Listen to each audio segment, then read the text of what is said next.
everybody. Welcome to episode 432 of the AllYouCanHear podcast. My name is Wenzel, and joining me today are my two gamer co-hosts. I think I'm dying. Okay. That Wow. that was a gamer Colt about to die. I was going to say, I'm world's. I think I'm dying. No, What? I think my Discord was crashing, and Craig hadn't joined the call yet. So I was like, "What the fuck's happening?" It was because my Discord was crashing. It's fine now. Well, we heard every word you said, so don't worry. Okay. Yeah, my name is Colt, the scared of death Colt. Okay. I was going to say I'm the world's best gamer, Tanner. That's just factually incorrect. I don't know. Colt, I will say I've probably beaten more games than you this year so far. Oh, that's a bold claim. Well, this year, yeah, I haven't really done much. Oh. I mean, if you keep playing these little 1 hour jaunts, yeah, you'll just blow through me. They're not all just 1 hour. Oh, they're 2 hours. Also, too, those are worthwhile experiences. Yeah, they are, but like, it's not on the same level. You know what, Colt? Just to piss you off, I'm exclusively going to play 1 hour games this year, just so I can have a bigger number than you at the end of the year. Hey, at the end of the year, it won't matter to me because I'll just know that's why you did it. A lot of my games this year are between 1 and 4 hours, and they're some of my favorite experiences. So, thanks. Yeah. Thanks Hey, wait to write off Wenzel's experience with the art form that he really enjoys, Colt. I'm a gamer too. I'm a gamer too. So what are we talking about today? Games. Not counting game violence. Okay. What? Nothing. Keep going. Okay. We'll come back to that later. No, I don't think we should. I don't think we should. So as part of our year-end series for 2025, we're going to talk about our favorite 20 games that we played in 2025, but we have them split up where the first part of this episode is going to be us talking about our top 10 favorite I don't know why I say favorite. Our top 10 non-2025 games that we played last year. And then the final half of this episode will be our top 10 2025 exclusive releases that we played last year as well. Yeah, so this is the first year where all of us had played enough older stuff to have like a top 10 go toy, if you will, games of the other years, where we all played enough to be like, oh, okay. So I'm going to go out on a limb. So this is probably going to be our longest game of the year episode ever. Probably. Yeah. This is a first. This is uncharted territory. This is probably the most games I've beaten in a year. It's pretty crazy because I had started last year with saying that, I'm going to beat one game a month. So I have at least 12 games beaten. I did not follow that, sadly. But then it wasn't until November and December that I just crammed a bunch of games because, I mean, all of my other challenges that I was doing, and I had exceeded those goals. So I just started playing a ton of games, and with the Steam Deck, it really helped out a lot. So I ended up beating 22 games last year, and only 2 of those did not make the list. And with the 10 for both of them, I had just played great experiences, so they could make it. So yeah, I'm very because Colt keeps like a running thread on Bluesky of like, these are the games I've beaten this year. So at least I have like an idea of Colt's list. Like I at least have a pool of games I know that will be on it. Wenzel, you're a fucking shot in the dark. I cannot tell you. I mean, I know a few things that you've played, obviously, but I could not tell you if you liked them or anything. So I'm very excited to get into this. I'm very excited. I'm very curious to see, what you guys have played. I'm just excited to talk a lot about games because, like I said, this is this is a first, and I played so many good games. Yep. It was a good year. It was a good year. Yep. I'm so happy. Even outside of the 2025 releases, it was a good year. Like we all played a bunch of old games too that, we all could come up with a top 10 list of like just games that we haven't given flowers to before. So I'm pretty pumped. Yeah, I believe this year for me as well is the most played year, probably. I'm not entirely sure. I've been playing for a long time.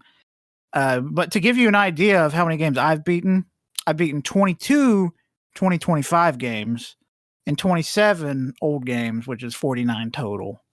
Just want to get that out there. Nice. Okay. Well, nice.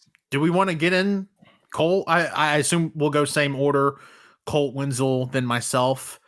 And then if in the off chance that if somebody has a game of the other year higher, I guess we'll do the traditional hold it until it shows up on the highest position. Yeah. If that does happen, like I said, I don't know if that. I don't think that's going to happen. We'll see. We'll see. We'll see. We'll see. I will say this was tough doing this list because my number one was something that it had consistently been my number one through the year, and I'm not upset that it's my number one, but I'm just like, damn, like nothing could top it. Hell yeah, I'm ready. Well, I think I know exactly what that is. I don't. I'm not gonna say anything. I'll just say, wait. yup. Oh, maybe I do. Maybe I do know what it is. Okay, well, let's start. You sure? Just pulling your chicken. What is this 10 on the dock? Am I on 10? Yes, you're on 10. Okay. My number 10 is a game that is the second in a series that really upped the fucking odds from the first one. It's Ender Magnolia Bloom in the Mist. It's a Metroidvania. It's got fucking beautiful art style. It's very beginner friendly. I will say that you can modify the difficulty to you're basically a god, or you can make it the worst experience you've ever had in your life. And I went with the baby mode because, well, look at me, I'm a baby. But wait, seriously, what? Colt, didn't Ender Magnolia come out in 2025? No, came out 2024. I'm reading here, January 22nd, 2025. Oh, it was released in early access in 2020. Okay, whatever. You can count it for whatever. I don't care. Yeah. I mean, I did the same thing with Indiana Jones. Judge. I'll say that. Judge. But yeah, it's really good. I highly recommend it if you want to get into the Metroidvanias. The Ender games, not just this one, but Ender. Fuck, I'm blanking on the first game, but Ender Lilies. Ender Lilies, yes. Both of these games are great stepping in points for Metroidvanias. It feels very rewarding getting all your abilities and going back to old areas because there's a fuck ton of teleportation bases that you can go around to. Yeah, I've heard a lot of good things about specifically Ender Lilies and Ender Magnolia. I don't know. I feel weird about Metroidvanias. I'm trying. One of my 2026 goals is to give some Metroidvanias some shots because I know there's been a lot of good ones that maybe I haven't given the time to. Ender Magnolia, I would like to try that out for sure.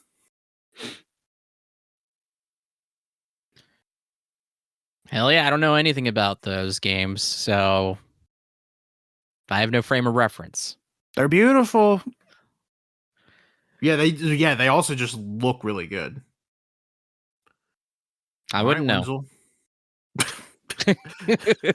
Yeah, Wenzel won't even look at a screenshot of it. That's just a beginning. I'll be back. My number 10 is Man, I Just Want to Go Home. Oh, okay. Tanner was gonna buy this, or this was in his cart at some point last year. Yeah, I bought it. Okay, I saw the cover art for it. I was like, that looks really cool. And sure enough, I played it. It's a neo-noir visual novel that's pretty short, pretty simple, and it has 13 different endings, and there's an achievement for each ending. I think I have more than half. I need to go I want to go back and get the other one because I don't, besides the endings that I got, I don't know anything else, and I really want to explore those for myself. But I can't really know. I don't really know how to describe it, but I will say, like, to describe its style, I'll use what they have on the Steam store. Is it has a unique MS Paint art style. Like I said, it's really cool, and it's yeah, it's just a really just really interesting, just you're basically you're an unnamed delivery man, and you're just trying to get home. And you have to try your best to get this guy home, or uh, have him survive. And my god, there were some endings that were just like, fuck, man, come on. It was so frustrating, but like in a good way, to get you to, like, obviously see like what choices you can make to determine, like, okay, where we're going this, where we're going here. I did end up getting an ending where I got to go home, which was really nice. But then there's like some achievements that say, like, you'll get this or you'll get that. So I'm just like, I'm curious, like, how to even do that, but yeah, I had a great time with it. I was just really impressed with the style. And it has a really good soundtrack too. It's as it says, 80s inspired. It's very good. Yeah, I recommend anybody to go check it out. It's like I said, it's really short, and It's also only $3. It's only $3. Yeah. So yeah. Yeah, visually this looks really cool. Like, yeah, that's the whole reason I bought it. It's just the art style sold me on it. And like during the Steam sale, I think it was literally like a little more than $1, like $1.19, I want to say. ooh, And I'm like, how do I not buy this? Yeah, it was super cheap, but even then, I like it's just already cheap. It's already cheap, and it's worth it. yeah. And also, this is Baby's first visual novel. That's not a bad thing, but like, I don't know y'all's history with visual novels. I'll say, if you like this, it's a genre that you yeah. will Oh, love I to got dive some visual into. novels on my list for this year that I'm gonna, not on this list, but on my list of games I want to play this year. I've always wanted to play Doki Doki Literature Club. I've always wanted to play that. Um, yeah, I have nothing against visual novels. I just haven't tapped into them, and I think for a first foray, this was so unique, and it's I also get Scorsese vibes from it as well, if that influences anybody. And I I will also recommend you go say, into my favorites are detective ones. Get that fucking Phoenix Wright shit in there. Get the AI Somnium files. Those are some of the they on best sale ones. right now too. You can get like every Ace Attorney game on Switch for like $25 right now. I already own them all. Yeah, but I was talking to Wenzel. I mean, if Colt, do you own them physically or digital? All of them digitally on PlayStation. Yeah, so I can just probably download them. Thank you, though, Tanner. Hey, no problem. Also, I will say this developer has another game coming out next month called Screaming Head that looks like a Wario Land 4 inspired platformer. And its art style is fucking crazy. I'm looking at this game and it Whoa. looks insane. I'm gonna. What's have it to called? It's called Screaming Head. Screaming Head. Yeah, it comes out February 16th Holy from the shit. same developer. That looks really cool. Yep, I just put it on my wish list because I was going through. Man, I just want to go home. I was like, I wonder what else this person has done, and they have a game coming out. By the time this episode comes out, in less than a month. It looks so cool. Okay. Yeah. Holy That shit. art style reminds me of something else that I'm blanking on. It reminds me of oh gosh. Okay, I can only think of the painter Hieronymus Bosch, but that's obviously an inspiration for this. I'm trying to think of a contemporary artist who this style reminds me of, and I can't place it. But I mean, it's like oh gosh, it's like an animated still kind of MS Paint almost made, like, Hieronymus Bosch platformer. It looks so cool. Yeah, and there's a demo for it, so you can download the demo if you want to hop in before February 16th. Are we ready for my number 10? Oh, do Yes. it.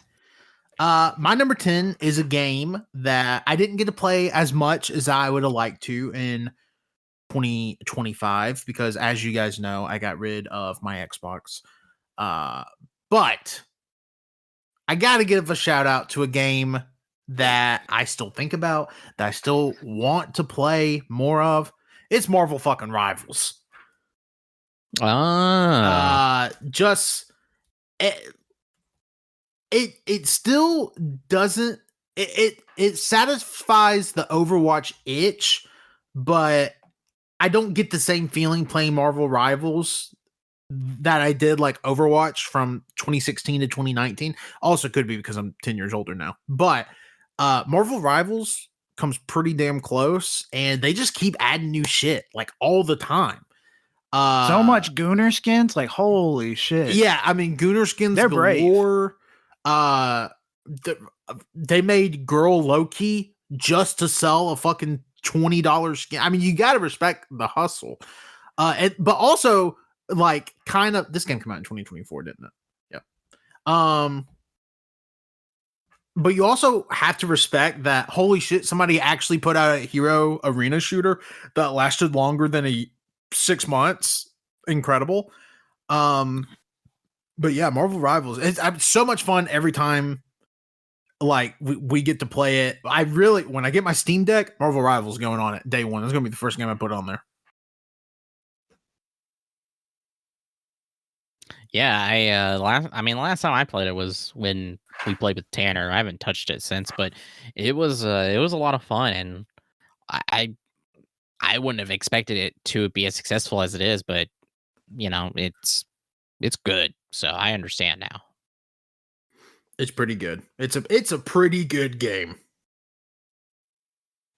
Yeah, we were 9. 9. I think it's time to 9 it. 9. This is a kind of an indie game. You know, probably never heard of it. But it's a classic at the same time. It's turning 25 this year. It's Final Fantasy X. Woo! Final Fantasy X.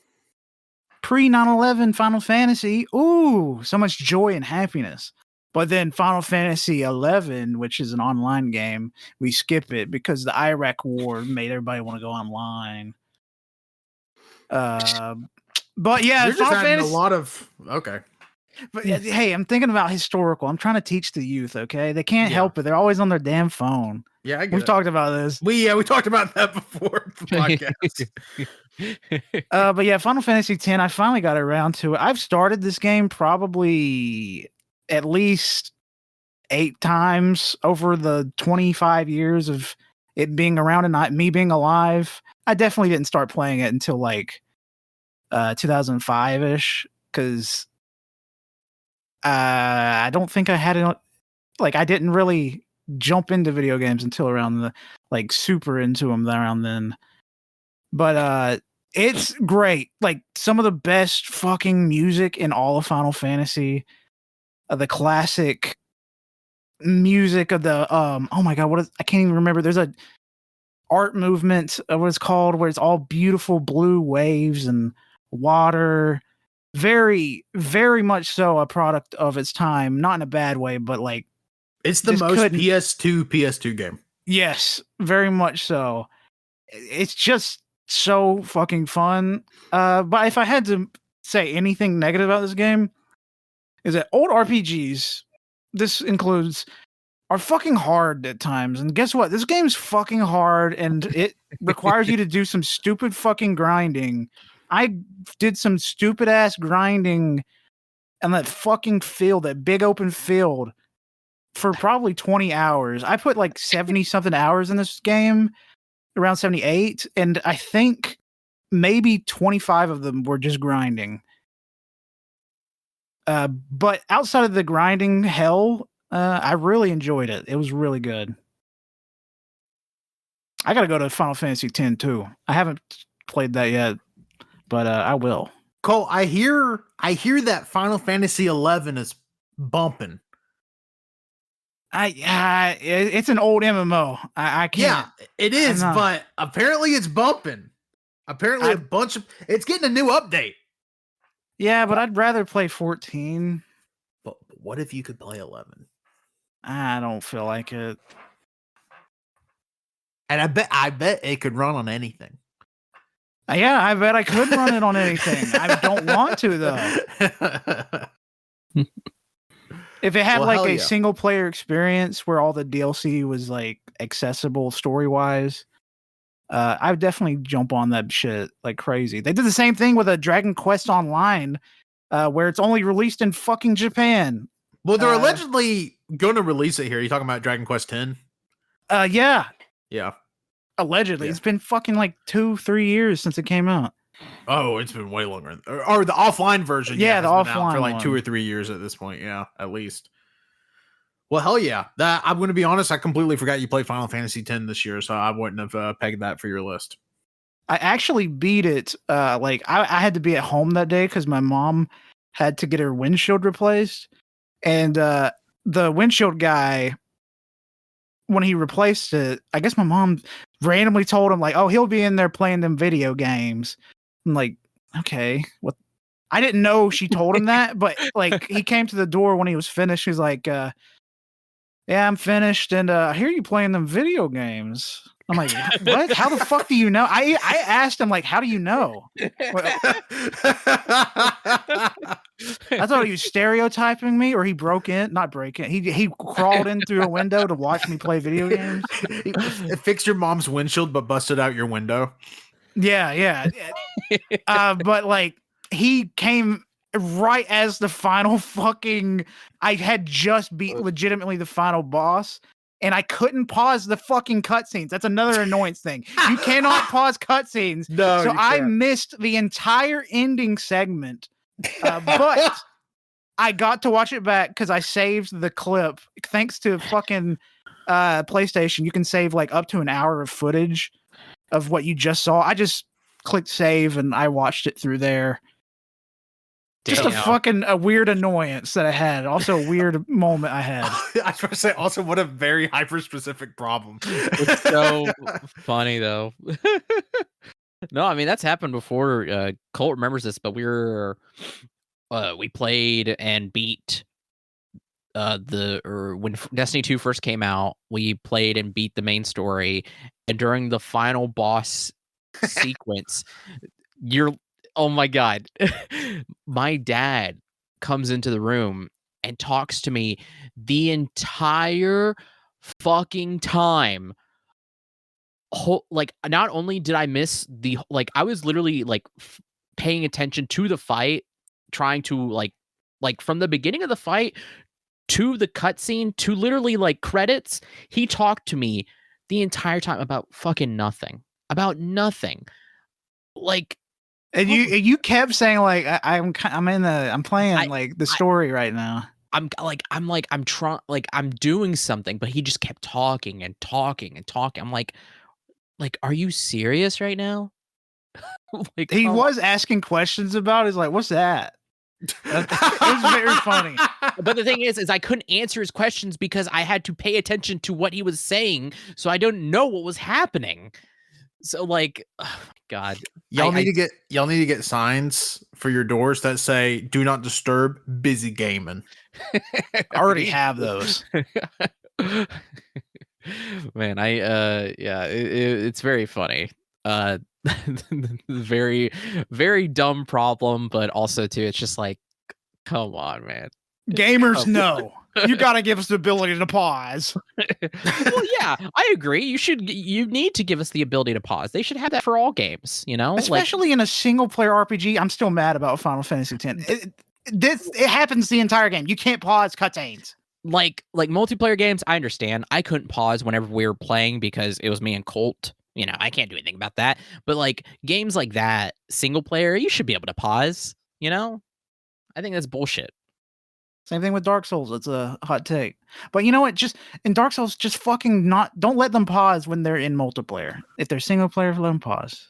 Yeah, like if you're in single player, let them pause. Like I've heard this discussion too about like accessibility and like it's ableist to not do that. And I'm like, I agree. You should be allowed to pause. But like they won't. I'm like, I don't know why. I like, why not? You know. Also, it's anti-gooner. How the fuck you think I'm gonna jerk off if I can't pause the goddamn game? Man, I'm so glad Wenzel made a real point, and then Colt said that. Hey, that's a real point. Are you guys ready for my number 9? Yeah, hit us with it. My number 9 is a game I played in August that I honestly just kind of like, I saw that Colt had it in its library, so I was like, I'm gonna download this and play this. It's Rat Shaker. Oh, I I've actually haven't played it. I've seen a full playthrough of this game, so I know exactly. Yeah. It's a very short surreal horror game. It's first person, and basically you have a rat and you just gotta shake that. You just gotta shake the rat. You gotta shake that rat. Shake you know? that. Dun, dun, dun. No, we're not doing that. We're not doing that. Cut that, Wenzel. Yeah. Cut that. Every day they're shuffling. I'm your uncle. Let's go make music, my child. But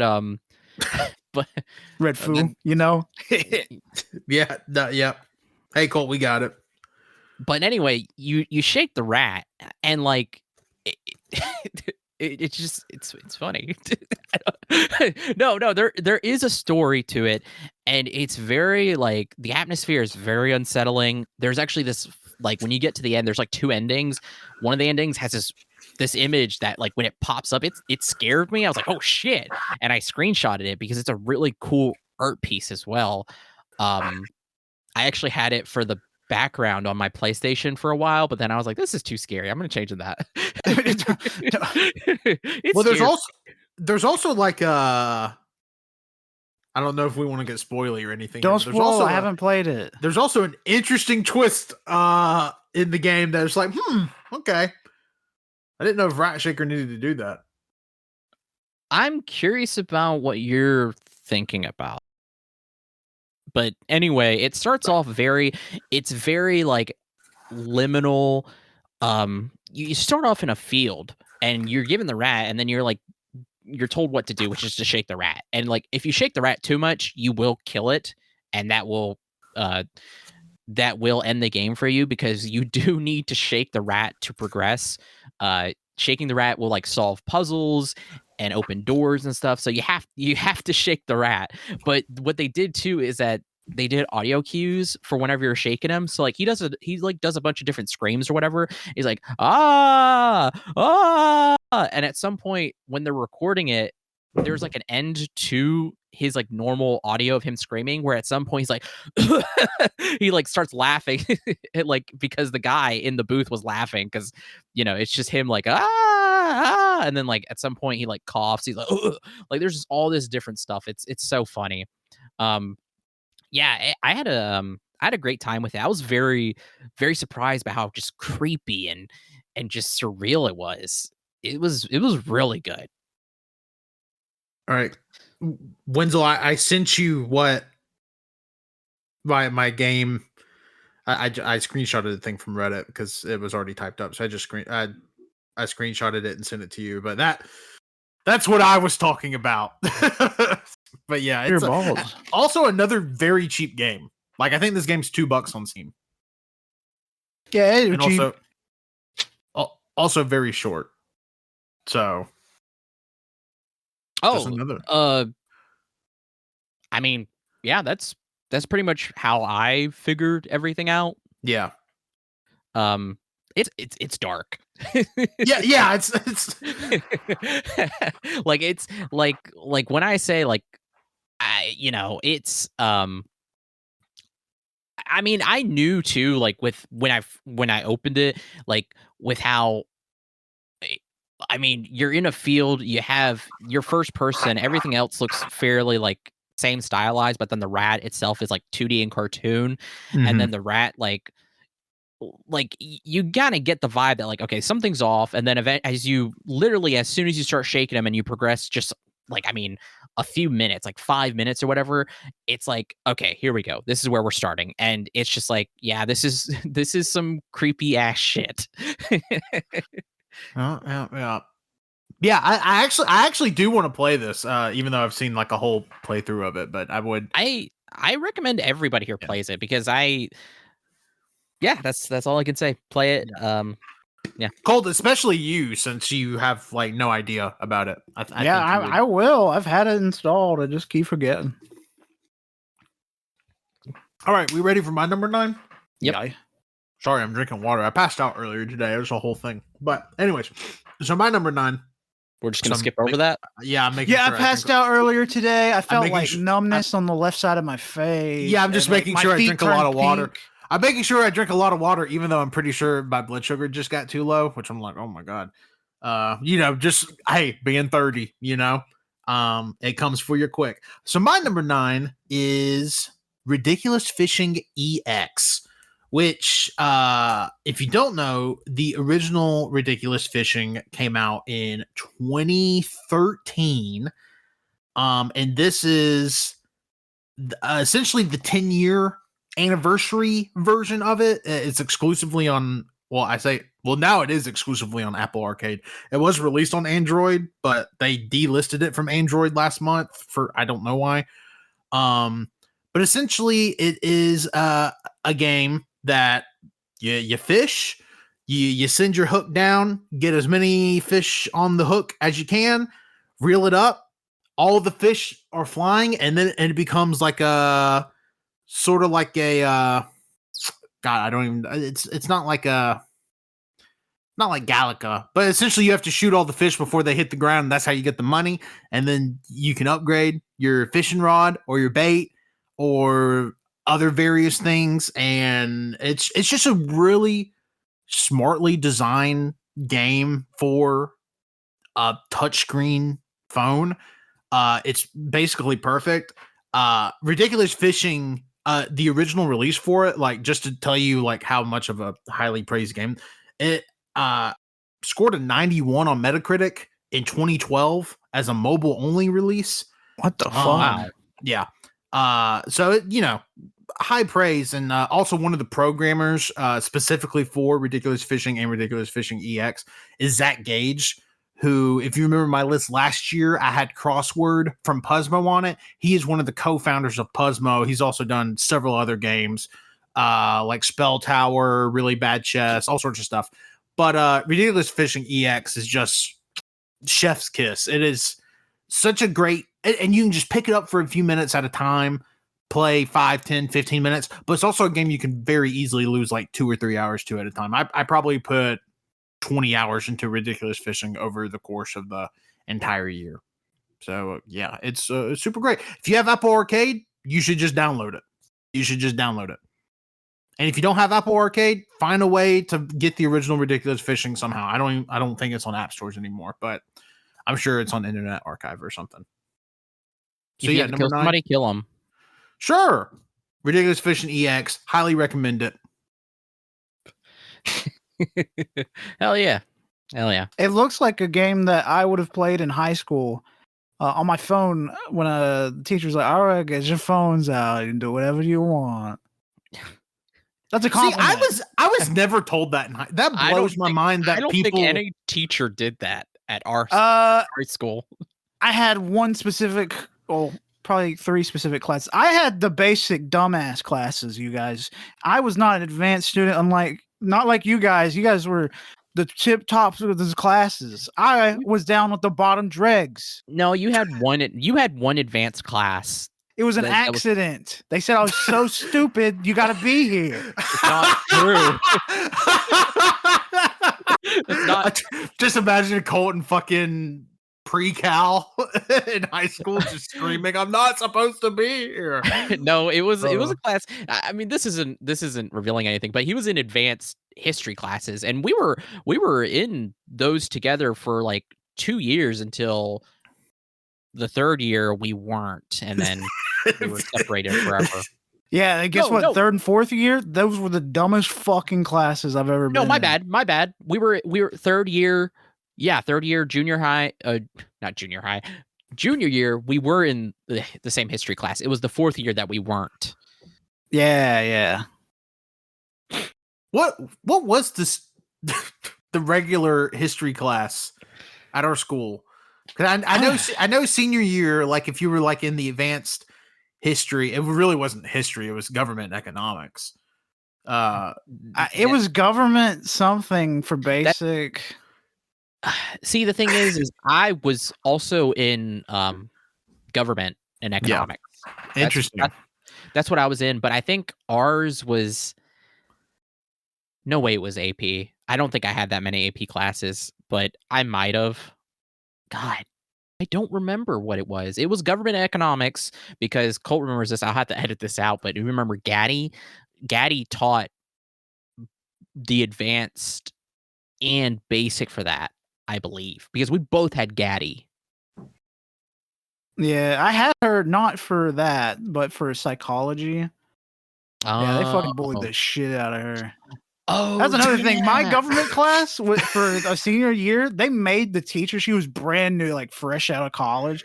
They bullied her so bad she cried on probably 8 different days. It was pretty fucking bad. I remember. I imagine none of this is making the show, but no. I mean, I'm not gonna say names, but like, there was some really bad shithead kids in the class. I was like, God damn. I'm not gonna step in because I'm a kid myself, and I don't. Ooh. No, I remember for ours. Oh God, you're bringing back so many memories. I remember, God, I for my government economics class, it was literally divided to 2 sides. There was the side that was all the rednecks and conservatives, and then there was the side that was like it was mostly girls, and that they were like left leaning or whatever, and then but there was like only few of them, and then there was people in the middle who, I mean, I was left leaning at that time, but like I was just in the middle because that's where fence sitting. Yeah, no, but it was so funny because anytime we had discussions about left leaning stuff, I would always talk about it. I would always raise my hand or whatever, and then like when we did like this exercise about like where you are, I was always left. And then there was this one time they were arguing over something, and I said something to the right side. It was, God, I don't want to I gotta edit this out anyway. If you remember Dallin, Bailey Foster, oh yeah, Kobe Johnson, all of them, they were all like getting mad at it was just it was Madeline and Anna Sogol, and they were like, it was just something I can't remember, but I said something that they thought that I was on their side, but I was like, no, let me say this again, and then just everybody just shut up and was like quiet for the rest of the class. It was I can't remember what I said though, or what it was even about, but I'm just glad politics didn't exist when I was in high school. Actually, it really didn't. It really, I like honestly, like I'm not joking. Just never got discussed at all. Like graduating pre 2016 is probably the best thing I ever did. It was in the advanced classes where, with some of the students that I was with, that politics really ever got discussed a lot. God. Donald Trump ruined America. All right, let's cut. Colt's number 8. Oh my God. Fuck. Number 8 is a game in a long running series. It's a great starting point. It's the end of an arc. Let's say 1, 2, 3, 4, 5, 6, 7, 8, 9. It's the 10th game in a long ass series. I think it's got currently maybe like 14 games. You heard me. It's Legend of Heroes Trails into Reverie. It's the end of an arc. It's the end of the Trails in the Sky, end of the fucking Crossbell, it's the end of the Cold Steel. That's a lot of fucking games. And let me tell you, they let you know it's a lot of games because there is legitimately, I want to say 50 to 60 characters that you can play as in this fucking RPG. Which I always use the fucking like same 7 or 8 because they were busted as shit. Like, why would I not use the fucking godlike characters? Why the fuck would I use this dumbass with a shotgun when this person's sword can kill 15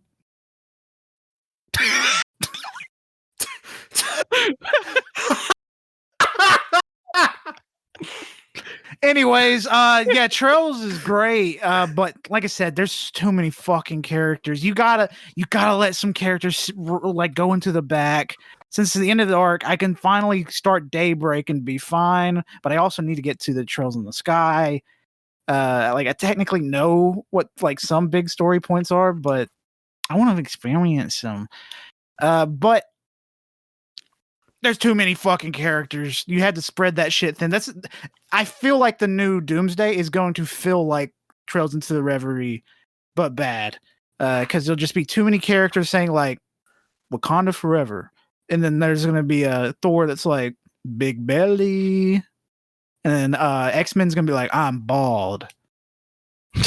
And that's gonna be it for the entire movie. It's gonna be a character saying one line. I saw a thing today that allegedly the movie's runtime is 3 hours and 45 minutes, and I'm ready.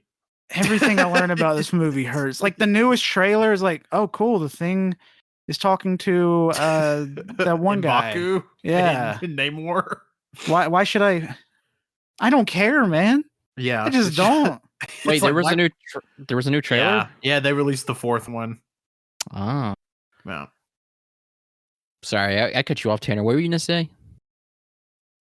No, that was it. That was my whole thought. They just released the fourth teaser, and apparently they did another YouTube live stream. It's like the Doomsday Clock, 11 months, and I'm like, dude, I don't even know if we're making it 11 months. Like, I don't know what the fuck you talking about. The week before Christmas, we just got past Christmas. The hell are you talking about? Yeah, I don't know. Talking about Avengers, dude. I don't know, man. I don't know.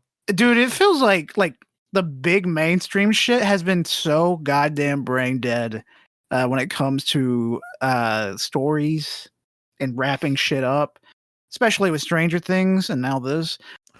I am not a fan of the ending of Stranger Things. Did you see that the documentary they released, I think yesterday or 2 days ago on Netflix? No, but I know that it's basically them saying, yeah, we didn't have an ending. And we had no clue how it was going to be. They started filming season 5 before they wrote the ending. Yeah. That's fucking crazy. I'm like, why was there 3 years in between this shit? Because they didn't have an ending. They needed ChatGPT to write the ending. Yeah. Did they really? No, they wrote the ending, but it's very bland, it's boring, and it's pro-Israel because Will is a main character, and I hate Will. Yeah, it was weird, but then there was apparently like story plots, and this is in the documentary, like story plots that the Duffer Brothers forgot, that like the characters had to remind them, like, oh no, this happened. They're like, oh yeah. I'm like, wow. And then they didn't want too many Demogorgons because they didn't want to cheapen like the demos. Which You're literally in Demogorgon's homeworld. You're in hell. You're in hell. There should be demons everywhere. They should be everywhere. There shouldn't only be 2 demons here. Yeah. Like, why are there all? God. It's like God. Okay, I'm going to go into a long bit. Okay, so there's an episode of Family Guy, and at the very end of this episode, it's the episode where Gronkowski, the football player, lives in the neighborhood, and there's a side bit with Stewie and Brian giving steroids to this beehive that they have because they want to sell honey. Well, the steroids make them super strong, and so they have to get rid of the hive. So they toss it, they throw it really far, and it ends up landing at Gronk's house while Peter is trying to get Gronk to leave because he's so fucking annoying. So, whenever the beehive hits the house, Gronk is like, "Oh, what bees? You have bees here?" And Peter's like, "Yeah, it's the world." There we go. Man. Well, you know what? Another thing that pisses me off about you don't understand. I do understand. It took a second, but Eddie, is that his name? Was that Eddie, the one that he's dead? Yeah, he died at the end of season 4. He fucking dies from a swarm of like bat creatures that just never pop up again. Yeah, no, and they were super effective. Yeah, it makes no sense. Oh my god! And the coolest fucking plot point they had, as soon as like I saw the fucking I'm spoiling shit. I saw the wormhole stuff. I was like, oh, this is awesome. We're about to get in some cool sci-fi shit. No, you're not. You're going to get a boring ass, badly CG'd fucking boss fight, even though the boss looked pretty awesome. It was just so fucking frustrating. I'm just a one big spider on an empty world. Boo! Fuck you. I hate you, Duffer Brothers. Get out of fucking show business. Okay. Man, I'm glad we fit that into our Game of the Year podcast. Wenzel, hit us with your number 8. My number 8 is on the same emotion that Colt is feeling. It's Angerfoot. I was going to say something Colt Wenzel hated. From 2024. Yeah, Angerfoot. That was the first game I bought for my Steam Deck and played, and I only beat it last month because I kind of on and off progressed through it, but because it's not that long. But I had a great time. It's God, Devolver Digital has so many games under their name, but it is basically like a first person Hotline Miami, but with guns and your feet. Ooh, I like that part. All right, calm down. But yeah, basically your whole shtick is that you gotta take down the 4 gangs of shit city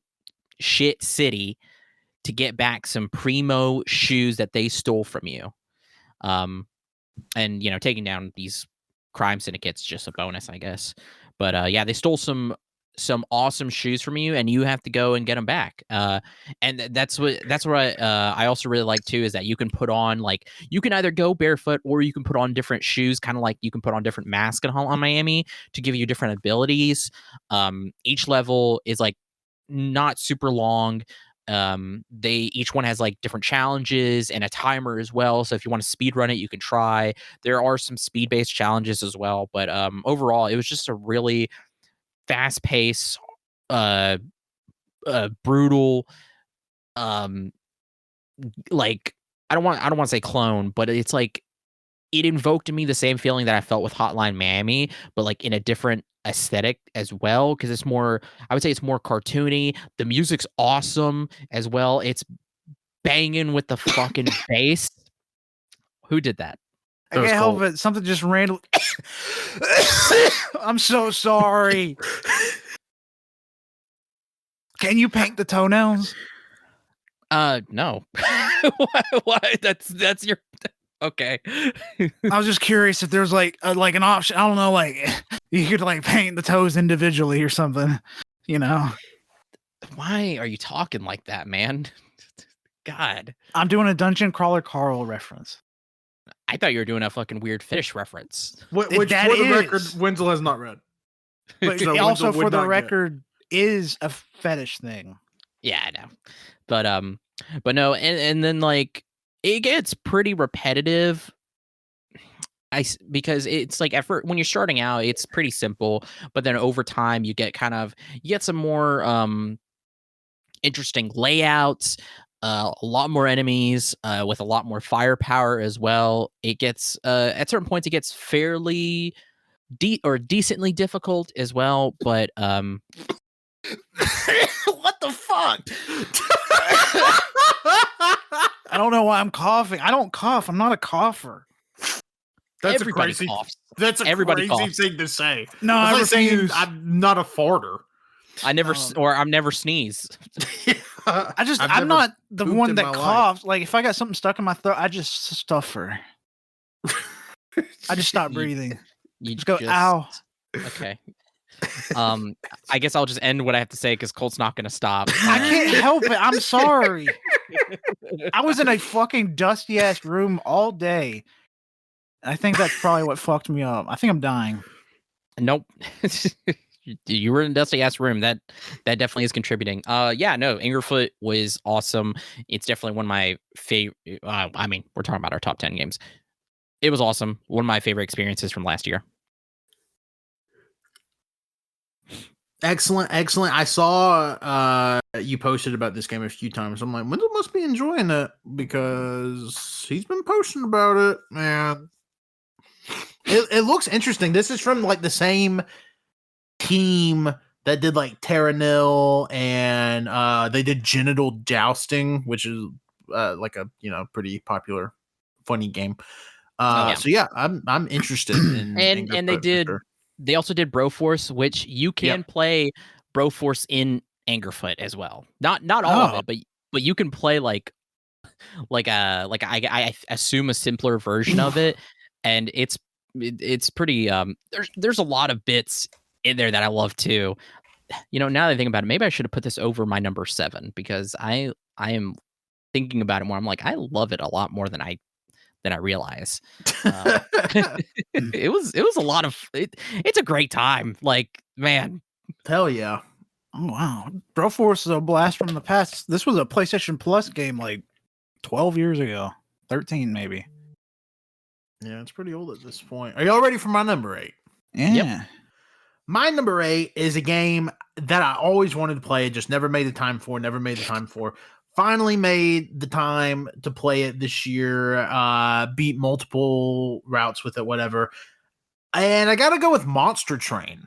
Monster Train came out in 2020.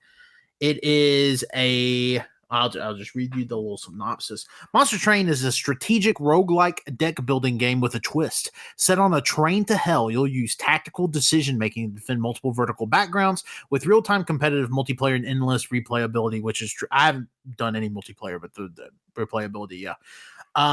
This game hugely popular. I mean, like, it has over 12,000 overwhelmingly positive reviews on Steam. Like, this is not some little indie darling, for sure. I feel like Monster Train's in a weird spot because it probably would have been like the best roguelike that came out in 2020 if not for Hades. And then this came out like shortly after Slay the Spire, which also kind of like eats its lunch. Not to say that Monster Train isn't good, but Slay the Spire is just like an all-timer. But yeah, this game's incredible. Like I said, I beat it with several of the different clans. Essentially, what each level is there's levels on the train, and you plant you have monster cards, trap cards, spell cards, buffs, debuffs, all the kit and caboodle, and you're essentially fighting on 3 levels of the train simultaneously.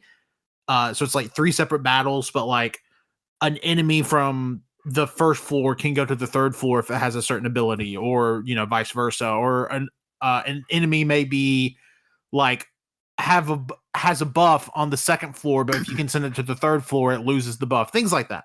It's just I love my deck building roguelikes. They're my bread and butter. I love them. I will play all of them. But Monster Train really is like a hair above a lot of the genre in a lot of respects. So yeah, Monster Train, you should play. And Monster Train 2 came out last year that I haven't got my fingers on yet, but will probably end up in my grasp at some point this year. Yeah, it's an excellent handheld game. This has been in my list for a while to actually try out at some point. I've been wanting to go on sale. It's on sale now for a bundle for $33, but I don't got the fucking money for it, and I think it'll go off sale by the time I get paid. But yeah, it looks really good. It is. It reviewed great. The second one's got an 88, and the first one's got a 83. So it got better. Yeah. No, that like Monster Train 2 is literally what if we made Monster Train but bigger and better. So, but like I said, I haven't played Monster Train 2 yet. But Monster Train is still a great time. Free on Apple or it's included with Apple Arcade if you have that. This game is a fucking dream on an iPad. It is the perfect iPad game. But it's also, I mean, it's on like everything. It runs on Steam Deck. It's on Switch. I would definitely recommend playing this in some sort of handheld factor. I just think it plays better if you have it in your hand versus on the TV or use iPad, baby. Yeah, I'm seriously, it's a great iPad game. But yeah, Monster Train, go play it. Hell yeah, I've never heard of it, but it sounds pretty cool. I would be very interested in you diving into deck building roguelikes. Because I think there would be a lot there for you to like. There is one. It's kind of a deck building game that I'm kind of. I only played like the first a little bit of it, but I'm really wanting to dive more into it when next chance I get. I don't know if you ever heard of it. It's called the Sultan's game. Yep, I've heard of it. What really kind of got me to check it out was somebody's thread of their favorite games from the past from 2025, and it was on their list as well, and the art style is gorgeous. So yep, I really want to dive into it. But yeah, I want to check out more deck building roguelikes. Yeah, we need to get you on Balatro. Okay. That shit's great. No, it's on the list. I know I need to play it. Oh god damn, it's incredible. All right, Colty. Boner. All right, ready for 7 minutes in heaven? Sure. My 7 is... Wait. I just like to mention that Colt did not cough during Tanner's spiel, but he coughed during mine. That's crazy. I guess he respected Monster. I guess he respects Monster Train more than Angerfoot, which I'm not saying is fair or not. I mean, I want to play both of those games pretty equally. They both sound really fun. Gun to your head, which one would you rather play? Probably Angerfoot. Yay! Interesting. All right, Colt, number 7. Number 7 is a game that's been on my watch list, playlist for 6 years. Don't like saying that.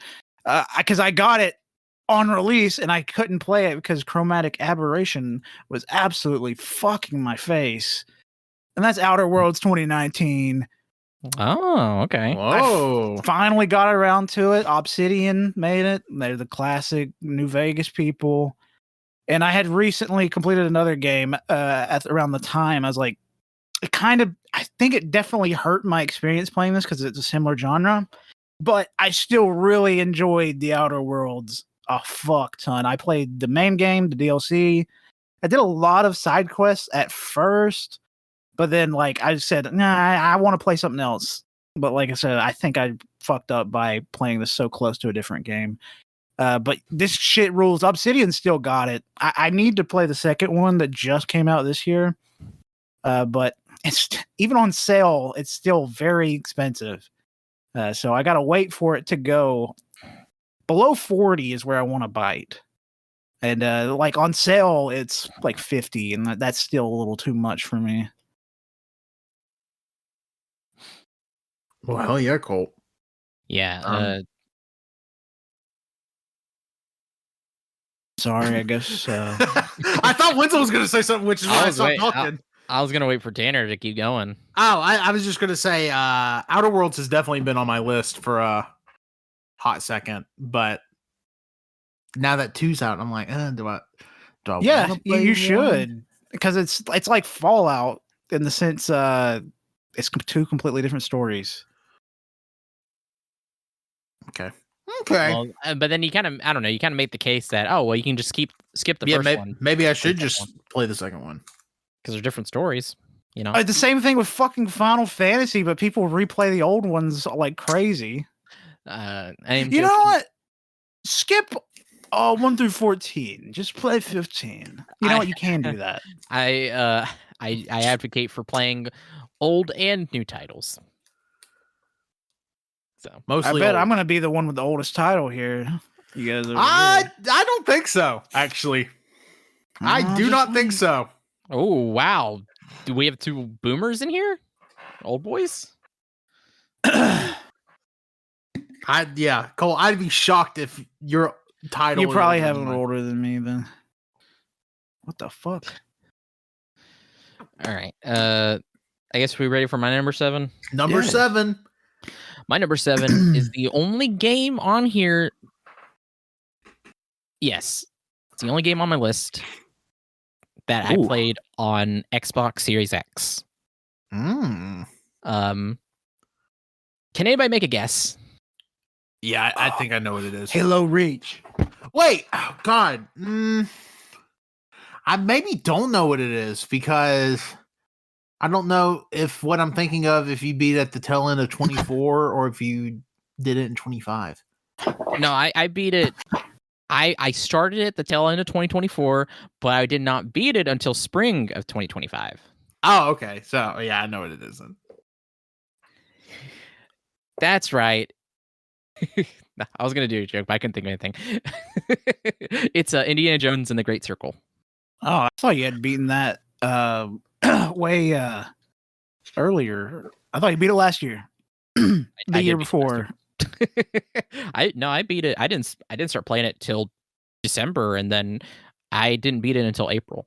Yeah, because it didn't come out till December. It came out very like the middle of December. Yeah. Well, you're gonna have to hold your balls. Whoa! Oh, okay. All right. Yeah, that, and I will say too, that was I currently have not touched my Xbox. I literally I mean, I played and beat it before, like I knew I knew it or everything like about You like already gave him the money. What do you think? We're gonna castrate you for playing an Xbox? I'm just talking. Damn. I'm just saying this woke mind virus. You already spent the money. You don't have to apologize for owning an Xbox. I'm not apologizing for that. I'm just saying that like, you know, at the time when I was playing this is before I knew anything about like what Microsoft was doing or whatever. So just want to put that out there. And now currently I have not touched it. I'm probably gonna end up just selling it because I don't think I'm gonna ever plug it back up again. Colt's changing his list because he realized all the rest of his list is all Microsoft published stuff. Like, I mean, fuck. You know, nothing. Yeah. Well, I guess we can go to my number 7. Yeah. Yeah. My number 7, again, this is kind of like an indie cornerstone, I would say. And I'm going to go with 2015's Downwell. Oh, yeah. Oh. If you don't know about Downwell, it is a vertical bullet hell rogue light game. Extremely cheap, runs on fucking anything. I have it on Switch and on my phone. And I may honestly prefer it on my phone just because it makes so much more sense. But you just play as this little guy. You kill a bunch of enemies, get gems. You unlock different colorways, different palettes for every run you do, and that's really the whole game. And the game just goes on forever, and you just keep playing and keep getting better. The guy that developed this game, it's such an interesting character to me. His name's Ojiro Fumoto, goes by Moppin, is his his pseudonym. But it's so funny, like his game credits. Graduated from the Tokyo University of the Arts in opera singing, and then once he graduated, was like, actually, fuck that. I want to make games.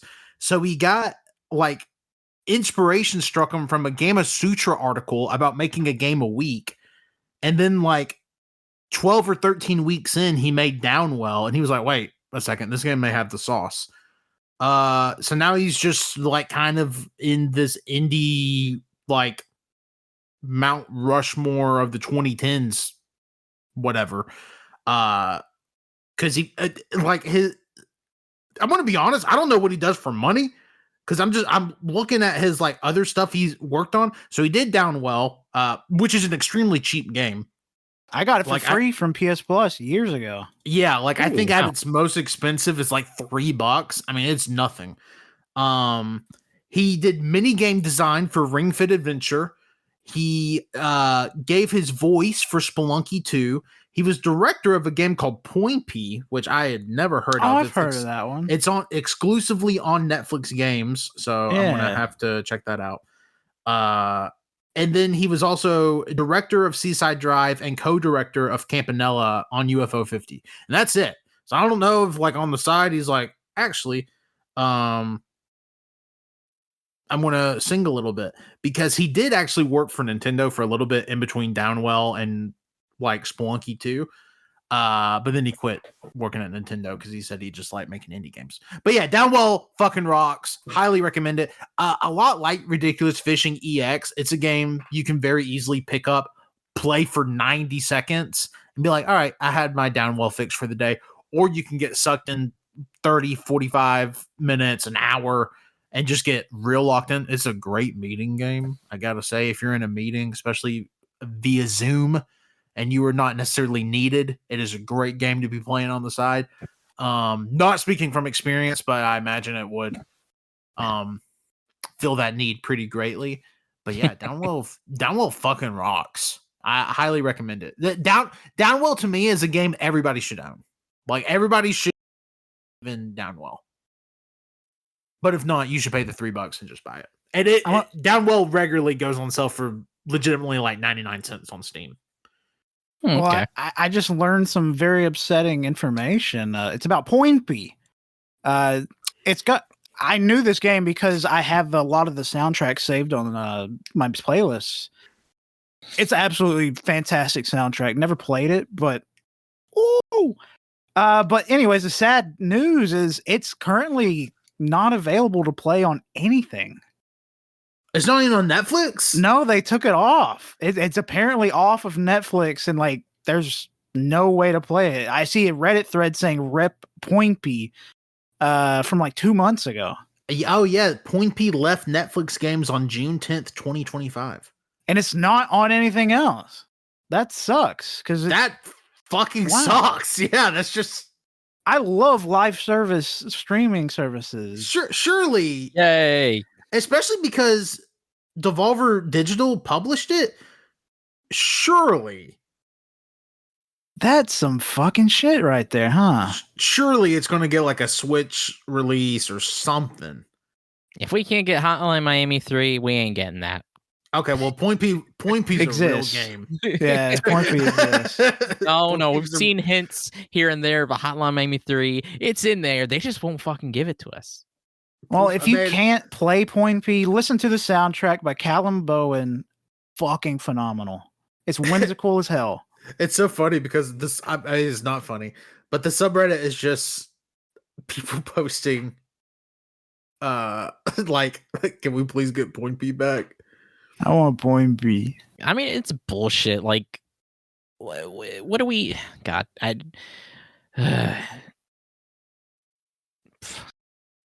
Well, maybe you'll be able to play Poinpy one day. Please. Like, come on, man. Really? We're doing this where we're just going to have this... we're just going to take this shit out and just never... it's never going to see the light of fucking day? What reason? What reason?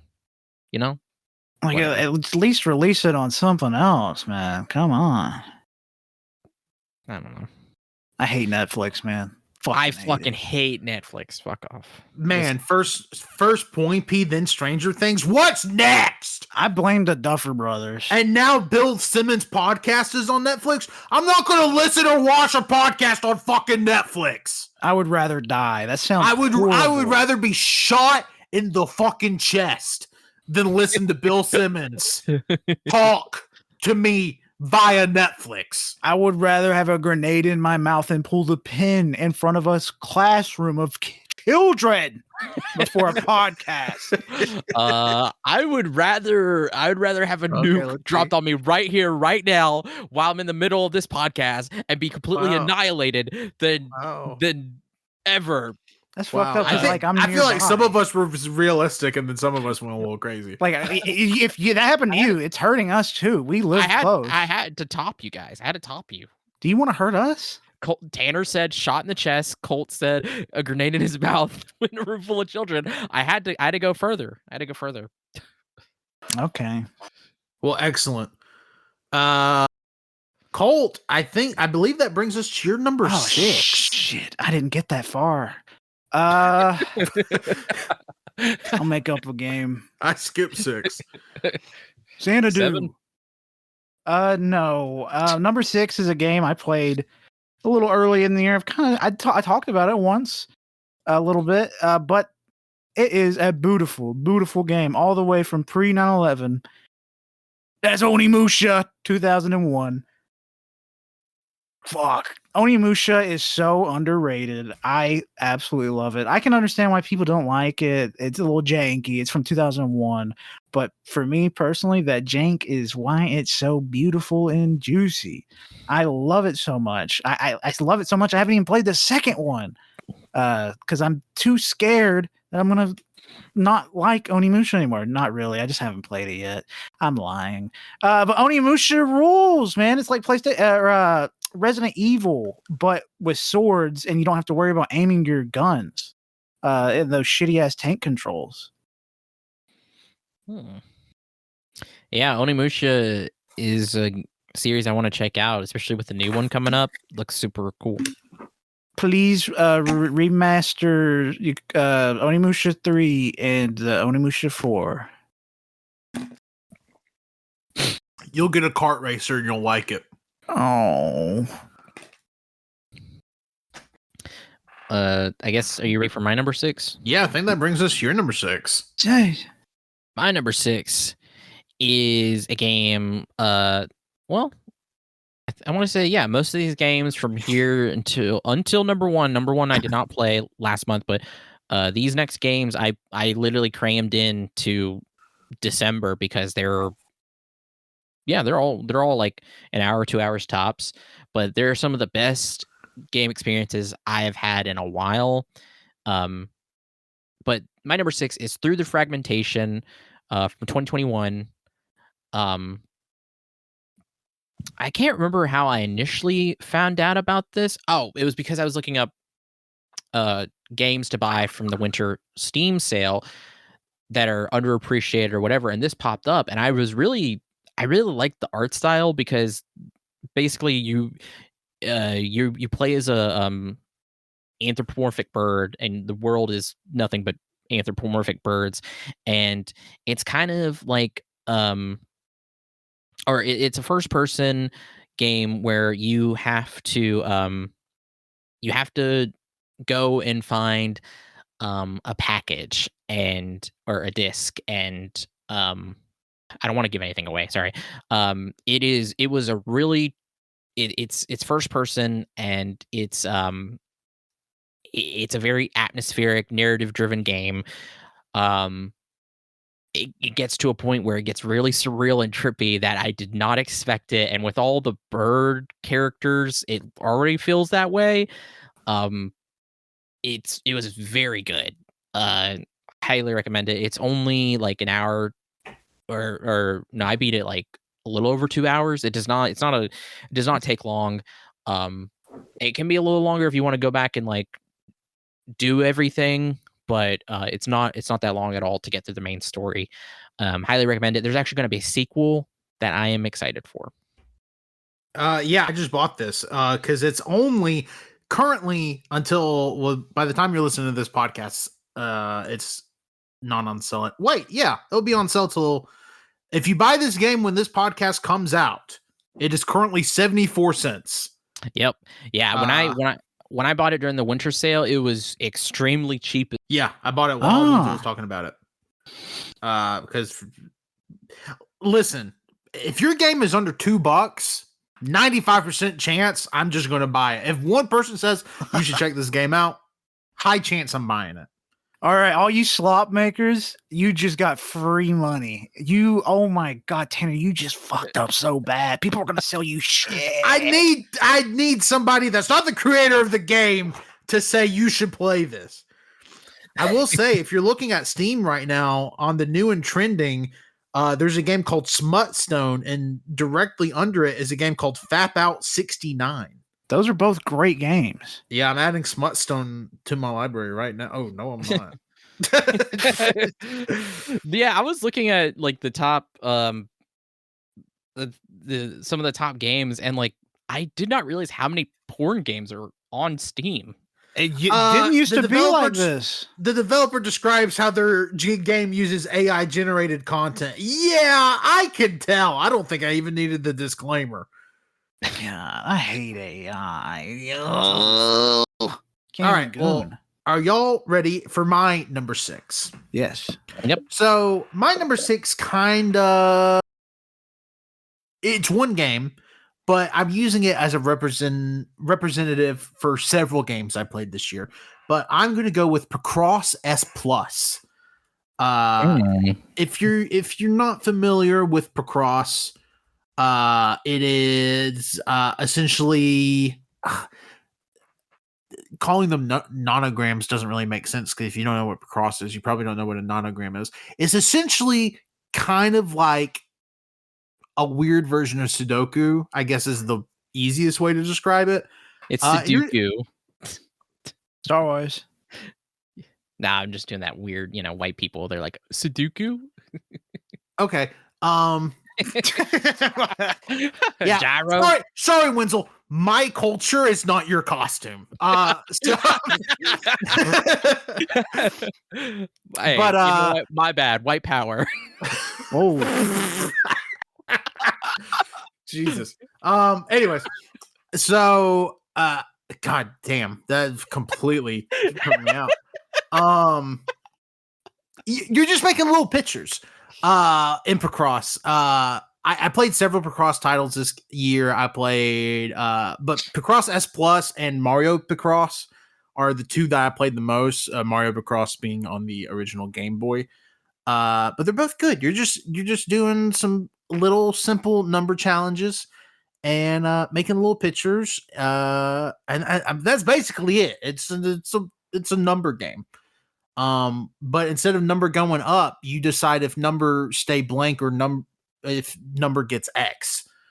God, this sounds like a game that you would like. I do. It's got I love math in it. I fucking hate math. There's not really math in it, but there's also several versions on iPhone that are quite good and free that I've been playing, and let's just say may not be the only time we see Picross on a Game of the Year list. Oh, okay. No, I don't have another one on the list for this year. Oh, okay. I was gonna did you put every individual version you played? No. But I'm not saying that Picross may not become an annual Go Toy contender for me in some shape or form, because they released at the end of November a Capcom one where you're just making pictures of Capcom characters, and there's a version on iPhone called Konami Pixel Puzzle, and it's just classic Konami game Picross. It's really good. There's a couple of other ones I haven't played yet. But yeah, so that's my number 6, Picross S Plus. All right, now we're halfway through. We're ready Top for Fiend Day. Top five. My number 5 is another game that's been in my backlog for years, and I almost started it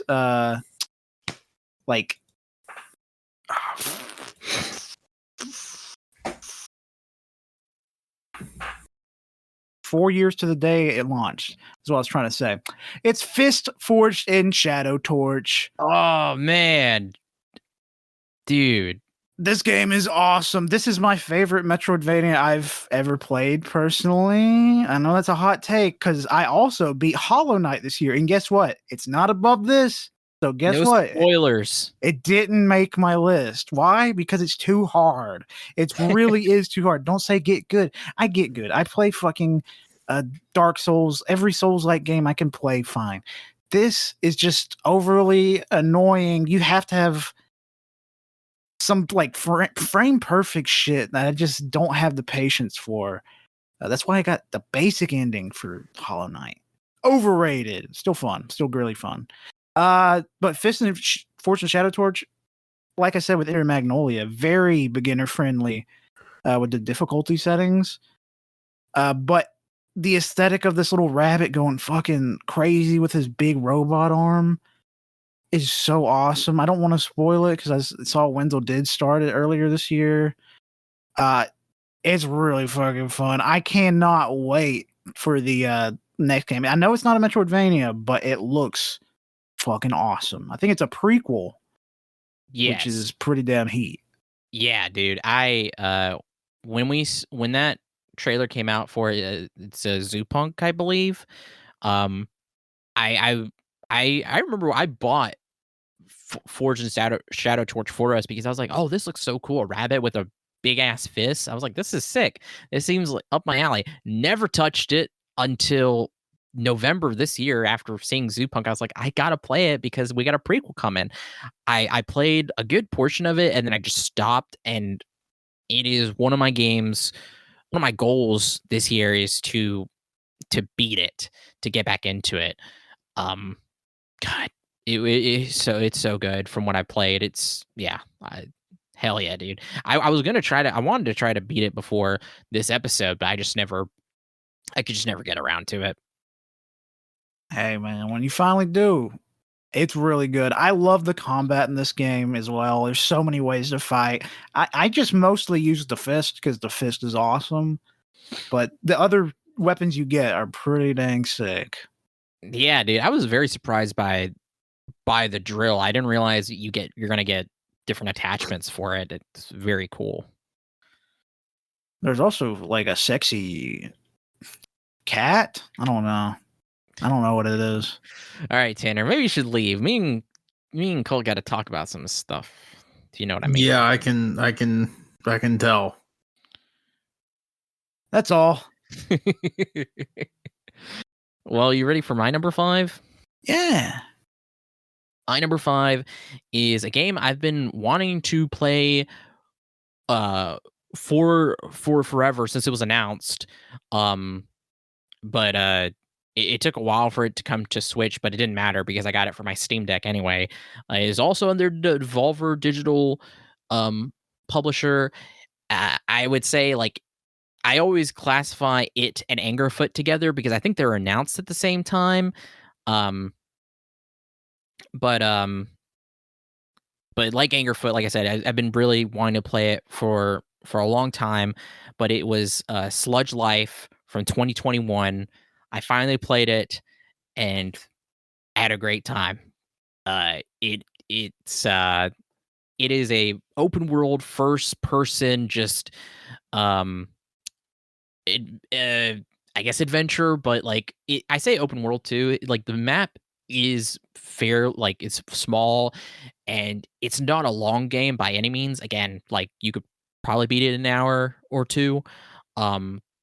You play as a graffiti artist named Ghost, and you basically just you can go around and do whatever. You can there's like 100 spots on the map where you can do tags graffiti with your iconic or you do different tags, your ghost or your name or what have you.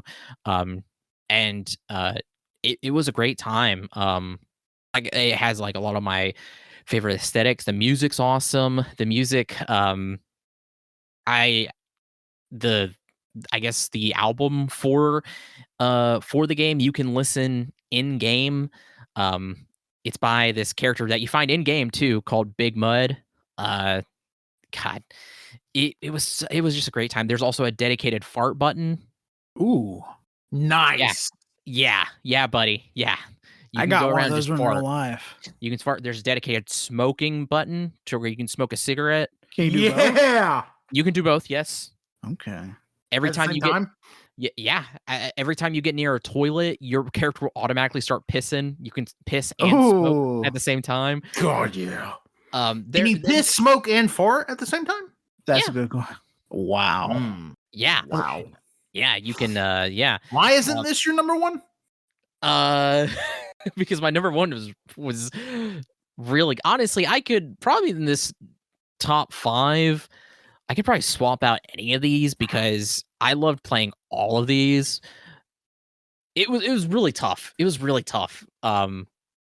Sludge Life was awesome. Like I said, it's a game I've been anticipating for a while because while it has its main base style, it has also this kind of like, I mean, if you know anything about like graffiti culture and like also like 90s like aesthetics as well, it's just so it's so cool.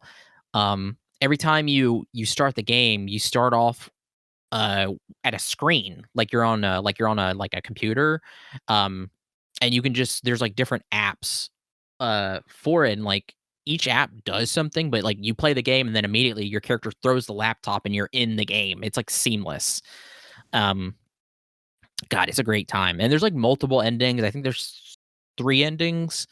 Um man, a lot of fun. I can't recommend it enough. There is a sequel that I also bought during the Steam sale that I want to play immediately because Sludge Life. Sludge Life. I'm about that Sludge Life, man.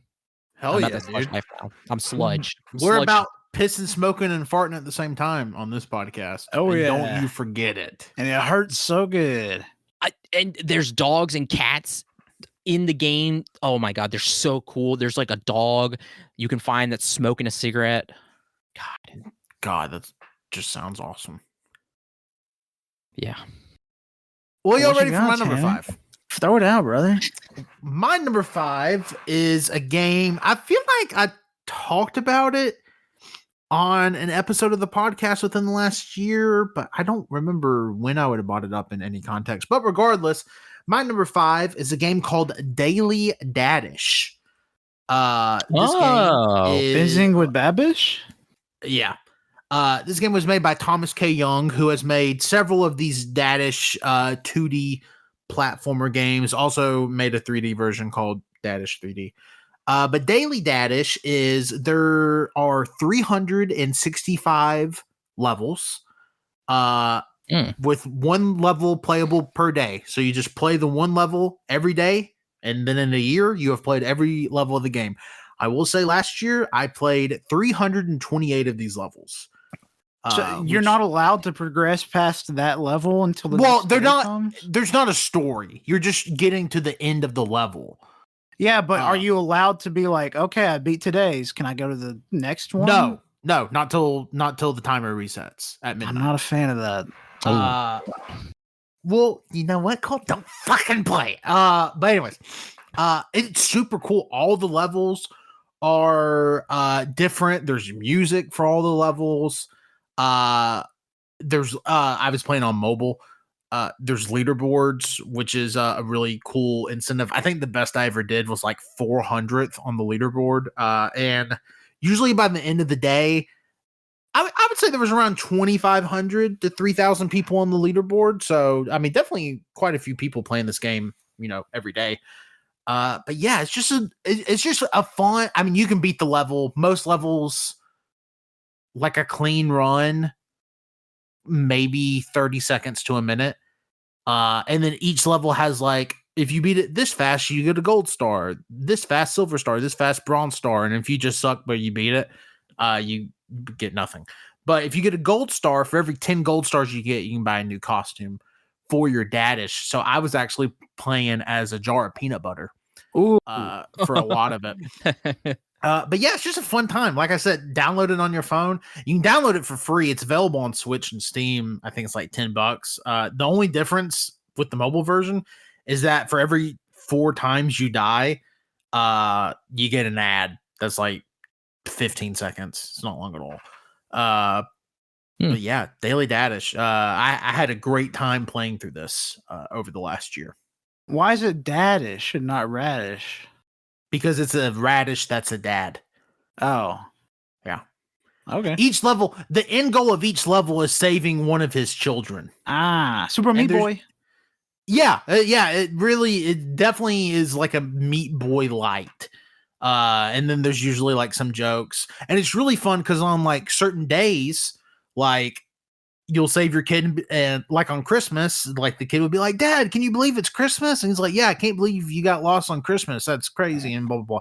But there's like a bunch of fun stuff like that on different days of the year. And like there's some days of the year that it's not one of your kids you're saving a possum, and all the possum does is scream. So that's fun too. So does like the first of the year, is that considered the first level?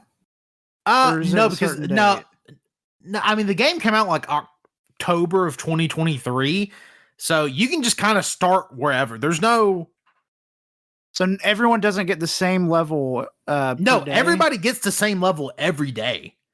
Oh, yeah, you're just. I'm trying to think. Yeah, you can just jump in whenever. I mean, you can just play. It's just, don't think of it as 365 connected levels. It's very much 365 very non-concurrent levels. Like each level is like a level 1, if that makes sense. Like each day is like a level 1. So there really isn't that much of a challenge? No, there's challenge. Some of them are definitely harder than others. I mean, there's some days where it's like the gold star is like you beat the level in under a minute and a half, and you're just like, God damn, that's like kind of tough. But I'm not trying to like dick ride like fuck you this game, but there's a lot of shit here that's puzzling me. then you I've never heard of a game that's just like one level a day. Yeah, you should download it and play it. It's a great toilet game. Like first poop of the morning, knocking out your daily dadish level. I gotta save my son. Yeah, I highly recommend it for sure. Great pooping game. Write that down. It probably pooping game of the year. Yeah, because I would say my other 4 games aren't really toilet conducive. So yeah, this is default pooping game of the year. I would say my 4 games are toilet. Yeah, you play these on the toilet. All of my games, I was actively pooping during all of them. Imagining Colt shitting during a 90-minute cutscene in Final Fantasy X. Yeah, when that fucking windshield guy came up, I was like, "Are you gaming?" I was like shitting like currently. Yeah, you like, were actually in the bathroom. That's how he knew, because gamers shit themselves. Yeah. Gamers are always wearing diapers or they're just shitting themselves. That's a fact. Yep. All right, Colt. Number 4. I want to be a little. Can we be littles together? All right. What's number 4? Number 4 is a game that I have been wanting to get to for a while. I've been trying to beat them in order of release, but I'm only playing the ones that are on PlayStation currently. And that's the Ys series, YS. They popped up last year, and guess what? They popped up again. This is considered one of the best games in the series. It's Ys 8, Lacrimosa of Dana. I really, really enjoyed this game. It is a hack and slash adventure type game with a really fun story that I really enjoyed. I love the cast here. And I'm kind of sad that the Ys games, they're kind of like Final Fantasy in the sense that each game is its own story, but the only common denominator is the main character, Adol. It's just him experiencing shit all over the globe, basically. He's a great explorer. And in this one, you basically you're shipwrecked on an island, and you got to figure out what the fuck's up going on this island. What's up with all this magic women shit? I don't know. It's very fun. I highly recommend you check this out. If you play a Ys game, you should play this one. I have several in my Steam account at this point. I need to play one.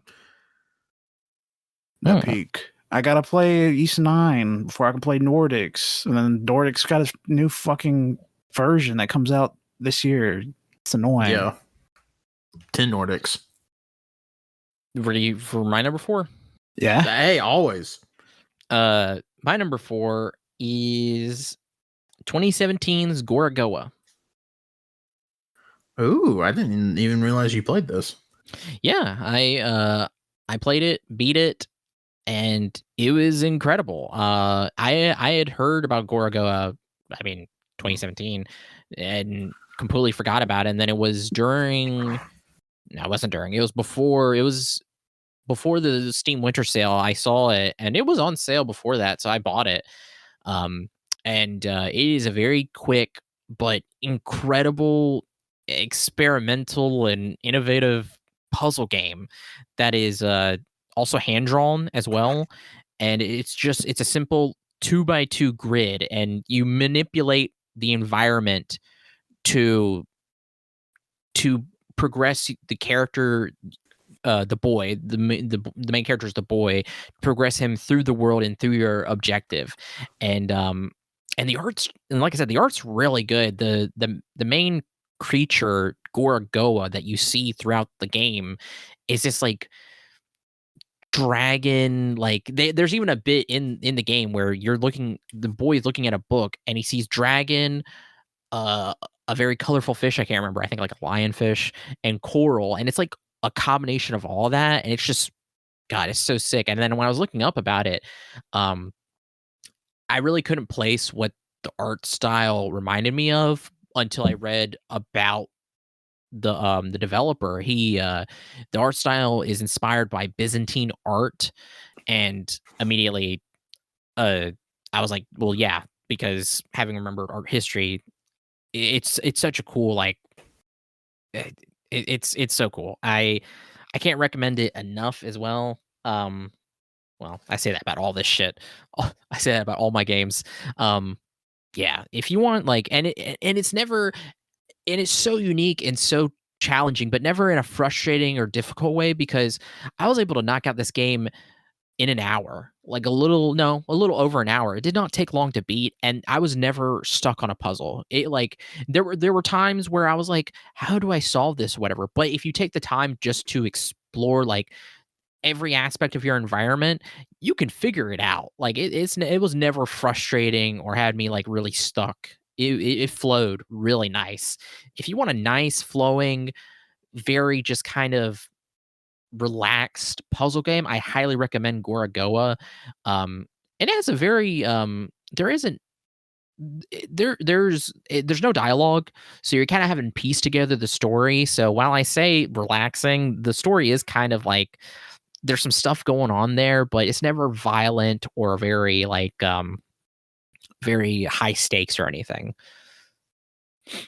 Yeah, I've heard a lot about this game. It's definitely been on my radar. I had no idea you played it, so I'm pretty glad you played it, and I'm gonna have to pick it up. I may already own this. This is a game that always goes for pretty cheap. It definitely could have been a game I had bought years Yeah, ago. I always see this on sale. Yeah.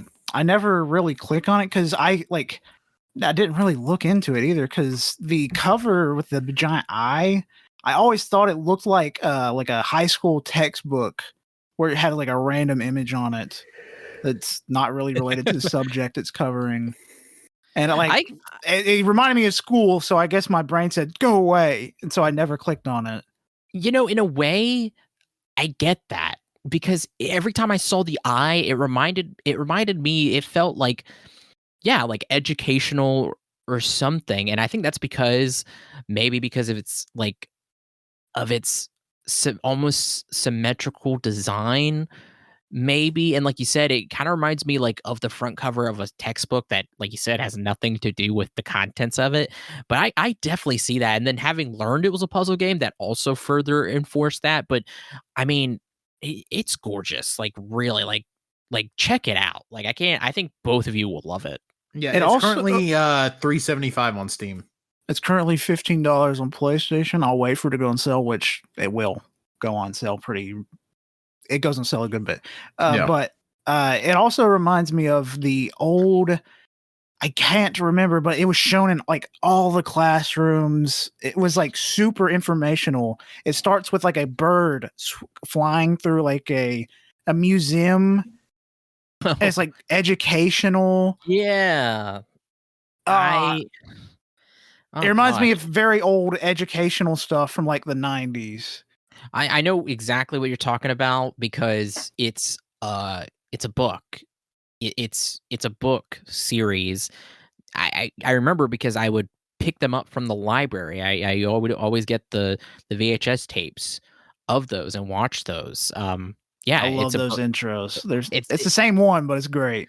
It's very, wow, that's very nostalgic for me. You pulled a memory I haven't had in a while. It's like an eagle flying through like a museum. Yeah. Yeah. Wow.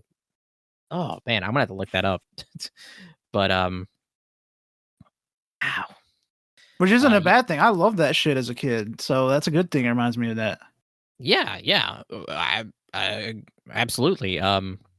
Yeah, I think both of you will love it. I'm also like a huge sucker for like I really like ever since getting the Steam Deck, and with now having my gaming world open even wider and having access to more games, I'm really just fiending for some just unique just games, especially like puzzle ones too. And I really love, because there's several games that do that too, of like you kind of manipulate like the perspective of the environment to progress you. I'm just a sucker for that. That's so cool. I mean, we got Wayfinder. It was PS Plus this year, I think.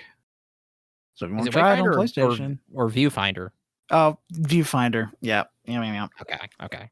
Yeah, I Viewfinder. That's another game that comes to my mind is because I remember people talking about that one. I really want to play that as well after playing Gorogoa. Well, y'all ready for my number 4? Yeah. A bit different than the previous 2 picks. For mine, you're gonna have to go into a time machine and go to the year 1987, where Mike Tyson's Punch-Out released for the NES. Yeah, I got super deep into the Mike Tyson's Punch-Out hole, specifically over the summer. Did you play the best one, the Wii one? No, this is the original NES one. Oh, I thought you meant you like played all of them. No. There's not really an easy way to play the Wii one outside of playing it on the Wii. Yeah. But no, Mike Tyson's Punch-Out. I'm gonna say it. This is the first Souls game. I don't see it in any way. There's bosses. You have to learn their patterns. You have to parry. You have to block. You have to dodge right at the right moment. Is there like souls? You grind, you beat the last opponent, you can level up your stats. Kind of, like you dexterity. win. Kind of. You win your championship belts. And Mario's there, just like in the Souls series. True. He's got me. But yeah, I mean, this game is just fucking phenomenal. Yeah,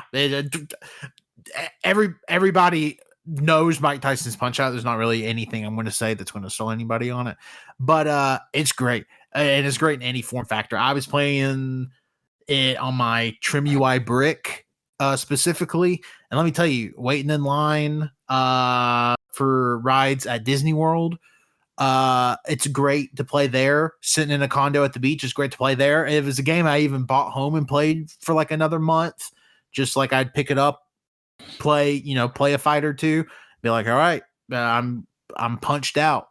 But yeah, Mike Tyson's Punch-Out. This is a game for real gamers. God damn. Looking at Mike Tyson, he looks like a demon, not in game, like when you're fighting him, but like a portrait. Looking at all the fighters. Well, let me tell you, he is a demon in this game. He's a demon in real life too. Yeah. He is a demon in this game for sure. And if you've ever watched, if you've ever watched a Punch-Out speed run, I don't know how those people do it. They should be knighted, or I don't know, some sort of honor should be bestowed onto them. Because I don't get it. I just don't get it. If you like Punch-Out, you should check out, because I think Tanner, you might have bought this, or you might have been interested in it. Is Fight Night? I literally have it installed right now. Yeah, Fight Night, dude, is awesome. I need to get back to playing that because it's I've never played a first person fighting game like that where like you're going through a dungeon and you're like parrying and dodging and stuff. It's great. It's great. I beat like the first like boss of it. Oh man. Oh, so many games have started. I need to get back to playing. Too many games. I have Fight Night literally installed. It was the last game I installed on Steam, so I just need to play it. But now, if you're comparing it to Mike Tyson's Punch-Out, I'm gonna have to give it a try. I can see it with what I know of Mike Tyson's Punch-Out, and like with how you're talking, I'm like, I think you would like Fight Night. Hell yeah! All right, top 3 time. Number 3. This is a game that let's just say is finally making its way back around the track. It's Indiana Jones and the Great Circle, 2024. God damn. We made it all the way here. Wow. Yeah, I fucking love this game. It's a classic experience, like Indiana Jones adventure, but it's a game. You're playing it. You're fighting Nazis. You're killing Nazis. It's awesome. Also, this game came into my life at a very important. I brought this up in the past. It came out like the exact same time I got Barley, my doggy. I love that fucker. And guess what? I love this game as well. So it was all around an awesome time where our AC was broken and I was sweating with a brand new dog that did not know me, but he knew that I smell like sweaty balls. Not related to the game, but the game is just super fun in every way. I'm a huge Indiana Jones fan. Ever since we watched them the year before. I don't think there's a bad Indiana Jones movie, and now this one, not game wise. I'm not gonna say bad Indiana Jones. There's not a bad Indiana Jones game because there is. Well, no, you said you think Temple of Doom is good. Yeah, I think all of them are good. You think Crystal Skull is good? That's okay. Hold on, Crystal Skull, fine. Temple of Doom's insane. That is insane to say. It's really fun. I've put 4 stars on all of them. That's crazy. Yeah, there's problematic shit in it that I don't like, but that's not the reason I gave it 4 stars. Anyways, I think Wenzel's going too woke. When your friend too woke, am I right? When your friend too woke, you just say, go to bed. Hey, I think the woke mind virus gotcha. But this game is fucking awesome. I need to play the DLC. Ever since I beat it, I got the special ending. I collected those little rocks and I put them in the holes. And I spent so fucking long putting those rocks in the holes where I probably like an hour doing. I was like, fuck this. I'm looking up a guide. And yeah, don't fucking try doing that without a guide. I won't.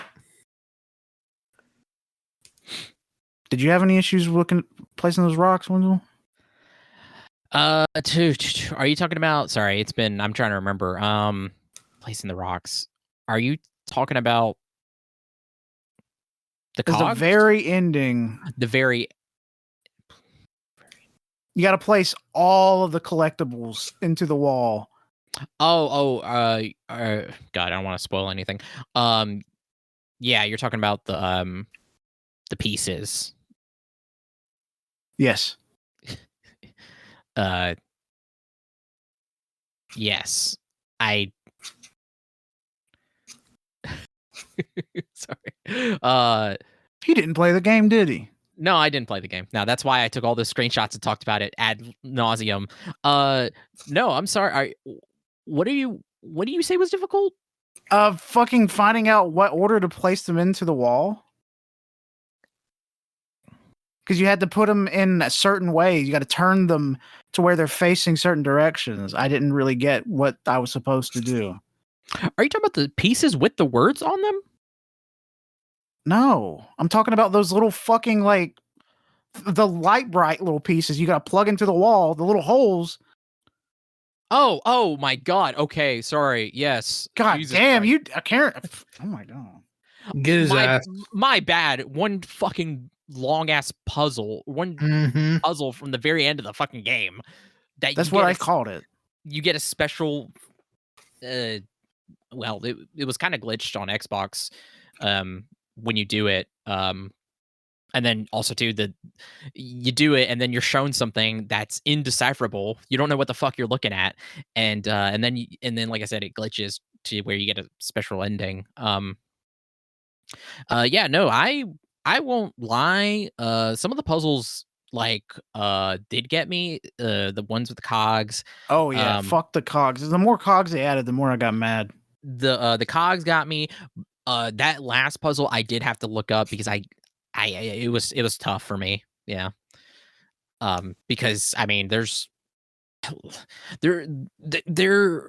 one. I want to say there was multiple ways you could have done that one, maybe, but I only did the one that was common. I think there was only one way you could have done it, but it was annoying because there's just I can't explain it. But yeah, I guess to finally talk about my piece of Indiana Jones, yeah, like Colt said, it is like an Indiana Jones movie, but in game form that you can actually interact with, whatever. I do find it funny that you say kill Nazis, but you never explicitly, like, besides you shoot them with guns. You do, but there's no blood. There's no blood or anything. And I'm shooting this Nazi in the head with a machine gun. He's not alive. Yeah, but there's no blood. And there's no holes either, you know? And then not only that, they have you do options of going like not pacifist, but like you're knocking them out, you know? Yeah, you have like, don't you have a choice to knock them out and kill them? yeah, So you're killing Nazis. I don't know. I feel like if you're gonna like, you should go all the way. You should dismember them, show blood, you know, like maybe even go as far as to, you know, killing their families. What am I saying? I don't know what's going on there, but Troy Baker is an absolutely fantastic indie. Like, he is Harrison Ford. We said it before. Harrison Ford can go ahead and die. We got his replacement. He's really fucking good. I agree. Troy Baker's performance as Indiana Jones was great. And really though, the combat, the gameplay was, I mean, it's fun, you know, but it's just very simple, very repetitive, you know. Nothing too crazy. That's a Machine Games game, man. It's got the same formula that I love. I would say Wolfenstein, the newer ones, have a lot more going on for it in terms of combat and yeah. Oh, combat wise, yes, but like outside of combat, there's way more stuff going on. Even when it comes to story, exploration, puzzles. Indiana Jones is way ahead when it comes to that. The combat is where it's beaten, of course. Yeah, I would say for sure in terms of puzzles and exploration, definitely Indiana Jones has that over Wolfenstein. But combat, there was something else I was gonna say. Story wise too, my only gripe is because you guys know this, I love the story. I love there's a specific moment in there where I'm like, holy shit, you know, like that, like bringing back something so obscure that like I had not even like thought about in forever, but it was just so cool to like incorporate that within the lore of Indiana Jones. Like I was just, but then like at a certain point though, like I was so wrapped up in it. There's a certain thing about the story that the more I thought about, I'm like, I actually don't know what this is. I don't want to say it because I don't want to spoil anything for anybody. And then when I try to look up what other people think about it, because I'm not the only one that asked this question, it's just like, actually, like this doesn't make sense, and they never explain it. I haven't played the DLC. Maybe they explain it there or whatever, but that's something that you should explain in the story. And like I've gone back to see like if this was something that I had missed or whatever, but no. And I'm like that is actually a big like hole that I'm just like this like that's kind of weird. It hurts it for me, which is why I had it much lower on my list, but it was still I had an amazing time with it. It was still just very good. I need the second game. It's going to be another 5 years, but I need it. Yeah, I want a sequel. I want more Indiana Jones, you know? Because that fucking final sequence when you're on the thing and the laser is so awesome. Face melting zombie or Nazis. It was awesome. I can't deny that. That was really cool. Again, going to the different countries was super cool, and like learning like legitimate like history and like them actually like in like utilizing like language and history, and even like there's actual food recipes in the game. It's really cool of these in these different countries as well. God, it's an experience I will never forget. I really, like I said, it was a great time. Well, then why do you have 3? Oh yeah, I guess that's my number 3 now. Yeah. My number 3 is I beat this at the tail end of December, and it was Orbo's Odyssey on the Steam Deck from 2023. This was a game I had peaked whenever Tanner was sharing what was in his cart during the winter sale or somewhere around there. I saw Orbo's Odyssey and I was like, oh, like that's a really cool looking thumbnail that they have for it. And then as soon as I looked at the screenshots of everything on the Steam page, I was like, oh, this looks really just fun and wacky. So I bought it and downloaded immediately. And it's another really short game. You can beat it within or under 2 hours. It is basically you play as Orbo, and you're just this small two-legged creature, and you and your friend and coworker Peeb, who is also a two-legged armless creature, are stuck in the office. You're stuck in the office because you don't have arms and you can't open the door. So the only other person who could open the door is the boss, and the boss is not in the office. So how do you get out? Well, that's where you have to go on your odyssey. Orbo, you go through different doors, different areas. I think I remember there being 4 areas, and in each 4 you have to collect 5 parts to build a robot arm so that you can open the door to get out of the office.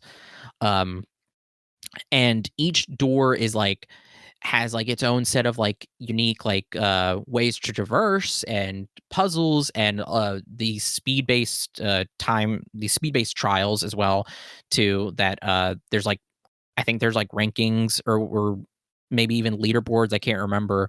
um uh I think it shows your time above the door. Anyway, it's very funny, very just wacky. I don't man, I don't know what else to say. I had a great time, and I kind of honestly wanted more. Um, the ending portion was like really cool, and there's a joke at the very end that's like something that we have done within our group so many times. I was laughing. It's so good. Um, yeah, Yeah, this game looks awesome. I've seen this little freak before. that's I do want to play it. dude. The entire time I was thinking of like, oh my god, Colt is probably like thinking like, look at like this. I think Colt would love it. I think Tanner would love it. Every time walking around like this little fucking freak is so just. There's a bit in there where you're doing the tutorial, and one of your basic move sets is that you can do a front flip, and the tutorial guide who's on a speaker is like your basic move that you can do is a front flip. This is good for traversing your environment or getting out of a conversation. And every time I would just stand there and have Orbo do a front flip, I'm just like, this is one bad motherfucker. Well, I have some news for you. Apparently, there is another game called Peeb's or Peeb Adventures. It's I think it's another 3D platformer. I don't know if it's the same Peeb, but I think it's weird to have a Peeb character, and because this game came out in 2021. Yeah, it's the same Peeb. Okay. Yeah. So it's the prequel to Orbo. Yeah, they made it Peeb Adventures. It was a part of a game jam, if I'm not mistaken, when I was researching this. Well, I say researching when I was reading about this game, because I bought this game during the Steam sale. I haven't had the chance to play it yet, but yeah, I believe it's only available on itch though. I don't even think this game's on Steam. Because Peeb Adventures is like a proof of concept for Orbos. I would love. I will say I want more. With these games, you know, I'm glad that they're as bite sized as they are, but like, I think it's a great thing about it is that it makes me want more. I want more Orbo and more Peeb. I love Peeb.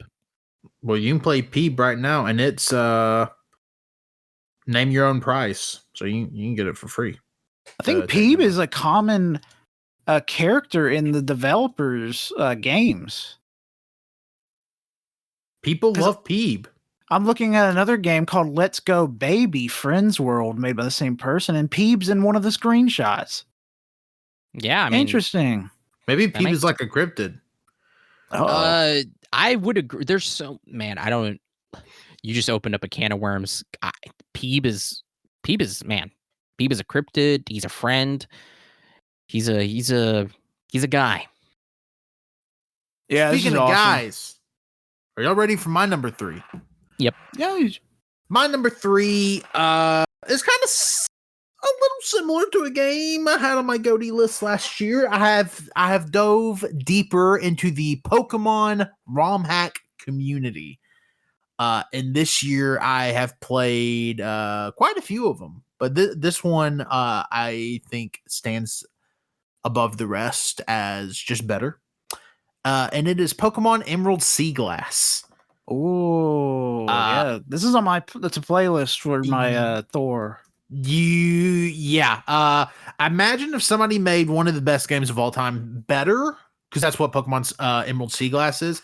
Essentially, it is the Pokemon Emerald that you know and love. There are a lot of quality of life fixes. First of all, every Pokemon from Gen 1 to 3 is included in the game, but those Pokemon also have access to their post Gen 3 evolutions, such as Roselia can evolve into Roserade, Electabuzz, Electivire, all that stuff. So all Gen 1 to 3 Pokemon, but all Pokemon have access to all their evolutions. Also, some of the quality of life fixes, the physical and special split has happened. So, physical attacks and special attacks are different. I'm trying to think. Some of the typings for certain Pokemon have changed, or some Pokemon have different move set or move pools now. So, their big thing was they wanted to make every Pokemon viable, which I think they did a great job of, such as Sceptile is now Grass Dragon, Octillery is Water Fire, Noctowl gets a Ghost subtype. So it's a lot of small quality of life changes like that. But the real star of this show is the art style. Because yes, this is Pokemon Emerald, but it is done in the style of the Gen 2 games of Silver, Gold, and Crystal. So it has that beautiful pixel art. I mean, it is gorgeous. Your Pokemon follows you around. And God, it's just gorgeous. I mean, it really is gorgeous. And it also does remove some of the more annoying elements of the Gen 3 games out. There's not so much diving in this one, for instance, as there was in the original Gen 3 games. And yeah, man, it's just fun. It's just fun to go back to Hoenn and play in this world again and be able to just have a team. Like I'll be honest, my team was swagged out by the end of this. I mean, I had Electivire, I had a Gengar. I mean, I just had a completely swagged out team, if I do say so myself. And I'm fucking good at Gen 3. Like I can blaze through the Emerald main game in like 10 hours. But yeah, it's just a great time. It literally, it's what if we made one of the best games ever even better. And that's what Pokemon Emerald Sea Glass is. I tried to play Pokemon Emerald Legacy right after playing Sea Glass, and I think that it was just too much Pokemon Emerald for me at a time. Yeah, thing when it comes to ROM hacks, I'm not huge on like this changes this small thing and everything else is the same. I like this. I want shit to be very different, at least visually. Well, yeah, and this the person that did Pokemon Emerald Sea Glass released a game in November called Pokemon Lazarus, which takes place in like this completely new region. It's based off of Greece, ancient Greece. Yeah. And I've played like the first couple of hours of that game, and that game is really cool. But there's so many fucking cool fan games and ROM hacks out there. Pokemon Unbound is a popular one. I've tried to play some of that. The Yellow Legacy, Crystal Legacy, and Emerald Legacy games.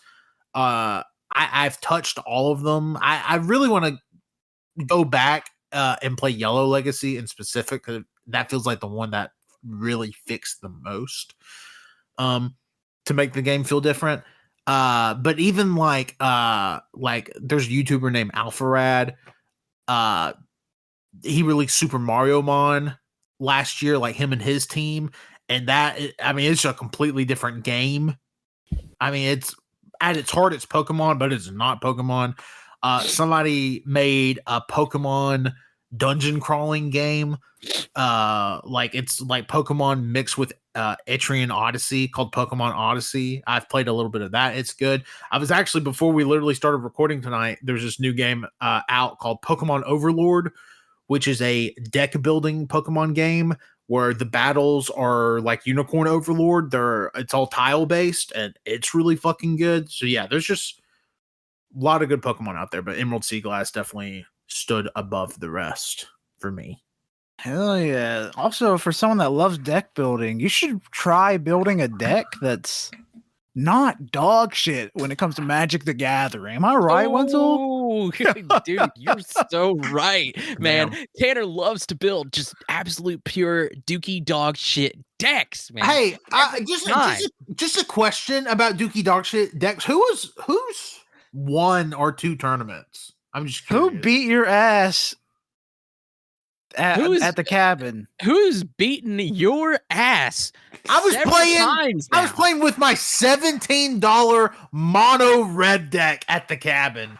Okay, congratulations, you finally got one over on me. And I also beat your fucking Blippi deck too. And I was able to beat you with a deck that I built spontaneously. Yeah, y'all don't want me to get serious about it. Yeah, y'all don't want me to take the weights off. Yeah, because if you take the weights off, he's just gonna look at a thing. It says most annoying deck, period. And it'll be awful for everyone. Hey, I have a way to fix that problem. Here's my deck buster.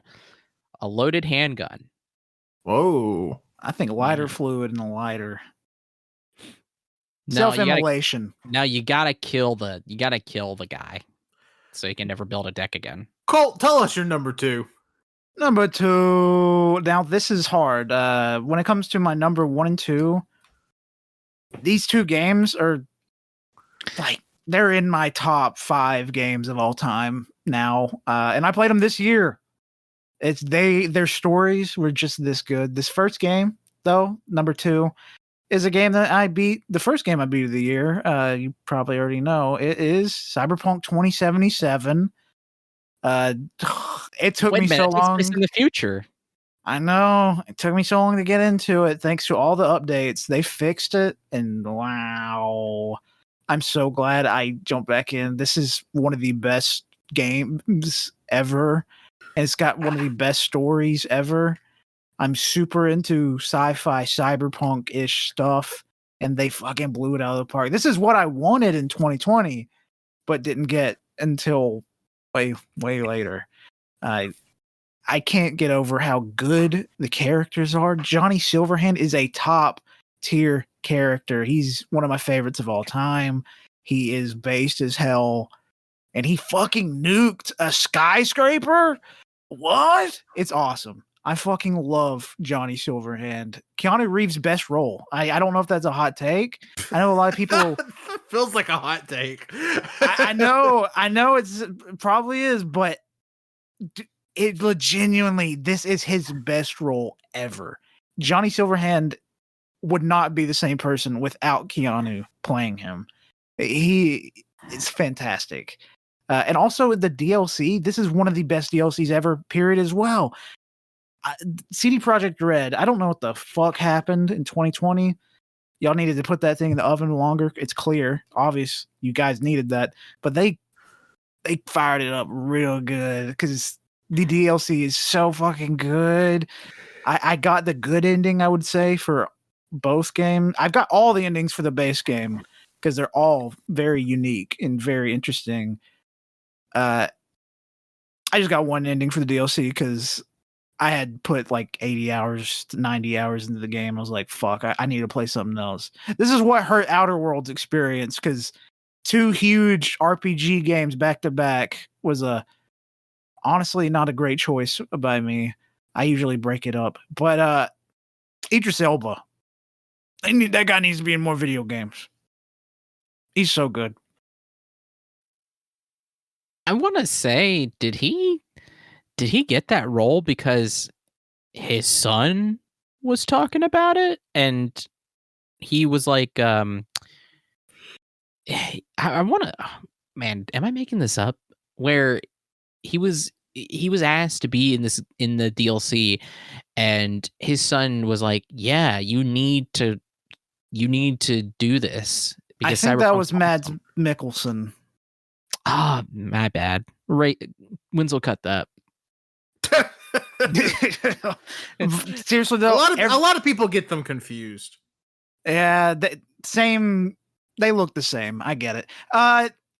Seriously though, please, if you didn't give it a chance, give it a chance now. But if you gave it a chance in 2020 and you saw how fucking awful it was, like, please give it another one. I'm begging you. It is such a great time. It's so good that I'm re-downloading Witcher 3 so I can play it before the cough cough sneeze sneeze DLC possibly drops for the bridge to Witcher 4. CD Projekt Red has the gas still.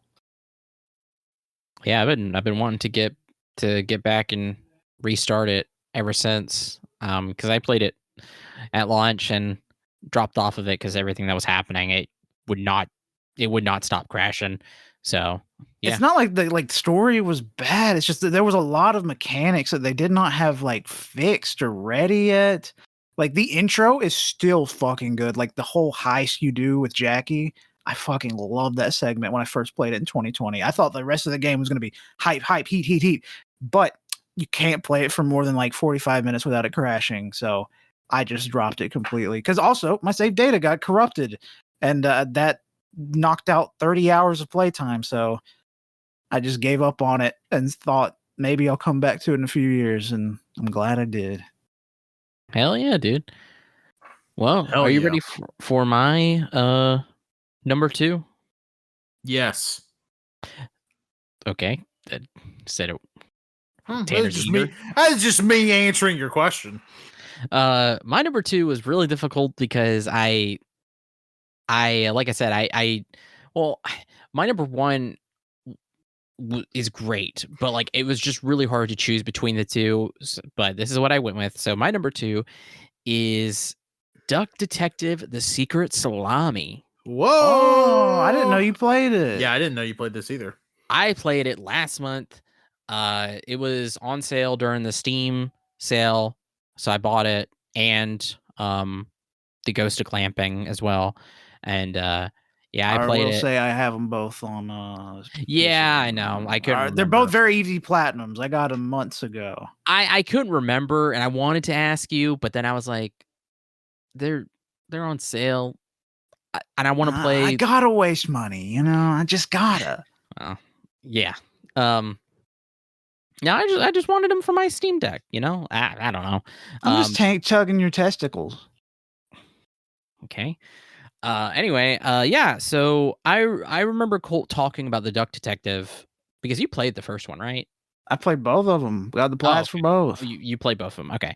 Yeah, I remember Colt talking about them and saying like, if you love Frog Detective, you're gonna love Duck Detective. So that was immediately I was like, I put a pin on that in my mind, a sticky note, and then when I saw it, I was like, I'm gonna play it. So I played it, and yep. If you're like me and you love the Frog Detective and you wanted something that was, you know, had cute animal characters, just a fun low stakes story, and, you know, not necessarily puzzles, but yeah, no, it's a puzzle game as well. Just very easy, just quick.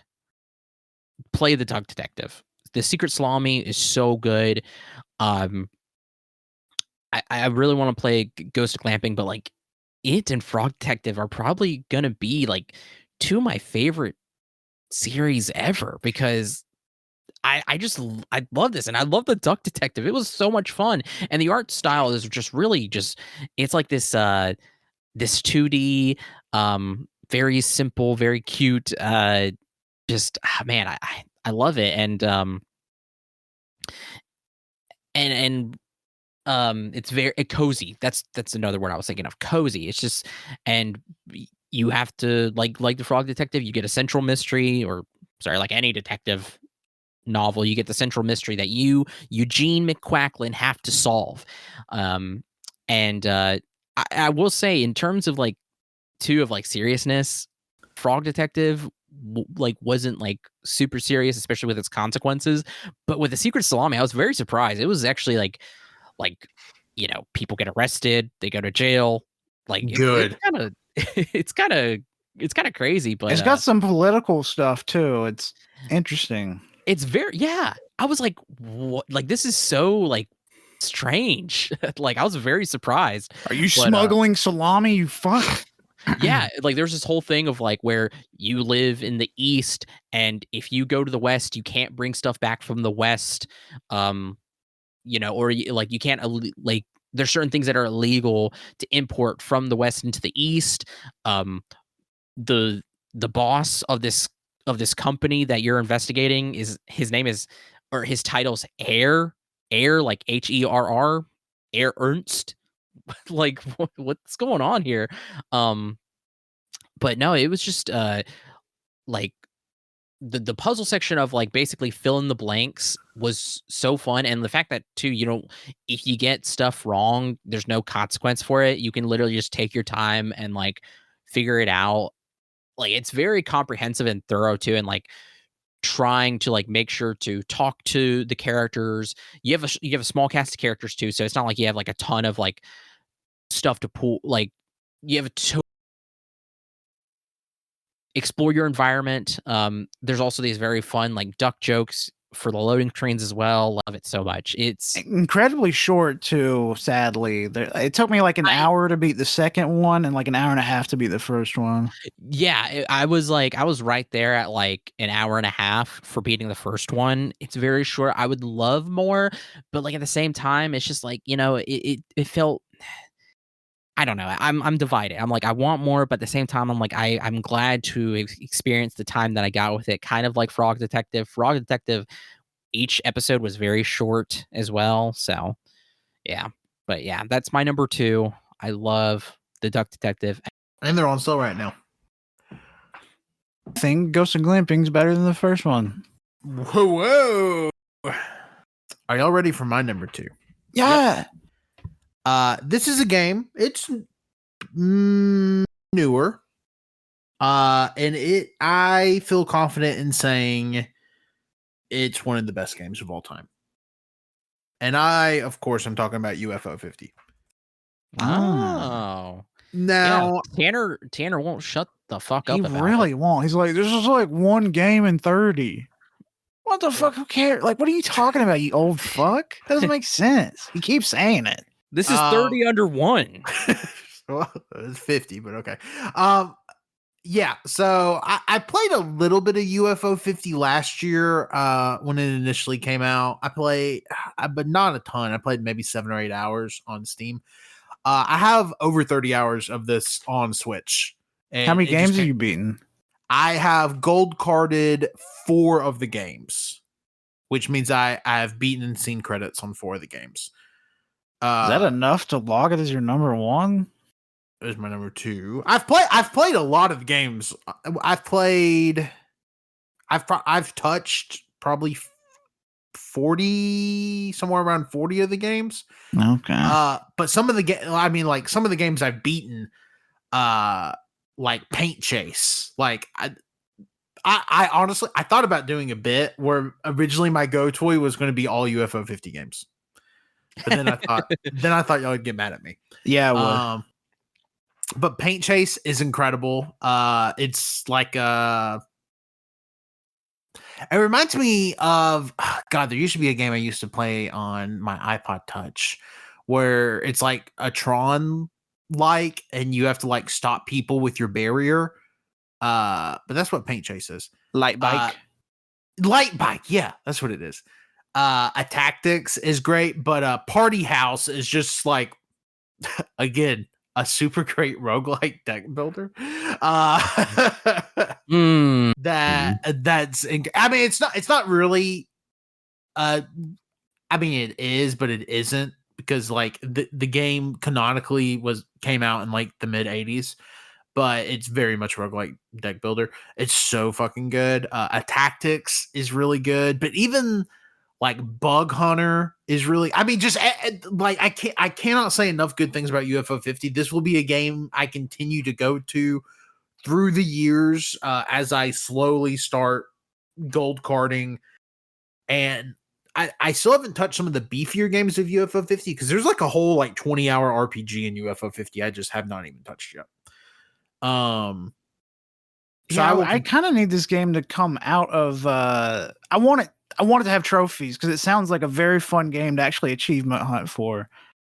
well, see, trophy hunt. you don't really need it because it's all built into the game. I know, but I like the trophies. They make me feel good. I don't know. But God, what? And then there's like all the stuff with the terminal where each game has a terminal, so like you can kind of decipher cheat codes for each game, and do certain stuff. Like Velgris, which is one of the earlier games in the set, has a really cool cheat code that essentially lets you have all the power ups at the same time, which is really cool. Just a really fun way to just absolutely blaze through that game.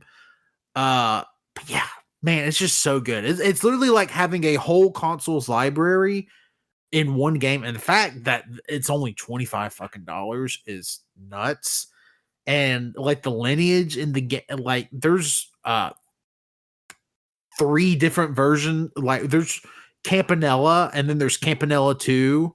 Like there's just games, and then there's sequels of the game, and you can see how they evolve off of each other. It's just it's a masterpiece. Is there a game on there that you think sucks? I'm not huge on Barbuda, which is the very first game on the set. But a lot of people really fuck with Barbuda. I am not huge on Barbuda. I don't think it sucks, but it's just very much not my cup of tea.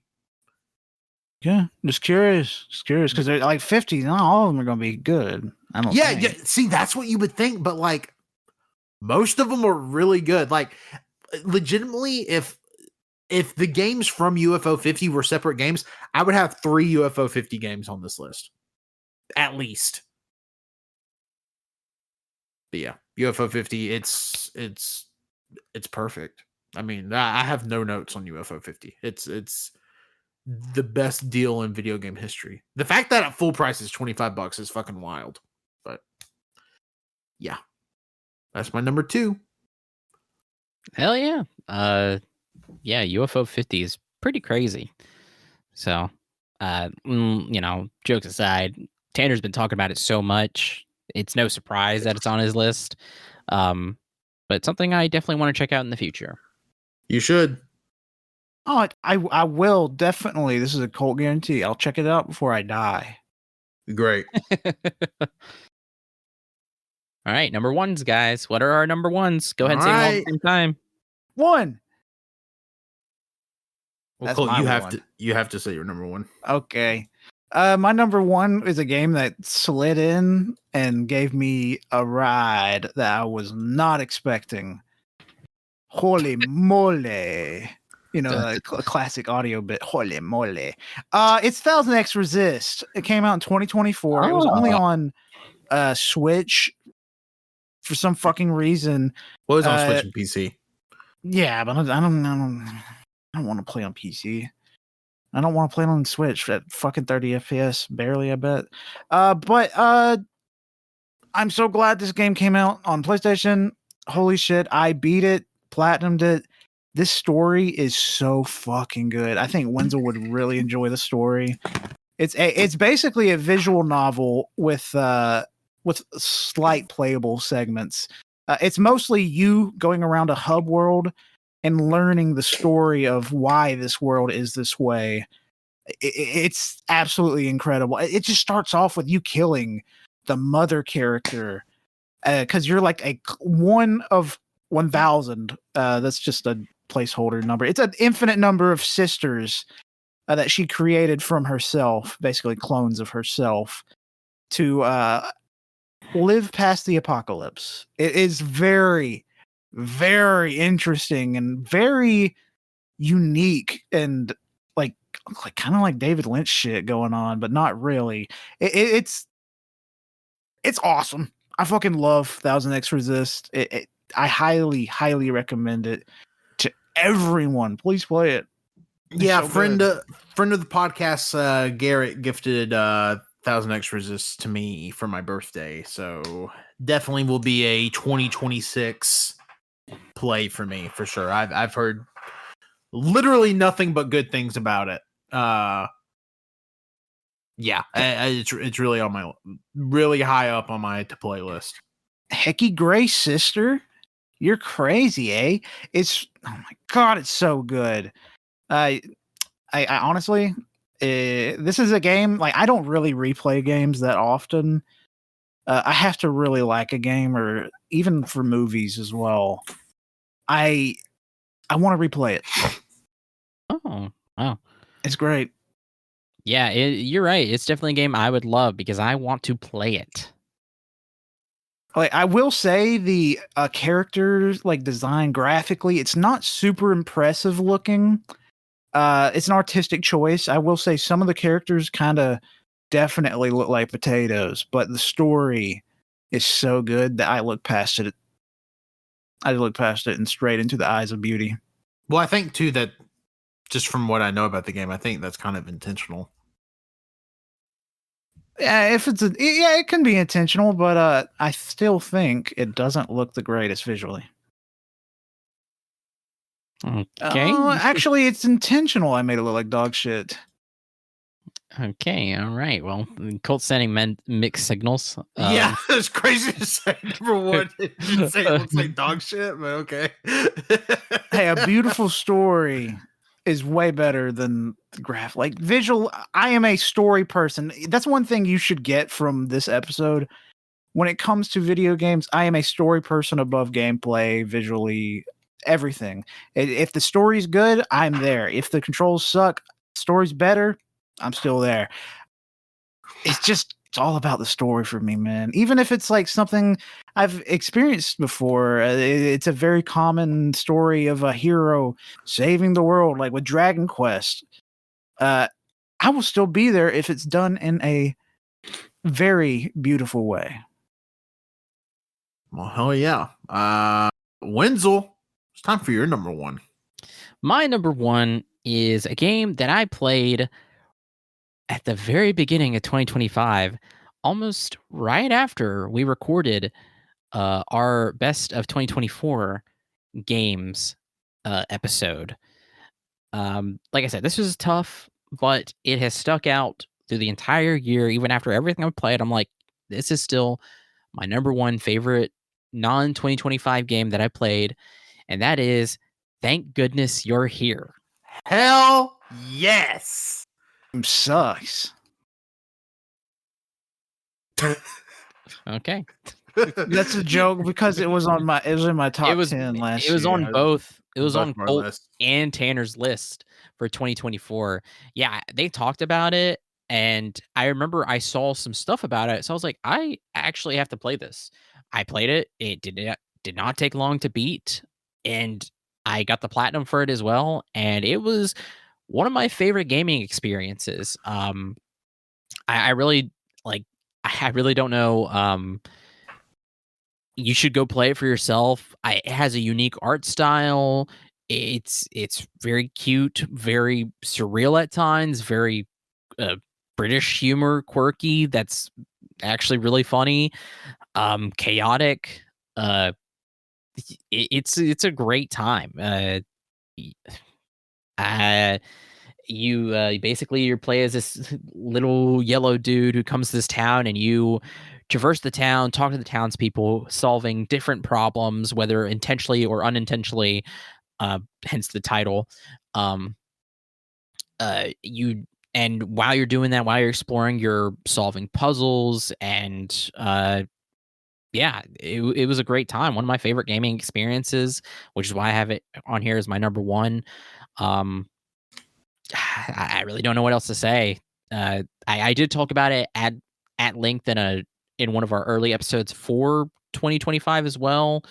In 2025, because like I said, I played it and I had to talk about it immediately after. Yeah, just incredible. Yeah, I mean, man, like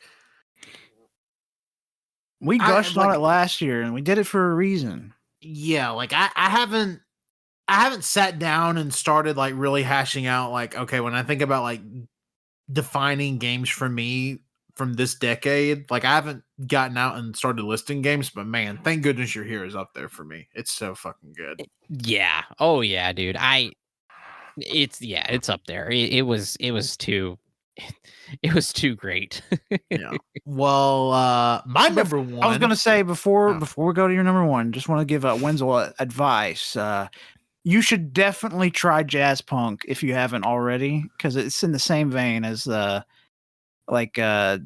Detective or Thank Goodness You're Here. When it comes to the humor, I think you'll really enjoy it.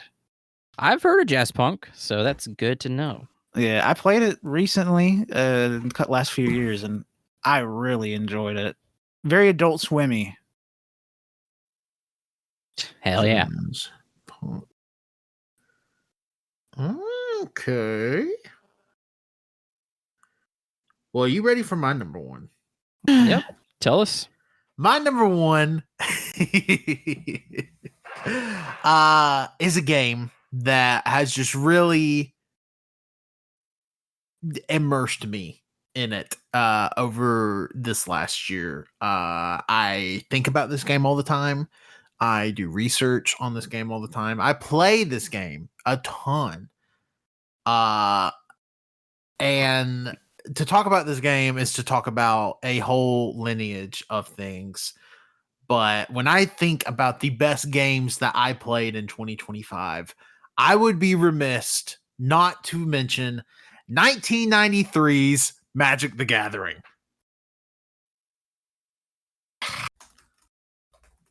And y'all heard of this one? God damn. I don't, we're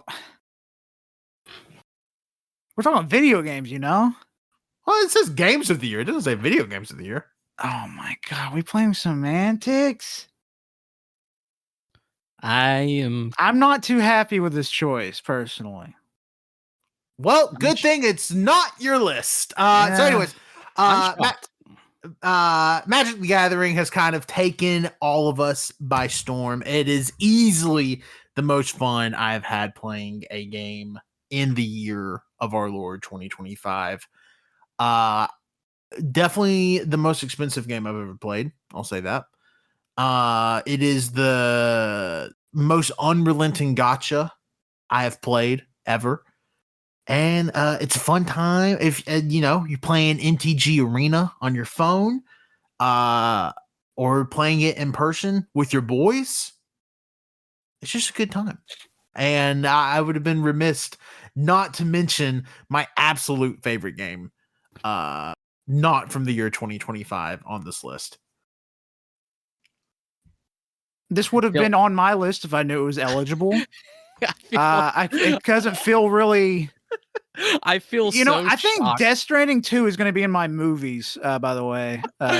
Because it's basically a movie. Okay, first of all, several publications include board games and card games on their Game of the Year list. So this isn't anything new. Second of all, we've never specifically said it had to be. We've never called GOTY the GOTY. It's always been GOTY. Games of the Year. I think we have never included non-video games, and also from now on, it should just be video games. I have never needed to include another non-video game. I understand what you're saying, but I don't like it. I don't like what you're saying. No, you just caught me off guard. I'm not mad or anything. I was just caught off guard. Like, that's wow. But yeah, Death Stranding 2 is definitely making my movie list. I just think it's funny. Like, this is a joke. I don't want this to be mean or anything. I'm just saying, I was going to make a joke that it was because Tanner didn't have a 10th game. So I cut legitimate games. No, I know. Video games. That's why I'm joking. That's why I don't want to. It would have felt insane not to include it on a list of the best games I played in 2025, as it was the best game I played. No, like you said, like, man, I mean, like you said, playing it with you guys has been incredible. I really got into it this year, so I mean, I completely understand why you put it on here. It's great. I like Wenzel. It's fantastic. I love Magic the Gathering. Should have put it on your list. This is. I mean, at least put it as the fucking pocket version. The thing Like, is that I wouldn't have been mad at. It's the same thing. Not really, because we play Commander. But we've also have played Standard. Yeah, but Commander's what we mostly play. We played Booster, we played Standard, we played Commander. I think those were the only 3. But I would have been remiss not to mention the best non-2025 game of the year as Magic the Gathering. Now I will say, even if I play Magic 1,000 times over the course of this year, this will be the only time. I'm not going to be a Go Toy repeater. So it's not Magic's not going to make my list. Okay, who changed it on here to games of the year? It was video games before. Who changed? Well, no, it was games first. No, it was video games. It said games first. I saw whoever changed it to video games. It was video games. I saw who changed it to video games, and also for some reason changed the color to an uglier green. It's blue for me, but yeah. For now on, video games, guys. Video games. Oh, I don't think you can dictate what's on other people's list. I sure, yeah. Fuck it. For movies, I'm gonna put random shit on there. I'm gonna put a game is a game. Again, there's several outlets that include non-video games on their game of the year list. Yeah, but like Naughty Dog's games are considered cinematic experiences. So okay, well, and same thing with Kojima games. I should put I'm not even joking. If we're doing this, Death Stranding's going in my movies. Okay, go log Death Stranding 2 on Letterboxd. Go log Magic the Gathering 1993 on the fucking whatever that game fucking thing is. Okay, let's everybody, come on. This is all in good fun. Like it's good fun, but it's a video game games from now on, right? Also, Colt, I do want to say Magic the Gathering is on backlogged. Oh, well, that is strange. Do they have board games on there? I don't know. Search Candyland or something. Let me search. I for a second I was like, Candyland isn't a board game, but I was thinking of Candy Crush. I'm not seeing any specific board games, but I'm sure it has electronic version of board games. I mean, different. Like, again, I'm not being like, we never really. Did we really ever truly specify video games? We just said games, so it does count. Of course, does the Game Awards where does the Game Awards specify it? That's the Keeley's. He makes his own rules. He's a one-man show. I think Tanner's playing with semantics, and I think we need to kill him.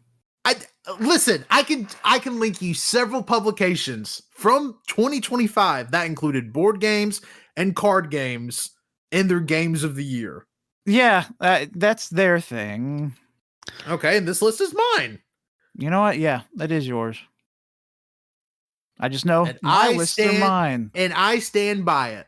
Okay, well, I hate to pull this, but technically you are under AllYouCanHear, an entity that currently me and Colt are the host of, and we could legally kill you.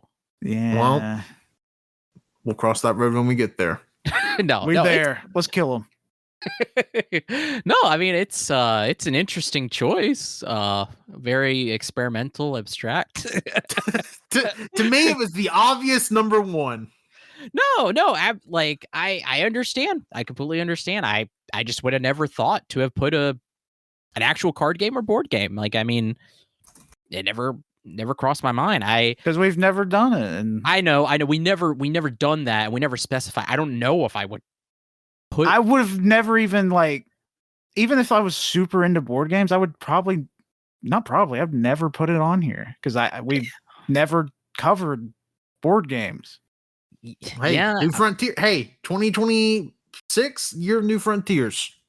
I will say this: if anybody wants to put card games, board games on their list, they can. I'm not going to stop you. I know for me personally, I was always under the assumption it was video game, so I'm going to strictly stick to video games. Yeah, I'm a strictly stick to video games because We'll see what happens. I respect video games more. I can't look into the future like that. I don't know. Maybe a board game maybe I play Finspan here in a couple of weeks and it just blows me out of the fucking water. I don't know. Yeah. Well, I guess that's it for this part. Is there anything else we need to do or say? I might as well say I don't know about you guys, but I know you probably want to save it for the end, but this is kind of related to this section. I have some goals regarding older games. Hit us. Yeah, if you guys want to talk about those, go ahead. I declare that I will beat every single Devil May Cry game. That is my goal. I want to get into the Devil May Cry series. I've started every single game at least once in my at some point in time. I've just never stuck out and beat them, mostly because I found them too hard, or I didn't really connect with the characters that much. AKA Devil May Cry 5. It was a lot of style, but I didn't really get the characters that much because I didn't play Devil May Cry through 1 through 4. I'm going in. Also, I will beat Chrono Trigger as well. That is my goal. Ooh, be one of my first games I beat on my AYCH, alongside a lot of the DS Dragon Quest games. Very excited to get into those. Hell yeah. Okay. Oh god, I knew I had some goals whenever you guys brought it up in their chat, but I can't remember all of them right now. I didn't really write them down. I the one that sticks out in my mind that I know I want to do this year is I want to play through all of the Oddworld games. Well, I think all, because I think me and Colt own them all now. But Yeah. I want to play through the Oddworld series as well. Yeah, it like having played Fist, I really like, for some reason it really like sparked like odd, like, I don't know, not Oddworld vibes or visuals, because I haven't played Oddworld, but for some reason it just gave me like the hankering, like I want to play Oddworld. It seems like a weird like game that would probably be up my alley. So that's one of my goals this year, is to get into the Oddworld series. Hell yeah.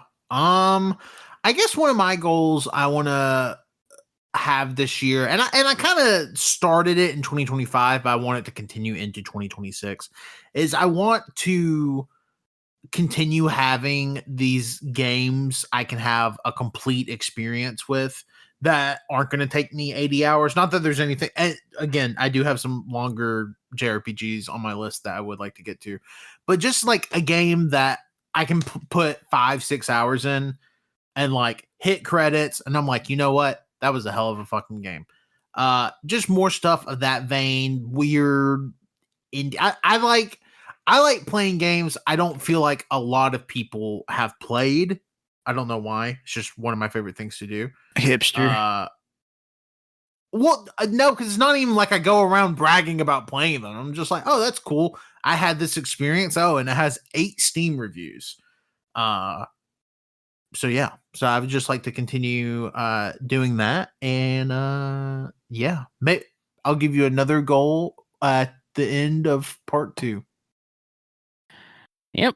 Well, that concludes this part of our top 10 non-2025 games.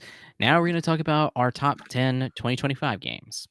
See you right now. yeah,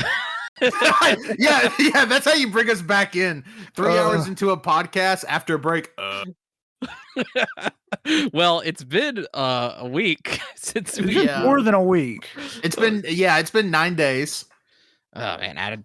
Tanner contracted a fatal disease. He died. We had to clone him. He's back. Actually, technically, we had to clone him twice because this other one came out fucked up. Yeah. This one's the least fucked up we could get. Yeah, the first one we had, I don't know if we should say that on the pod. The first one's fine. He's living his own life at an undisclosed location. Democrat. I'm sorry I had to say it.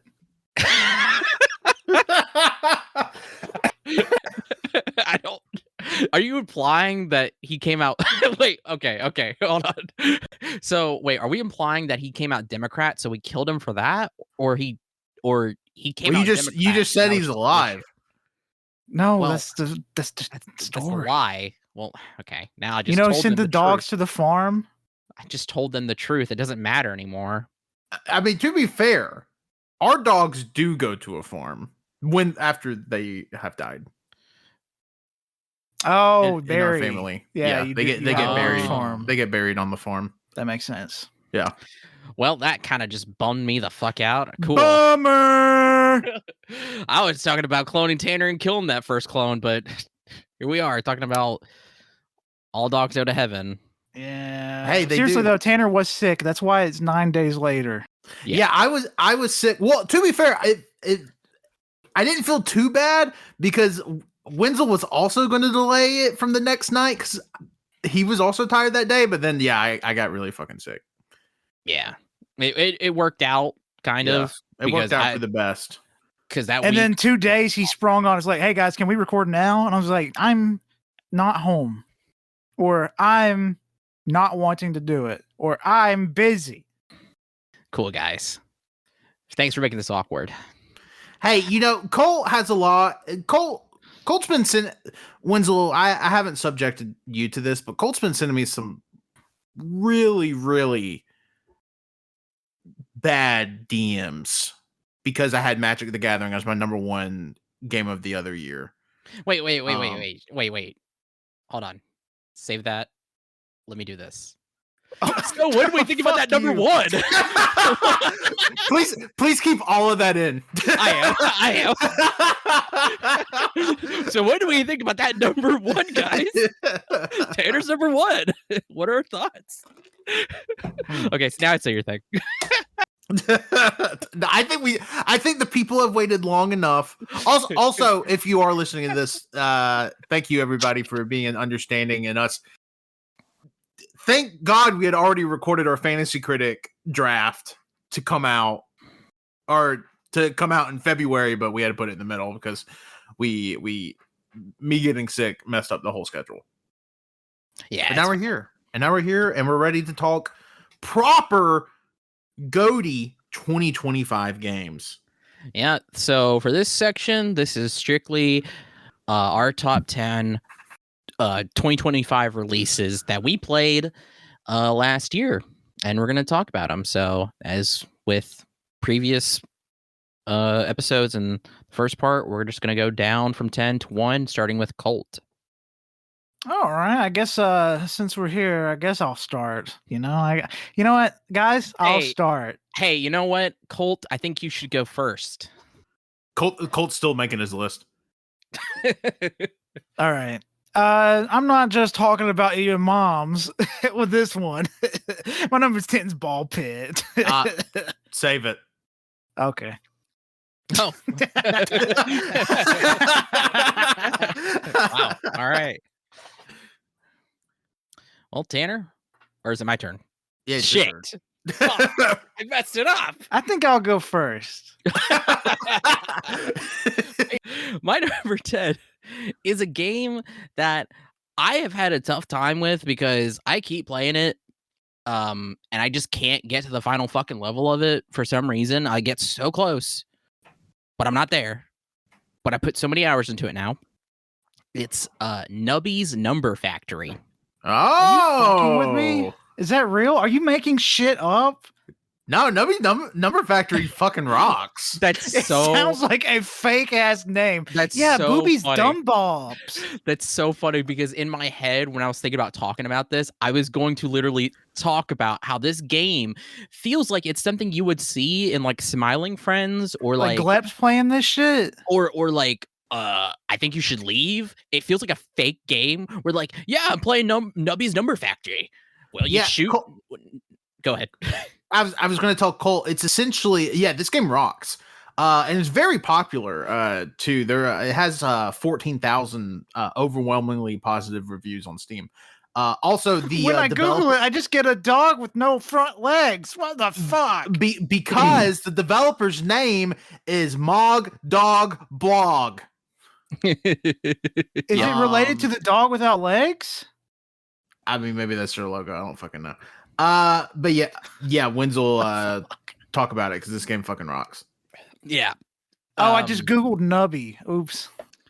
Yeah, I was trying to tell you, Cole, if you Google just Nubby, you're gonna get nubs. The thing is, Nubby's Number Factory is also popping up here. It's the dog and this. Okay, That's interesting. Then there you fucking go. Because it's a what other game has Nubby in it? I'm just saying. I just googled Nubby's Number Factory. I'm not getting any photos of a dog. Google Nubby. I'm getting just the game. It's a cute dog. But Wenzel, talk about the game. But anyway, yeah, it's like in these shows, whatever. I just imagine somebody like Tim Robinson saying, like, yeah, you grab a Nubby, you throw him, and you make numbers. And if you don't, you have a certain set amount of lives, and if you lose all your lives, the sun explodes. That's not a bit. You have like I think 5 lives. Yeah, that's the game. No, you got it. And if you don't hit your goal, you'll get a cutscene of the sun exploding. Is this 2048? But yeah, it's more like Peggle.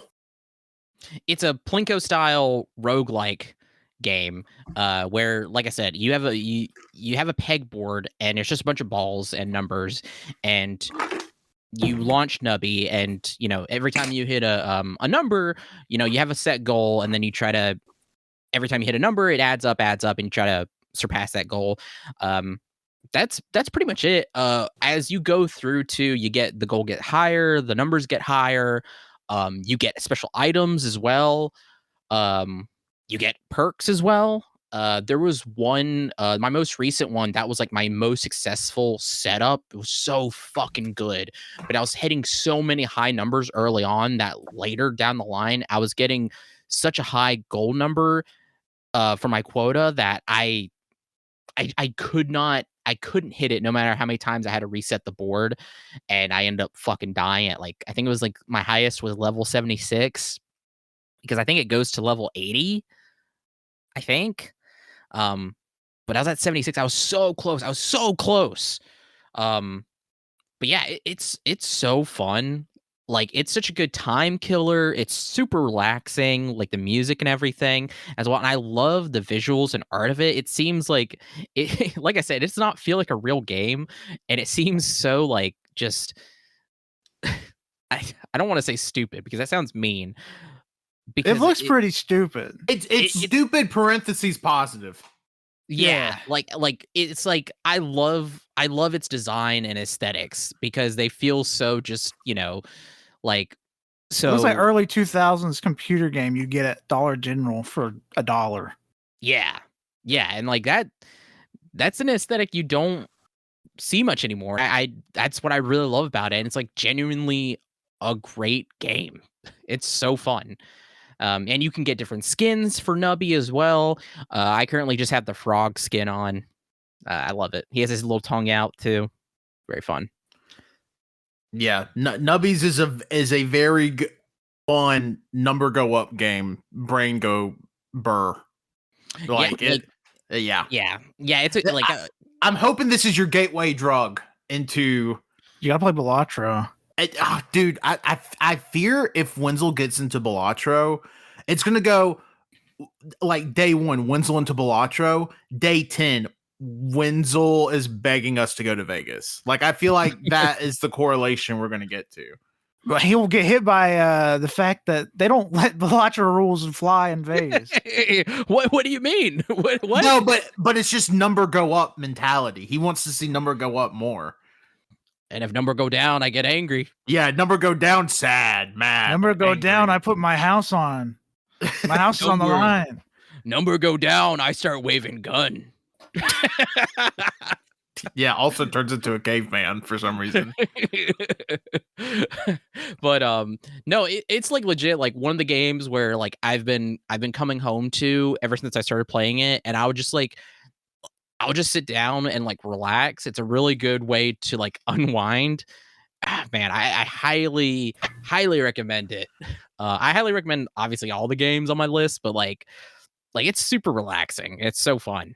Yeah, and Nubbies is cheap. This game at full price is $5. Yeah. So, all right. Well, are y'all ready for my number 10?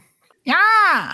My number 10, weirdly enough, kind of goes hand in hand with my number 1 from Games of the Other Year. It is a 2025 released video game. For my 30th birthday, we all, my wonderful wife, rented a cabin, and we went and had a great long weekend out there. We played a lot of Magic the Gathering, but another thing we played a lot of was Lego Party, which is my number 10 game of the year. I had so much fun. I knew the second I played Lego Party, it was probably going to make this list. And funnily enough, Wenzel, it knocked off Nubbies was close to making the list, but didn't. But Lego Party. So Lego Party is Mario Party, but better. All the mini games are so much fun. Each map legitimately feels so different. My favorite was the amusement park / theme park level that we played, where you can build different attractions and do this, do that, and then like Ninjago can show up and kill monsters, and then we always hated the computer player because they cheated, and they were weirdly fucking lucky. Yeah, the computer player was weirdly lucky. I did win 2 of our games, so not to brag, but yeah, it's just it's literally the best of Mario Party distilled down, and you can play this on anything. We played this via Netflix. Yeah. And we played with our phone as a controller, and it worked pretty fucking well. Now, would I have rather had an actual gamepad? Yeah. That would be because there was a bunch of mini games that were very fucking hard with the input lag. Yeah, I would very much like a controller for that. But yeah, man, it's just a fun time. Like if you've gotten tired of the Mario Party formula, I highly recommend. I mean, if you have a Netflix subscription, you have Lego Party.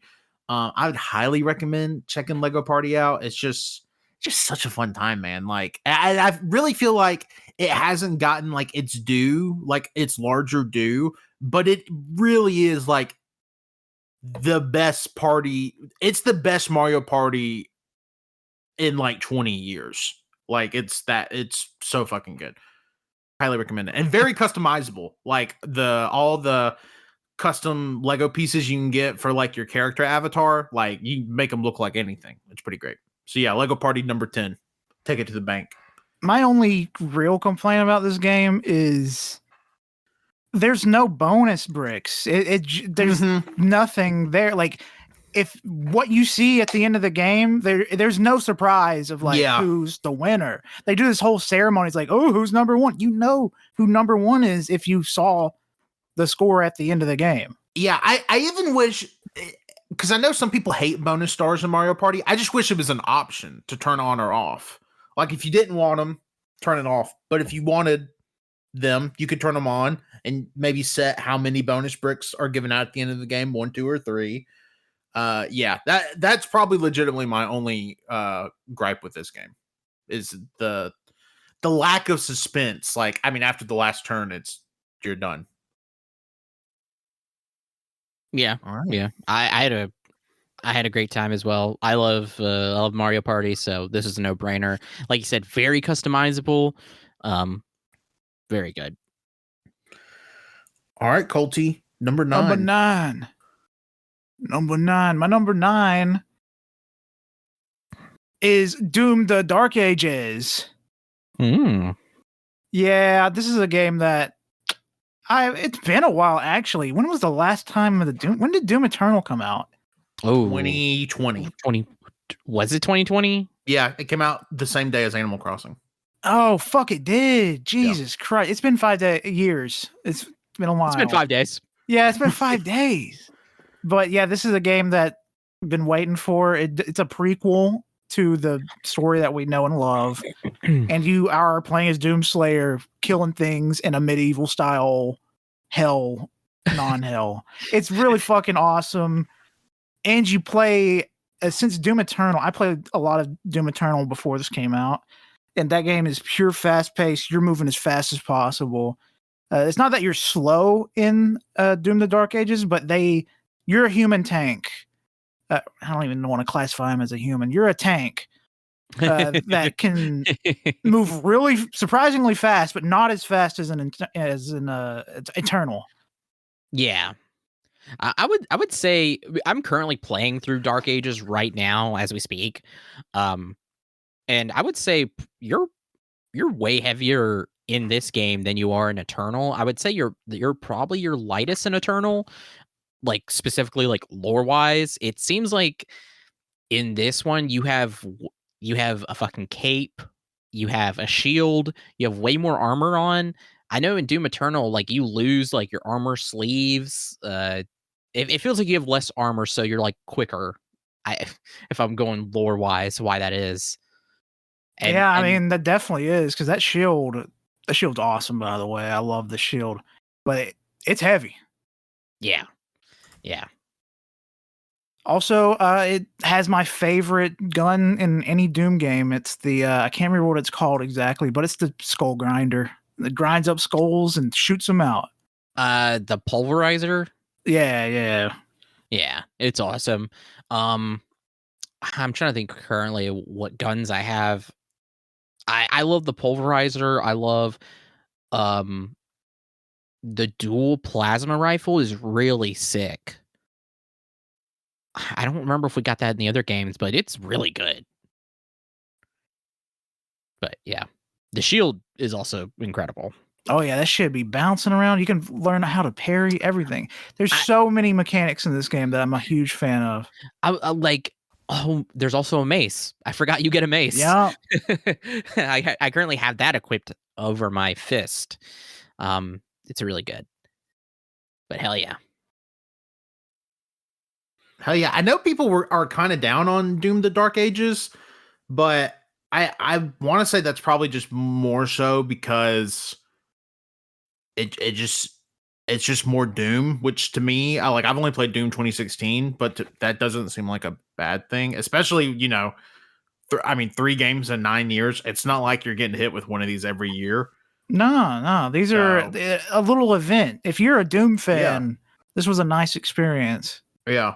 And it reviewed well. When I've have audibly have heard people talk about it, they're like, yeah. Oh, that game came out this year. Like, it always seems like weirdly, like, I'm like, these are the same people that gave Doom 2016 like Game of the Year in 2016. I'm like, okay, okay, bud. All right, Wenzel, I guess we're ready for your number 9. My number 9 is a spooky game. Oh, I don't know why I said it like that. It is scary though. It was pretty creepy. It's Karimara, Beneath the Forlorn Limbs. Oh, okay. This one was a huge surprise because I had picked this up on sale, and it's very short.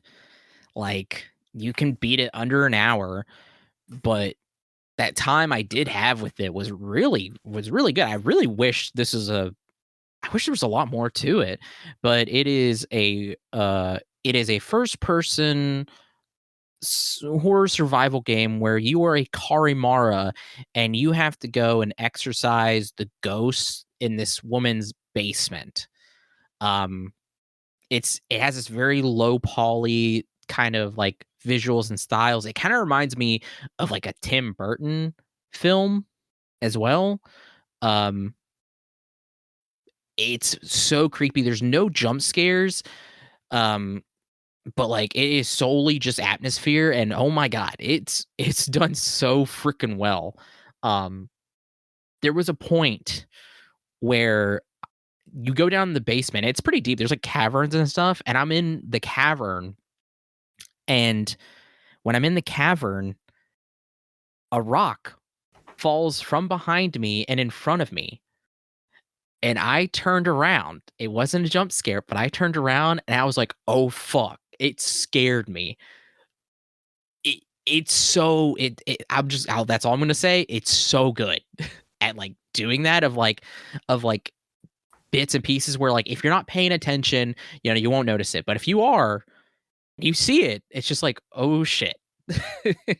Sounds like Wenzel made brown in his pants. It really. That's what I'm hearing.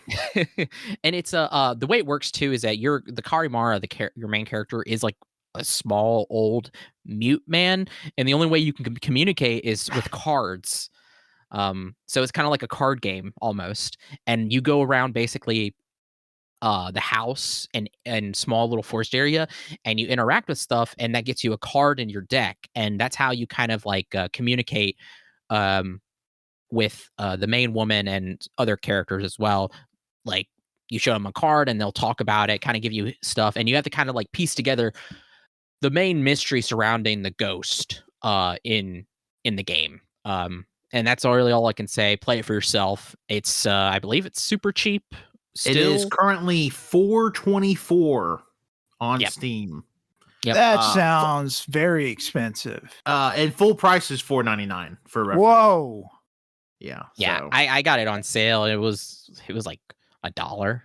Yeah, and as we've learned from the Peak devs, $5 is basically free. So No, $5 is $3. no, $3 $3 is $5. No, $3 is not $5. $3 is $5 in my head. Well, that's a fucked up worldview. Wenzel doesn't know what we're talking about. I have no idea what you're talking about. I'm still talking about my game. I just want to say it too. What I found really interesting about this game was that it's actually based on real folklore. It's based on Normandy folklore that I know nothing about. The Brit? Normandy's in France. The Brit? Sorry, that sounded really mean. Hey, every time I hear Normandy, I just think Mass Effect. I'm like, damn, they got Shepard on the indie. Norman folklore. I know nothing about the Normans, so I was just like, that's really cool because I forget like that like at the time, way before what we know to be obviously modern countries, whatever. A lot of Europe was divided into so many small kingdoms here and there, and so many have developed their own like traditions and folklores that either don't exist today or are completely unheard of. Which I guess is the same thing, but it's just I was just really surprised. I was like, that's really interesting. So check it out for that as well. Oh, hell yeah. Are y'all ready for my number 9? Yes. Yep. My number 9 is a little game that is vastly, vastly underrated. More people need to buy it, especially because it's basically free. It's $2.99. Many Nights a Whisper. Save it. Okay. I had a feeling that it may be on your list, but yeah, I'm happy to save it. Dude, I'm so excited to talk about that because I gotta know something. Yeah. Oh yeah. Yeah. Also, we should preface before we go any further. There may be light spoilers for some games as we continue discussing. So just a heads up. Yeah. If we've all played them. No. You don't play PC games, so I'm not worried about. Okay. I mean,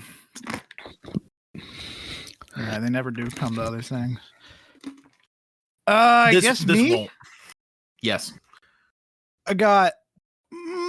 This is a game that a lot of people, not necessarily bad on or low on, but it's a game that I haven't really picked up because when I did play it, I just haven't picked it up since they did update. It's Monster Hunter Wilds. This is a game that I was very excited for. I had played the fuck out of the last 2 majors, Monster Hunter World, and then you got fucking Monster Hunter Rise. Ah, man. I loved this game. I really did. I think the final monster is probably my favorite, like, title card monster you see in a Monster Hunter game. But I can understand the major complaint about this game is that it was too easy. They kind of did streamline the whole process of like, you actually only need to kill this monster 2 times. You've got everything, and it's it. But outside of that, this game was very fun. I enjoy riding your basically a chocobo, but not yellow, and then got some great ass fucking weapons. I actually played a lot of hammer this time around because I don't know what the hammer just didn't click with me before, but this time hammer was with my shit. I was beating the fuck out of animals with hammers. I was dropping on their heads, concussing them. It was a lot of fun. Also, Ray Dow's in this, and he's awesome. All right. Anybody listening to that, you can take that audio and do whatever you want with it. Yep, dude. Send it to who you think needs to hear it.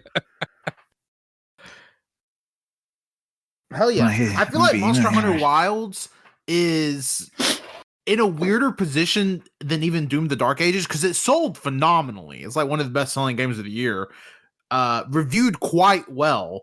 And then I think it's something where like when Game of the Year season comes around, it came out so early in the year and so many people did have like, oh, it's too easy and didn't stick with it through updates and stuff that they just kind of forgot about it, which seems weird because it seems like the Monster Hunter I would be the most into. Yeah, like I said, I need to jump back into it. They had huge title updates. Yeah. They added a guitar. They also added cami skins for your caretaker. They added bikini skins for your caretaker. It's pretty cool. Did you see that on PC? It would drop frames because it was based off of like it was constantly doing DLC checks. So if you had all the DLCs, your game would run at a better frame rate than if you didn't, because your game was constantly checking if you bought the DLCs. Yeah, that was pretty rough. That's another thing I know people weren't a big fan of is the performance on PC at launch. Yeah, I don't think it really got any better, but it's been rough. Yeah. Well, alrighty. Well, that's Colt's number 8. Monster Hunter Wilds.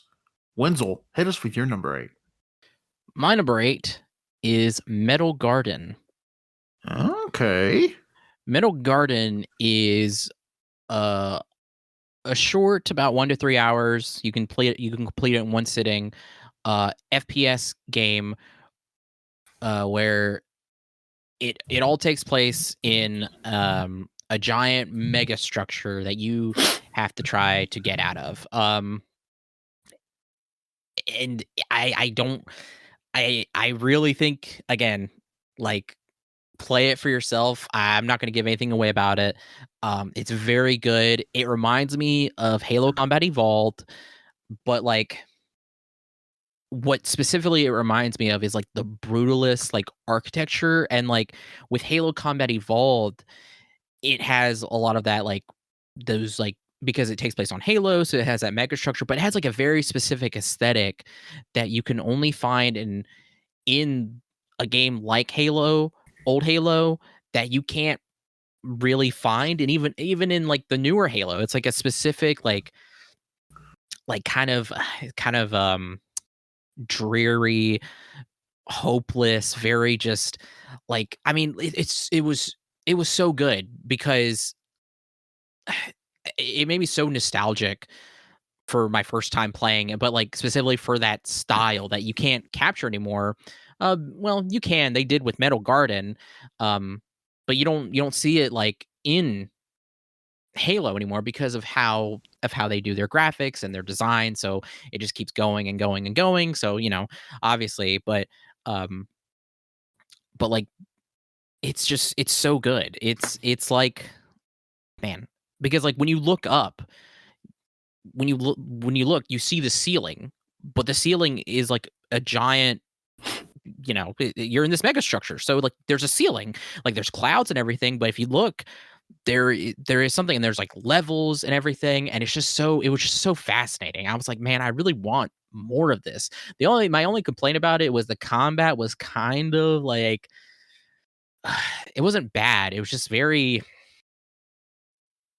It could be annoying at times, but Oh it was yeah, it was I'm still. looking at video of it. It seems kind of yeah, it doesn't seem bad, but it seems very plain. See, that's when I was looking up games and stuff, people were talking about this is a underrated gem that you need to pick up or whatever, and I was like, okay. So I played it, and it's like you said, it seems very plain, very barren, but when you play it, when you get going on it, it's like something you just don't really experience like aesthetically anymore unless you went back to like Halo Combat Evolved, even Halo 2. And then the story itself is like really, like I said, interesting because the whole point of view is you're trying to get out of the mega structure. And there's like whole kingdoms and everything, and like as you're exploring there's like roads. It's like the sense of time too is like crazy. Like I said, it just feels like I know I keep saying brutalist, but like it's just like when you're in there, it's like you don't know how much time has passed. You don't know if you're in the future. You don't know where you are. You don't even know what the fuck this mega structure is because so much information has been lost, and it's so massive too. It's just so like it's so crazy. Like you don't really have anything like that anymore. Like I can still. There's some books I've read where it's captured that feeling, but like video game wise, it's just like no, don't don't really see that. I would love for this to be like expanded upon because I just thought it was so fascinating. A really good like build up of a world. It kind of reminds me of Stalker a little bit with the vibes and the gunplay as well, and the way Yeah. people react to you. Yeah. I would say that's like it's like that. It's like your character is like kind of like a scavenger, kind of nomadic or whatever, and it's like that, but it's just like on a different level. It's like rather than being like open, like an open world. I mean, it's open. The mega structure is so fucking massive, but it's just not like it's like you're caged in. You're not, but you are. Yeah. I really love it. I recommend it to both of you, honestly. If I don't know if it'll ever come to anything else, but if you ever get the Yeah. chance, Colt, try it out. Yeah, I've had it on my wish list for a minute. It seems interesting. Like it seems like as somebody that doesn't have the time to give themselves over to a stalker like experience, it seems like something that would scratch that itch pretty well. So yeah, I've had it on my wish list for a hot minute.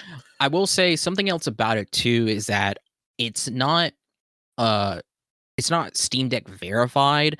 It's playable on Steam Deck, but one of the problems with it is that I think it's the text is too small, so it might be unreadable because it has that warning, and then certain like I think keyboard or mouse instructions will pop up to you. So when goddamn, I love this. I've been having such a great time with my Steam Deck and such a good purchase. But during Black Friday, I bought a Bluetooth keyboard and a Bluetooth mouse, and I bought an adapter cable so I can connect my Steam Deck.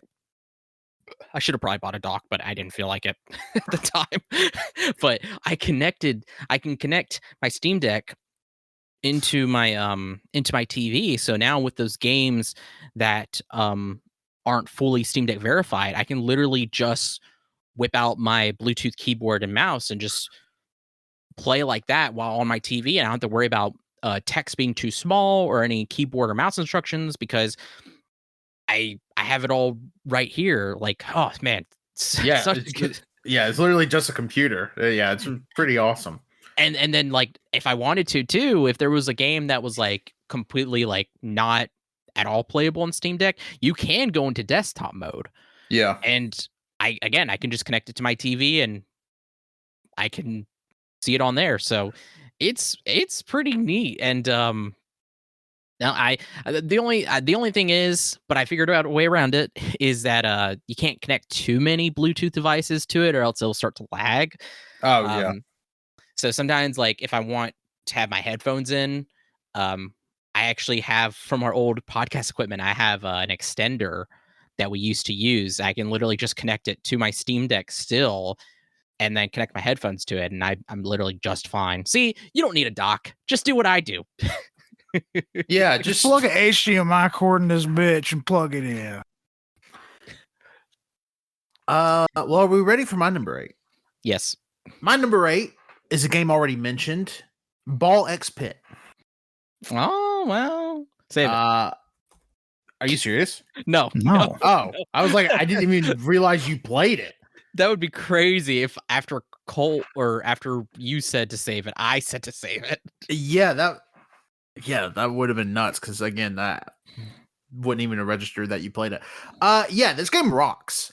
If you don't know, this game is oh my god, why am I blanking on the type of game it is? I don't know what to call it genre. Other than a vampire survivor like. Yeah, I mean it's a roguelike, but it's obviously it's taking inspiration from one particular game. Oh my god, I'm gonna when I look it up, it's a roguelite that has classic brick breaking gameplay with city building and RPG elements. Yeah, but okay, whatever. Anyways, yeah, it's essentially a brick breaking game. You can play as like several, like you keep unlocking characters. You can upgrade your balls. You have characters that, you know, their balls have bleeding or their balls come at you from the back. You know what I'm saying? Balls come at you from the top. There's one character in particular that's really fucking cool because it's literally 2 characters, which adds a whole other like layer of like strategizing like your build on it. It's really, really good. And like it definitely scratches a very similar itch to Vampire Survivors. I wouldn't go so far as to say it's exactly 1-to-1. Like, nah, because there's never so much happening on the screen where your Switch literally fucking, you know, crashes. But it's just a good time. The game's gorgeous, music's good.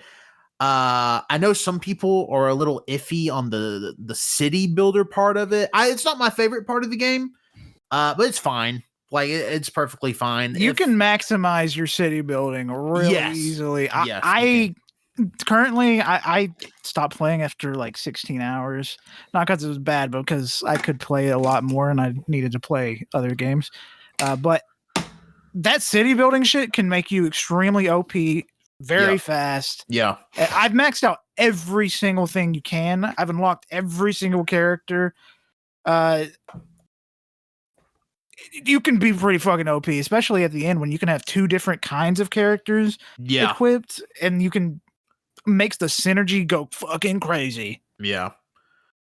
It's just a really fucking good game, and it's not super long. I think I quote unquote beat it in like 12 hours, but it's a game you can just keep on playing like forever. And it's about to get like a huge update where they're adding like a new character and like new ball power-ups and all sorts of stuff. So, and it's like a completely free update. So pretty cool. And it runs great on a Switch 1. I'm sure it runs even better on Switch 2 or any other system, but on Switch 1, it runs like butter.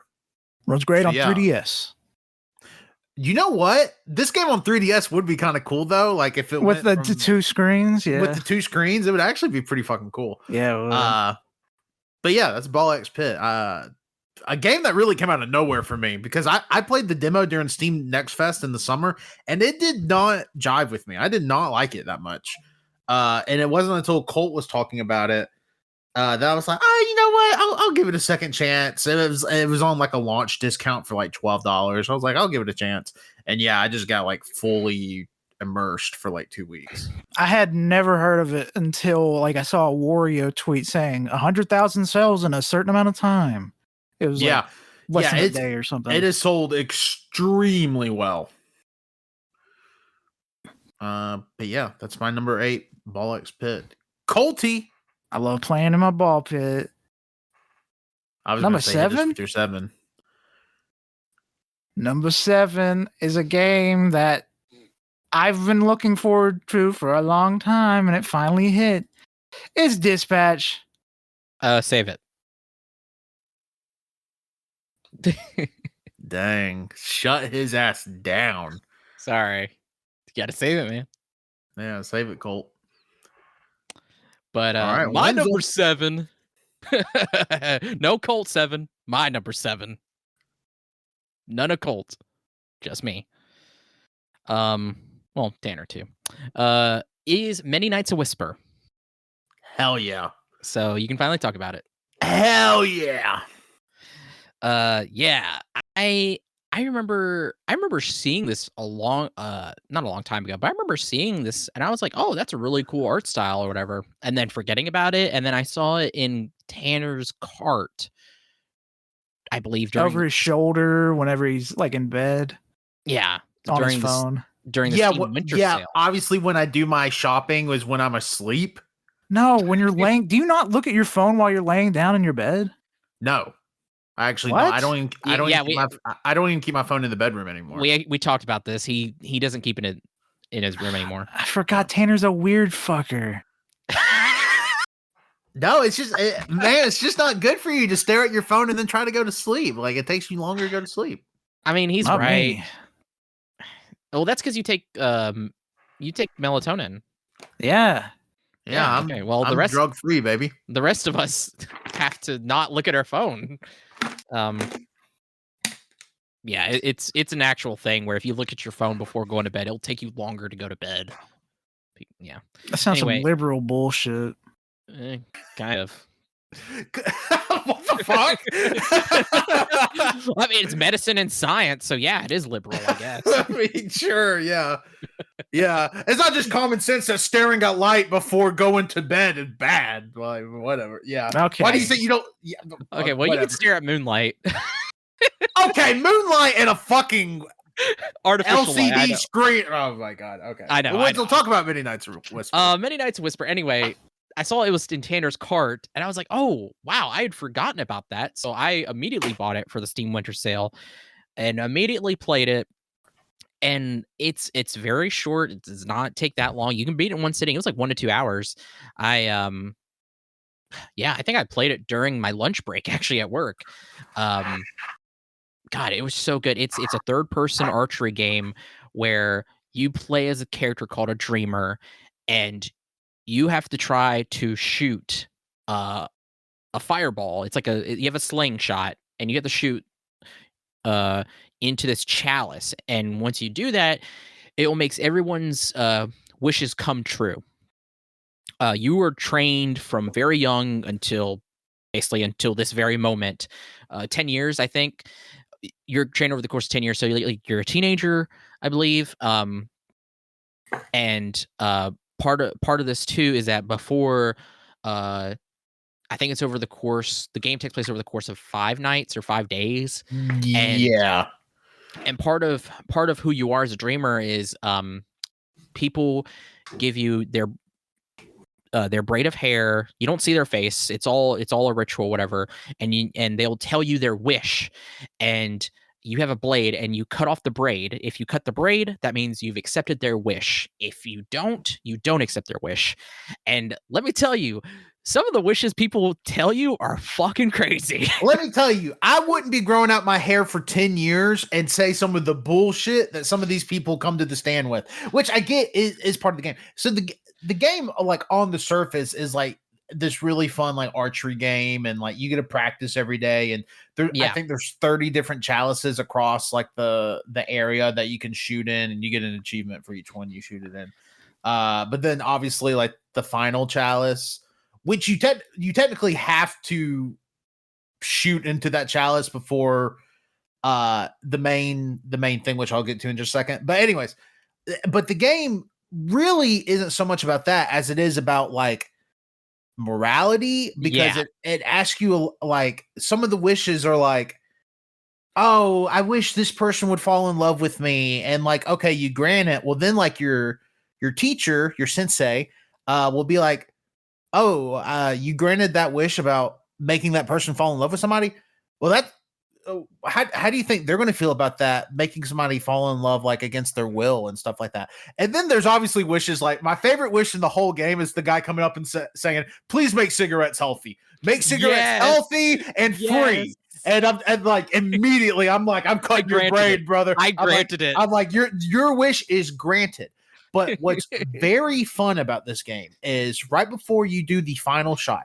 So the final shot is you get one attempt. There is no cheesing it. The game even tells you that your save file is deleted once you take the final shot. So if you shoot it and make it, all the wishes that you accepted get granted for 10 years. And if you miss, nobody's wishes come true for 10 years. Is this real life? Yes.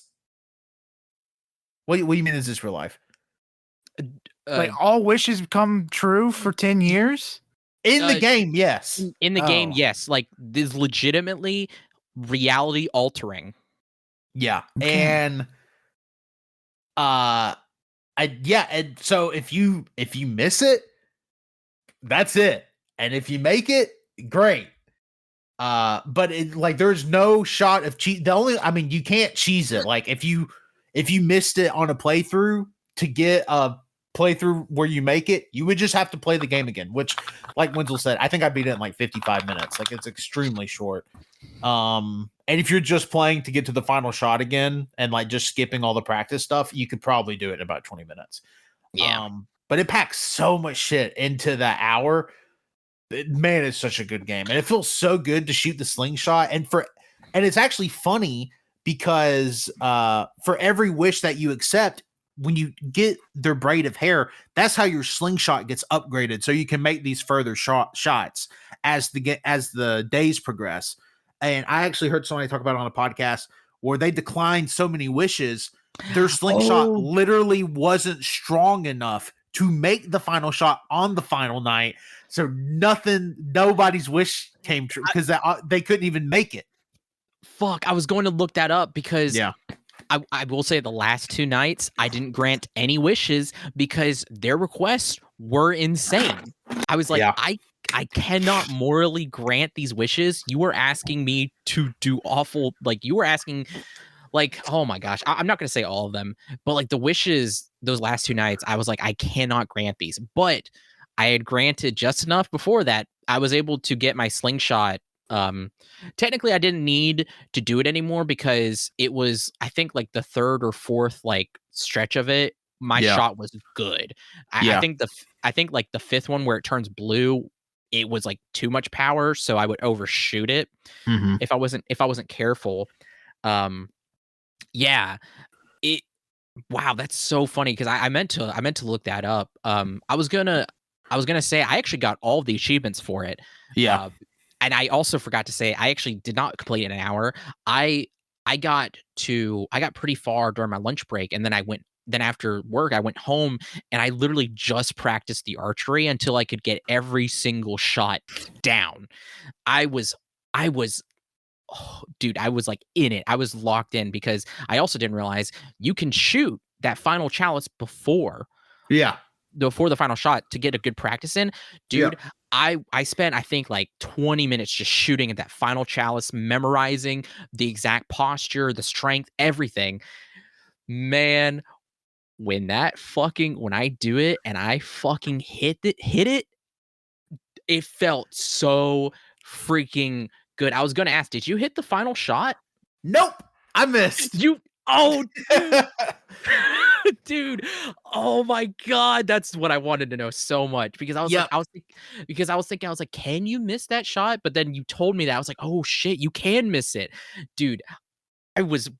I legit, like I said, I trained. I was like, I'm going to make this final freaking shot. I'm going to do it. I'm going to memorize the exact posture, the shapes, because it takes place at night. And I was like, I was like, dude, this is bullshit because I didn't realize. I was like, oh shit, it takes place at night and we're doing it during the day. So every time I would like adjust my posture and try to remember the shape that my body would make against the background, I was like, fuck, I have to try to memorize this. For the way the light glows. And I did, and it fucking worked. I was like, that was so hard. So I was using the lines on the ground to help with my position. not realizing it would be pretty much completely pitch black dark when you go for the final shot, and you cannot see those lines anymore. So I was like, well, fuck. So I just had to guess, and I ended up overshooting it. Dude, I actually took pictures on my phone to also help me memorize as well. Like I said, I was locked into this bitch. I was like, I'm getting this shot. All these wishes are getting granted tonight. Man, that's crazy. Okay. Yeah, but I will say, I won't talk about the specific ending, but I really like the ending when you miss. I don't know what the ending looks like when you make it, but the ending when you miss, I was like, you know what? I think that's the ending I wanted. I got to look up that ending because I'm curious, because my ending, like I said, I felt really good. That's all I'm going to say. Hell yeah. Oh man, everybody needs to play this game. It is $3 on Steam. Play it. One of the wishes I didn't grant, but I loved it, was this one person who was obviously a kid wanted a pink cat that was invisible. No, it was a pink cat that was immortal, wasn't it? No, it was invisible because she didn't. I thought it was immortal. They didn't want their parents to see it. Oh, yeah. They didn't want their parents to see it, so they wanted a pink cat that was invisible. And I was like, no, I'm not going to grant that, because that sounds like hell for the cat and for people. Yeah. So I didn't grant it, but there was one for a dog to be immortal. Oh, yeah, that's what I'm thinking of. Yeah, there was one to make their dog immortal. And they were like, granted it, right? No, I did not grant it, because as soon as I said, I want my dog to be immortal, I was like, I don't know if that's a good idea, because then they were like, so we can just pass it down from family member to family member. Yeah, like it's a family heirloom. And it's funny, you actually get a dialogue after that with your teacher that's like, yeah, I feel like doing that, like the dog would just see everybody in its life constantly die and not know why people are disappearing. Yeah, why it can't go. I'm like, man, I made the right choice. I was like, I'm not granting that. That sounds insane. Like, now, if the wish was tie my life to my dogs, I would have granted that. I would have granted that. Like if my dog dies, I die. If I die, my dog dies. Yeah, that makes sense. The moral discussion, the moral and philosophical discussion this game has were really good for such a short time. I remember the first time, like you said, about stripping a person of their free will. I didn't grant that, but for some reason, my teacher brought it up. That, did you grant this wish? I was like, no, I didn't grant it. But they talk about how is granting a wish, morally right if it means stripping people of their free will. And there was an answer that my character had where all wishes alter reality, thereby stripping everybody of their free will to interact with. So that makes all wishes unethical. And I was like, that's really good. It's very interesting when you look at the game from the perspective of you're playing this person that has been training for this for a decade of their life, that like this village of people rely on. And it's so funny too, because your teacher's like, one time we had a dreamer that just granted everybody's wish. And they were like, that was a chaotic 10 years. Yeah. I was like, that's crazy. Yeah. So they just said yeah to everybody. Because you're your teacher's like fourth dreamer that they've trained. So they've I very, very interesting lore too. I really enjoyed it. I don't think it overstayed its welcome. No. I don't know if I would want more either, Yeah. I mean, it is a perfect, nice little package. And like I said, it is $2.99. You have no excuse not to play this game. 1,000%. It's phenomenal. Oh yeah, hell yeah! I've been so excited to talk about this because I thought maybe it was going to be on your list. I was like, oh man, if I didn't know, because you never. I knew you bought it, but you never mentioned it. I'm like, oh, maybe Wenzel didn't get to it. But I'm very glad that you got to it. So hell yeah. Are y'all ready for my number 7? Yep, guys. My number 7 is Mega Bonk. Ooh. Any objections? No. Okay. I'll be quick with Mega Bonk, because if you know Vampire Survivors, you know Mega Bonk. Mega Bonk is vampire style Vampire Survivors done in the style of a third person PlayStation 1 game. And I mean, extremely positive. There's a ton of characters in it. There is a skateboarding skeleton. There is a monkey. There is a Giga Chad. Some of the humor in it is a little Reddit, but the gameplay is boing, boing, boing, boing. Like, I mean, it makes your brain go bruh. Like, it is good. And Megabonk is just Megabonk, like Vampire Survivors for me, which I actually have played a lot of Vampire Survivors in the past like month or two, with all the DLC and stuff. Megabonk just scratches an itch that's just like you can zone out, and all of a sudden you've been playing Megabonk for 3 hours. You've been fucking monkey for 3 hours. I've been doing what? Yeah, you've been monkey for 3 hours, Megabonking. And it's interesting because like each run is divided into levels. So like level 1, it essentially count like unlike Vampire Survivors, it counts down from 10 minutes, and you have 10 minutes to essentially summon the level boss and defeat it. And obviously, I mean, you could do that as soon as your run started if you wanted to, but you're not going to be strong enough and you're going to get your shit rocked. So you need to go around and you can activate shrines, and they give you like passive abilities like +9 to your vertical jump, or gain double jump, or gain triple jump. And sometimes with the skeleton, you can just infinite jump. Like if you build your loadout to be as such, you can just fly as that fucker. Because essentially has a passive ability he can get where his jump equates with his speed, and he gets faster as long as he does not stop. Oh, So wow. I mean, it's fucking crazy. There's a lot of really cool shit in that game. That is, yeah, it makes my brain go burr. And I will definitely be playing more Megabonk in 2026. I've actually already played some in 2026. It's just a good ass time, and it's like it's $10 full price. So not an excuse not to buy it. I can see this one maybe coming to consoles in the future, but I don't know, man. It's good. Monkey is maybe the best character, but I do love Skelly the skeleton. All right. Yeah, Megabonk is one I want to check out. Yep. Definitely need to. I've heard it's like the best game on Steam Deck. So yeah. All right, Colty, number 6. 6. All right. This game came out. Man, it came out in the middle-ish of the years. Like I think it was late April, early May. But it's a game that I was very excited for because I really enjoyed the 3DS version when I got it years and years ago. It's Fantasy Life: The Girl Who Steals Time. Oh, Fantasy Life I.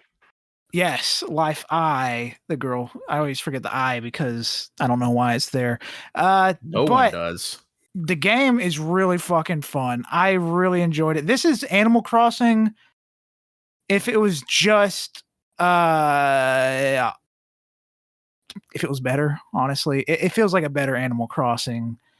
It is lacking some of the features of the town building that the new Animal Crossing has, but it just feels good. You're out there, you're hunting, you're a warrior killing monsters, you're fishing, you're farming, you're doing all these little jobs that you can do, and you can level them up individually. It's a lot of fun for somebody that just loves to see stats just go up.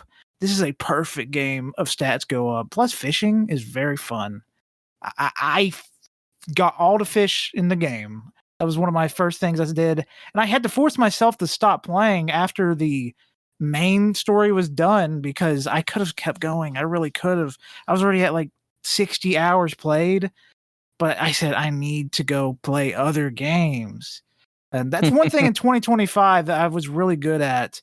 And I think I'll just be good at it from now on is I know when to quit playing a game. I'll just be like, you know what? This will take a long time. I might continue this later, but I'm not going to do it now. So I just move on. Yeah, that's fair. I mean, Yeah, I found myself with a lot of games like that where I really like want to go back and get like the achievements or trophies, but I'm just like, this might take a while. I don't really know if I want to put the time into this. Revisit it later. I will say this is a game that's been on my list because I very much want to play this. It's a ton of fun. And it just had a free DLC release last month. Yarp. I wasn't even gonna get it and maybe like wait till it gets on sale, but then I saw like the early previews, people playing it. I said, "Fuck, I really gotta play it," and I'm glad I did. I even got the one that let you play like a week early or some shit like that. It was. Are you playing on PS5? Yeah. Oh, okay. I was wondering if maybe you got it on Switch or something. No. Well, cool beans. Yeah, it's definitely a game that's on my list because it seems like a mix of like Animal Crossing, The Sims, and like Harvest Moon. Into like this just beautiful package. It's lacking the like character relationships like you can have with a town of people because they have a limited number of responses.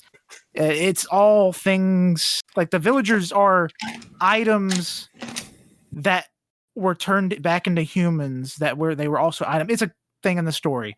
You're basically going around getting items that are actually humans. Great. And they have a certain amount of candle lines.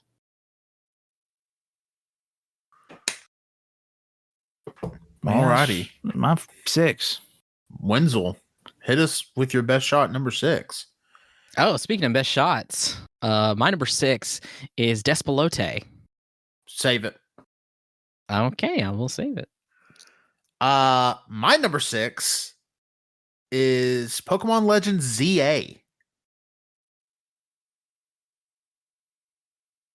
Pokemon Legends ZA. Yeah. Wow, Colt, I'm actually kind of surprised it didn't make your list. Yeah. I'm not.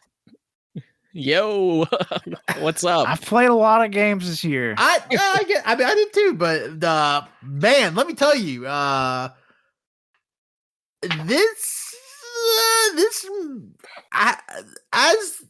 my time with this game has progressed, it's probably in like my top 5 Pokemon games. I mean, it is very, very good. I will say the onboarding is a little much. It takes you a while to actually get into the Pokemon of it. But once you get into the Pokemon of it, it is an extremely fun game. So I was not going to pick up Pokemon Legends until I listened to some podcasts. People were talking pretty positive about it. Colt had gotten it and was talking pretty good about it. So I was like, okay. And I think Riley had gotten sick. So our plans that weekend had gotten canceled. So I'm like, fuck it. I'm going to buy this game. I played like 14 hours in one weekend, which I just do not do with games anymore. It's just a fun ass time. Like, and we've talked about Mega Evolutions on this podcast. I don't feel like that is something we need to bring back up. But we love Mega Evolutions here. So them bringing back, in my opinion, the best gimmick to ever be introduced to a Pokemon game. And agreed. And there's just so many wacky ones. Like, I don't know if y'all saw, but in the next Pokemon TCG set, there's a Mega Starmie card literally doing the Patrick pose with Patrick in the high heels from the SpongeBob movie. Like, I shit you not. Arms physical or digital? Physical. Yeah. Like arms on its waist with a second like stenciled Mega Starmie in the background. It looks cool as hell. But the raid battles are like very MMO adjacent. Like, it would be awesome if those could be multiplayer somehow. But even like the multiplayer, it feels too rushed. The multiplayer does with the like you pick 3 Pokemon and it's like a 4-way free for all. But at the same time, it's like the most innovation Pokemon has done to the battling system literally since they added double battles. So I don't want to complain too much about it. And the story, some of the trainers are a little easy, but if you don't over level, some of the late game challenges do actually become a little bit of a challenge. Yeah, it's the most fun I've had with a mainline Nintendo Pokemon game in 10 plus years. I mean, it really is something great. And I mean, obviously I was always going to be excited for like Pokemon Gen 10, but like after playing Zaw, I'm like really excited for Pokemon Gen 10, especially because somehow this is the best running Pokemon game on the Nintendo Switch 1. This runs better than Sword and Shield, Scarlet and Violet, and Legends Arceus. I don't know what voodoo magic they added to this to make the newest game run the best on the oldest hardware, but they did it. And I imagine it runs even better on Switch too. But yeah, Legends Zeta A. I was very, very impressed with it. They just decided, they're like, hey, maybe this can actually run good. Yo, actually, what if we didn't lock this to 8 frames per second? Maybe they finally found out how the Switch works 10 years later. Tired out, they're just like, how the fuck does this thing work, dude? I don't get it. There's no communication between them and Nintendo, so they're just like, fuck. Yeah, but man, it really is such a fun game. I was very happy with it. I enjoyed it. I really did. That's why it's not on my list, because I like these games more, but also because I did have some pains with it. Mainly because I'm not a fan of the battle system. I prefer the old version, the I take a turn, you take a turn. This is just cooldowns. You're waiting on cooldowns. And I found it very boring in a sense, because there was no challenge really. You just gotta put the same fucking moves. You're spamming them as soon as the cooldown's over. Bam, bam, bam, bam, bam. It's super simple, brain dead battling. I'm not a fan of the battling in this game. But here's another complaint. Fuck. I'm not a fan of the city. There's too much. Like, I was hoping in the DLC, this is not part of the main game, but like the DLC was like, hey, let's take us outside of the city. Maybe we'll get to see like the borders or something. I don't know. No, it's just too much of the same visual going on. But I still loved it. I loved the Mega Evolutions. I just wish it had the battling system of like Legends Arceus, because I still think that's the peak when it comes to the battle system. It's normal battling, but you can move around, switch out Pokemon whenever you want. That's kind of deal. Well, you can switch out Pokemon whenever you want in this. Yeah, I know, but I don't like the just spam whenever you want. I like the ability to take turns. That also makes the competitive mode so much more like less fun, because everybody's using meta Pokemon. Yes, everybody's just using meta Pokemon. They're spamming the best meta moves, aka self-destruct. Hey, guess what? I killed you, and guess what? You don't get any points because I killed myself. It's bullshit. I'm not a fan of it. The battle system is not for me. I really hope that they don't continue this into future games, really. I will say my complaint with the battle system doesn't really echo Colt's, because I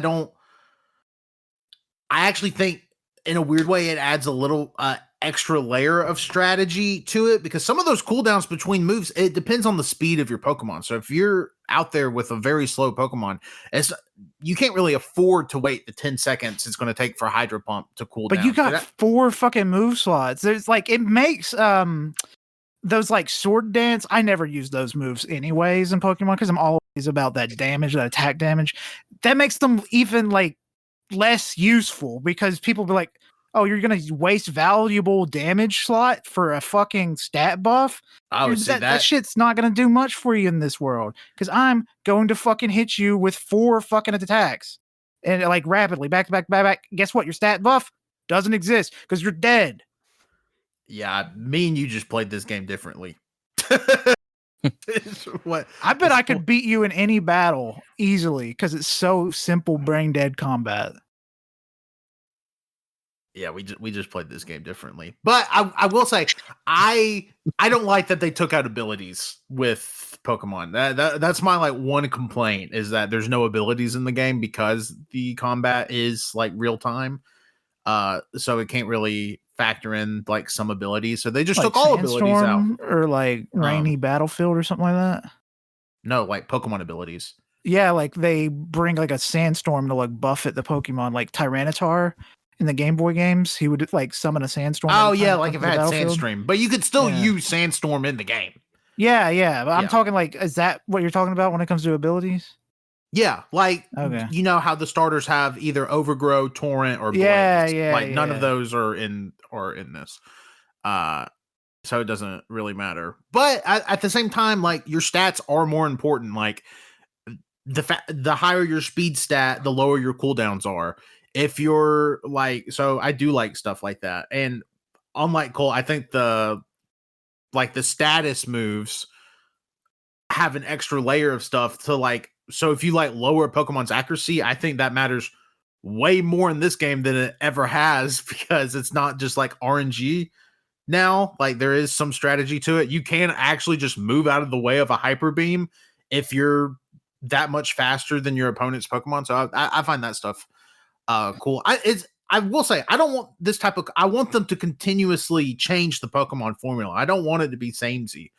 I don't, so I want them to find something else interesting to do, because like at this point I've played dozens and dozens of Pokemon games. Like keep me interested, don't just put out the same thing. Unless you do a HD 2D remake of Red and Blue, I will be there day one. But no, don't do that. They've done that 17 times. They haven't done HD 2D remake. I don't want that. I don't want that. I do. Specifically, I wanted of Gen 2, but I know if they do it to a generation, they'll do it to Gen 1. Damn. I'll be there day one. Easy. I didn't think of like that being a possibility, but now you said it, I'm mad. Oh no, it totally is not a possibility because it costs money. But I do think it'd be quite cool. Although if there was ever a year for it to happen, this year's the 30th anniversary of Pokemon, so who knows? All right, that's my number 6. Colty, number 5. Number 5. This is a game that I played with another person, and he's no longer with us. It's Split Fiction. Save it. Yep. My number 5 is something Colt can talk about now, though, is Dispatch. Yeah. Whoa. Yeah, it's in my top 5. All right, go Colt. Oh, okay. I'm just joking. Shut your ass up, Colt. I played this when all the episodes released, and I played this during Thanksgiving. I knocked it out because I was hooked. I love Telltale games, and the fact that this has people from Telltale and basically making a Telltale game, like Colt, I've been waiting for this for a while, and now finally played it. It's incredible. It's a episodic game. It's like what, 8 episodes or 7? Yeah. 8. Okay, but they're not like typical Telltale episode lengths, because those were like anywhere from 2 to 3 hours. These are not that, considering those games were like fucking 5 chapters. Those were only 5 episodes, so this one, like, what, each episode's like an hour or longer, a little longer. Max. Yeah. So I mean, yeah, 8 hours. But yeah, once I started playing, I just had to keep going until I had to stop. But then once I got back to it, I completely beat it. You play as Richard. Jesus Christ, I cannot remember his name. Richard. It is, and you are a dispatcher for a misfit group of reformed villains, now superheroes, and basically you're working for this service who you have to help in guiding and dispatching heroes to any crises or anybody who needs help in the area. I want to say it was like it's in California. It's like LA, I think, somewhere like downtown LA or something. Yeah, it's like part office comedy again and part like superhero drama, because when you're because occasionally there will be breaks between you like navigating a map, picking like which characters to go to what places, to like cutscenes where you have to make like those dialogue decisions and like navigating like those relationships and stuff. classic Telltale. Just really freaking good. I had a great time with it. Really funny. Like cool character designs. Great music. I love the atmosphere and mood with the music too. It reminded me, and probably because it takes place in California, it reminded me of like Hotline Miami because it has those kind of like sunny city beach 80s vibes to it. Just had a great time. Also, did I say Richard or Robert? Robert, his name was Robert. Because in my head I was like, why'd you say Richard? His name's not Richard. Sorry, I was Richard. Okay. No, Robert. Yes, because his grandfather's Robert Robertson, and his dad's Robert Robertson II, and then he's Robert Robertson III. Yes. And all the characters are super lovable. I love them all. Chase is so good, and what's his little dog's name?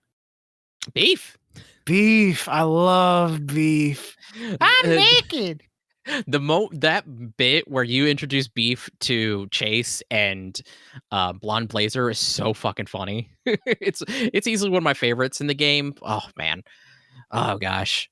Yeah, like Colt said, every character I love, every character they're all fantastic, lovable. I'm trying to think who was my most successful character, because I know like there was a huge divide on people between this isn't really a spoiler, but it's part of like the first or second episode where you have to cut a hero from the team. And it's a choice between I can't remember their names. It's Bat and French Assassin. Sonar and Coupe, or everybody calls her Coupe because nobody knew that it was French. It's between Sonar and Coupe. Sonar is played by Moist Critical. I didn't realize how many famous people were doing voices. Golem is done by Young Gravy. Jacksepticeye's little Punch Up. He's Punch Up. Alana does Malevola. Yeah.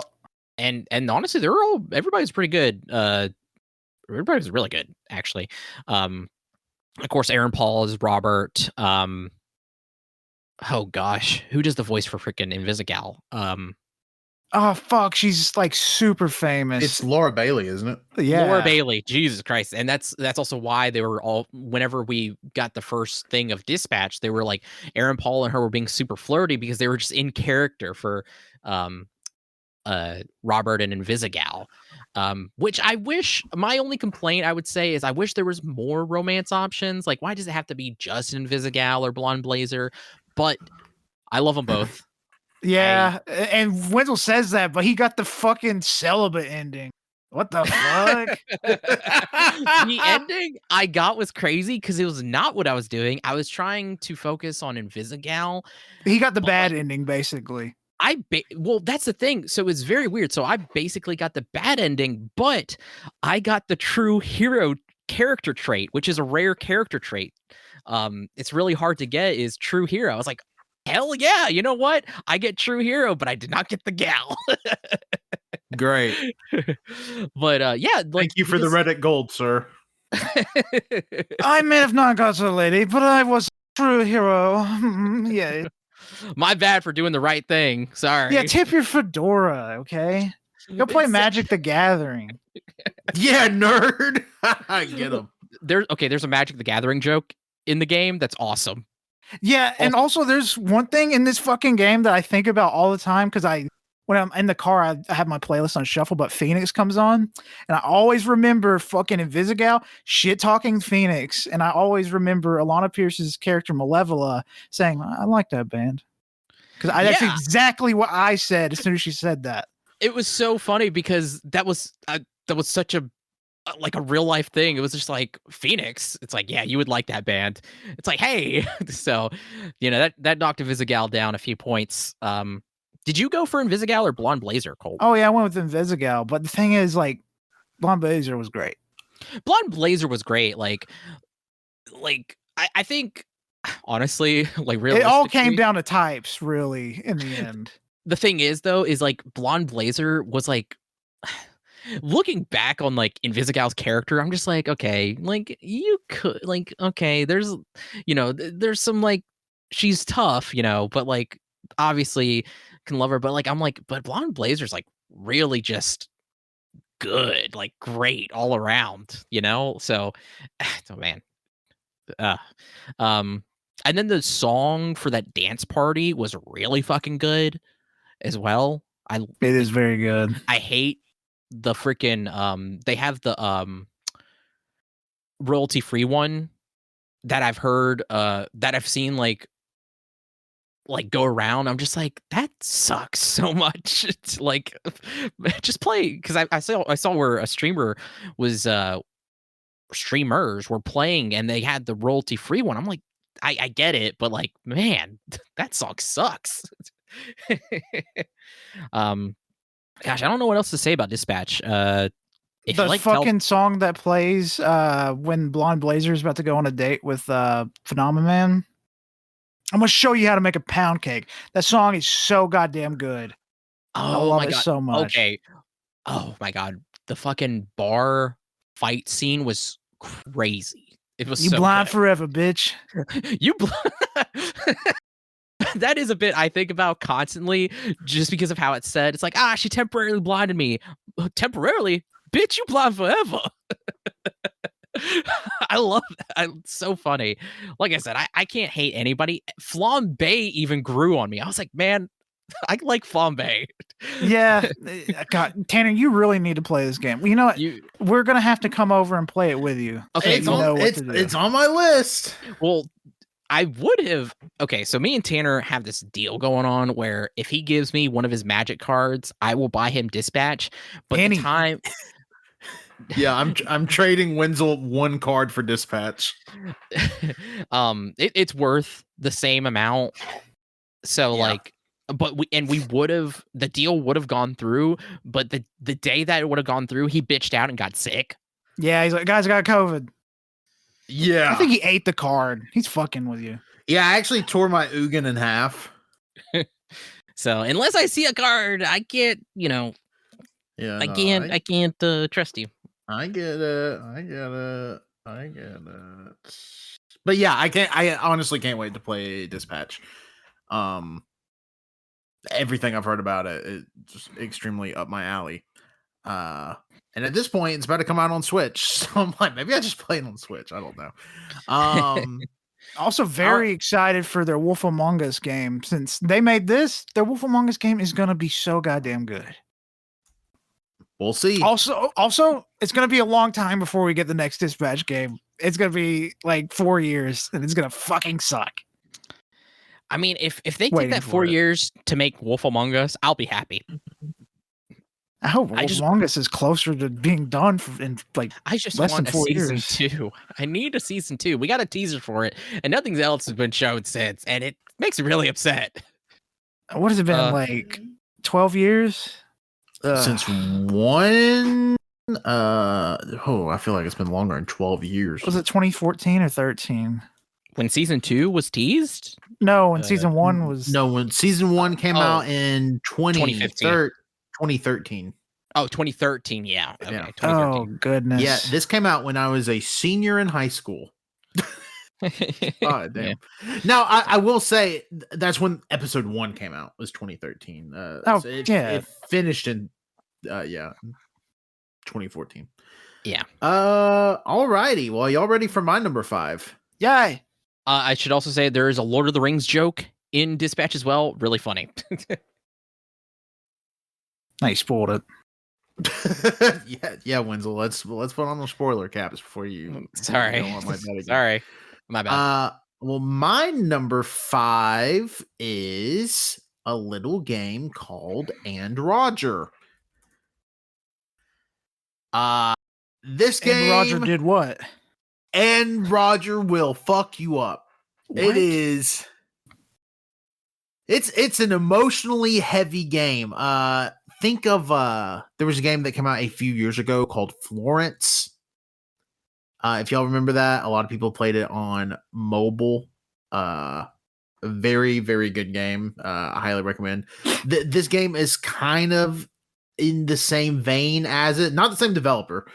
But yeah, kind of in the same vein. I don't want to give too much away about Anne Roger because it's so short. I beat the game in like right at an hour 10 minutes.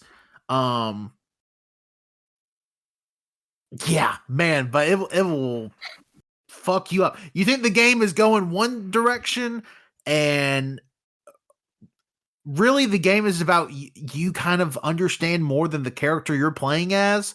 So you kind of know what's happening before it's revealed in the game what's happening. But man, it is an emotional gut punch, especially if you have ever gone through anything like this. Yeah, man, it's rough. Yeah, this is a game I want to check out. It's great. Highly recommend. It's funny when you Google it though, because if you Google and Roger, it's mostly this game, but also Roger from American Dad and Goldie Roger from One Piece. So that's interesting. Hey, that's 3 great Rogers. They're all connected by fate. Yeah. They all got the D. Yeah, I was about to say, and Roger from American Dad do have the Will of D for sure.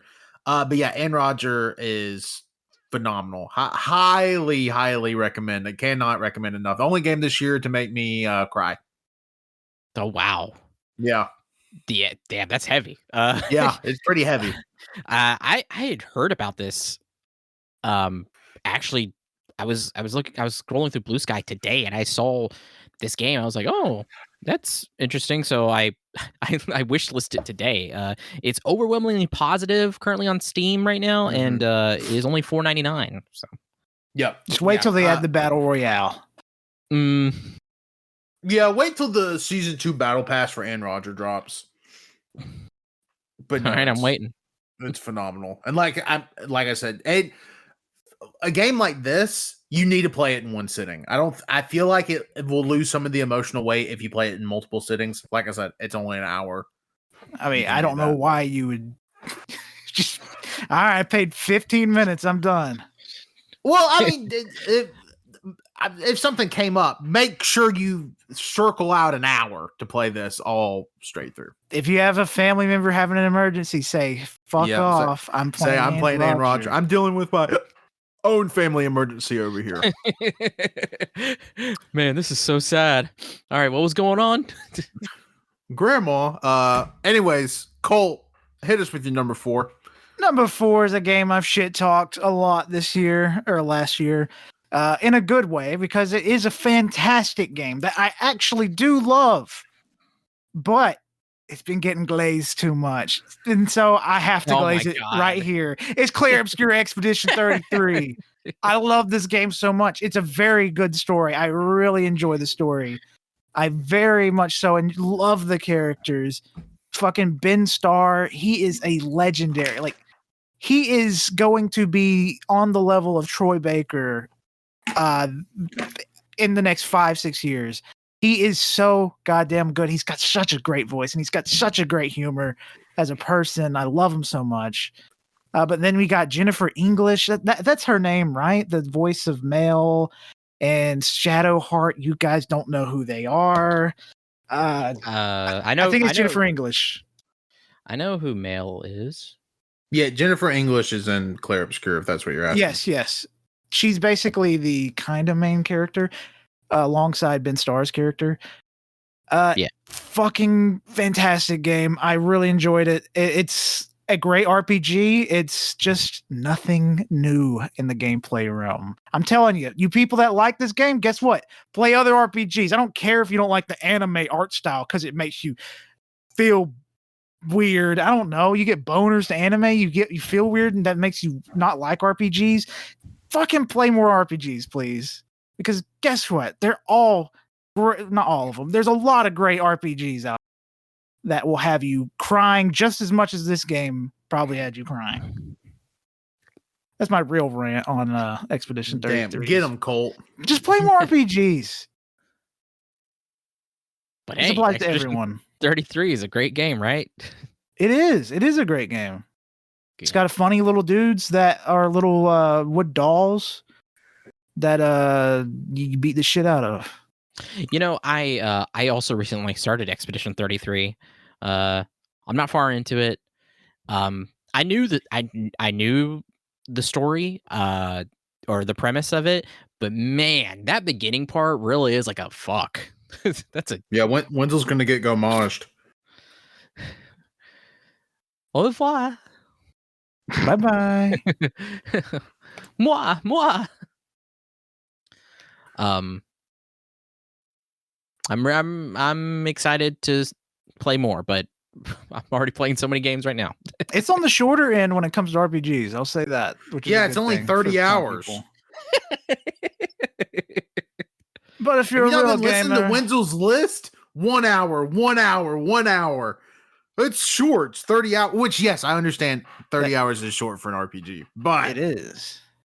30 hours is not a little bit of time. You know what? You guys should make it to where you guys beat at least one RPG in the coming year. I did. I beat Pokemon Legends ZA. That's not. I'm talking like more traditional. My goal for the year is to beat Claire Obscure. That would count. Yeah, for the end of the year. I yeah, because I have some like pretty hefty time-wise games on my plate right now, and I want to beat them before the end of the year as well. But you know, it just so happens I played a lot of 1 to 2 hour games that were great. Speaking of great, Wenzel, number 4 on your list.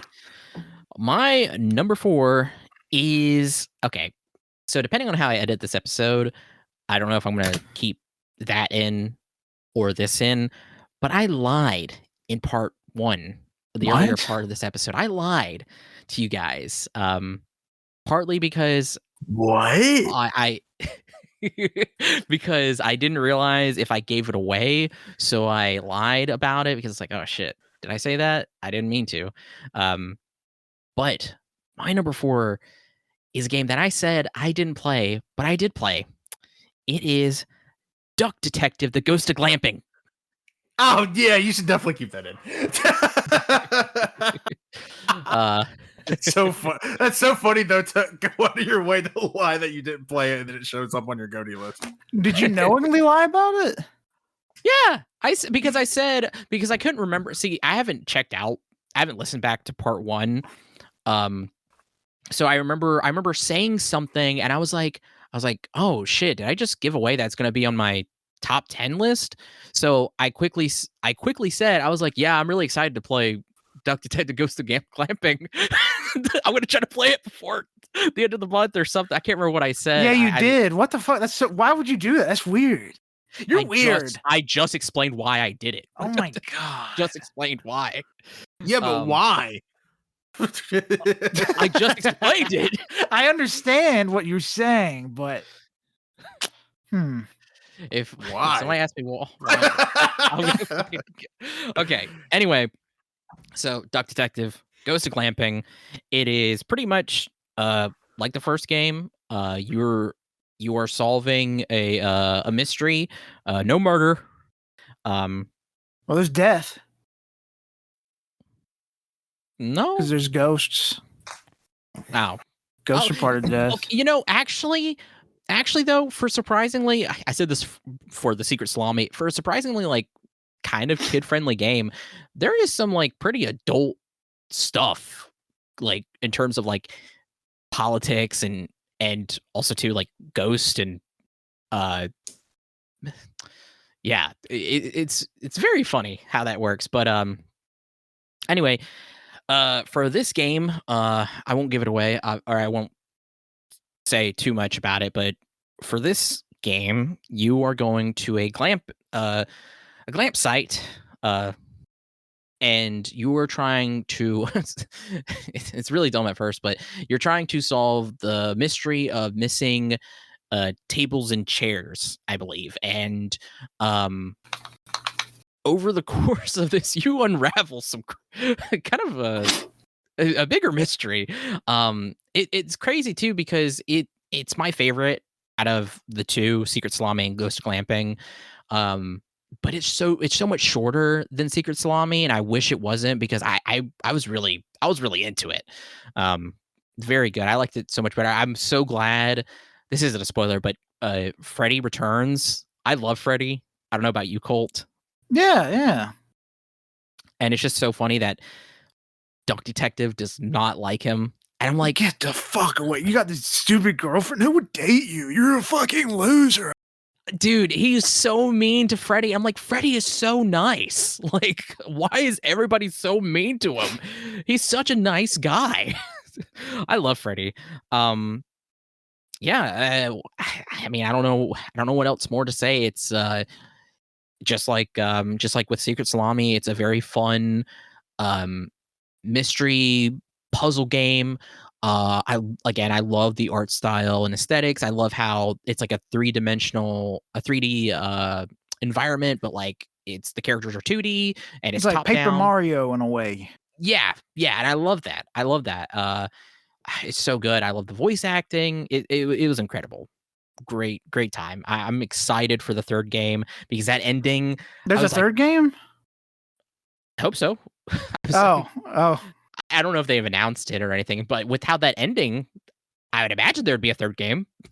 I hope so. Because that ending had me like my hands on my head. I'm like, what the fuck? You know? I went to Google it and I accidentally searched Dick Detective 3. Whoa. What is that show? Different thing. You know, I want to Google that too, see what happens. But yeah, Duck Detective Ghost of Glamping is available pretty much on everything. Dick Tracy, fuck you. On everything. Go play it. I want a penis. It's a great time.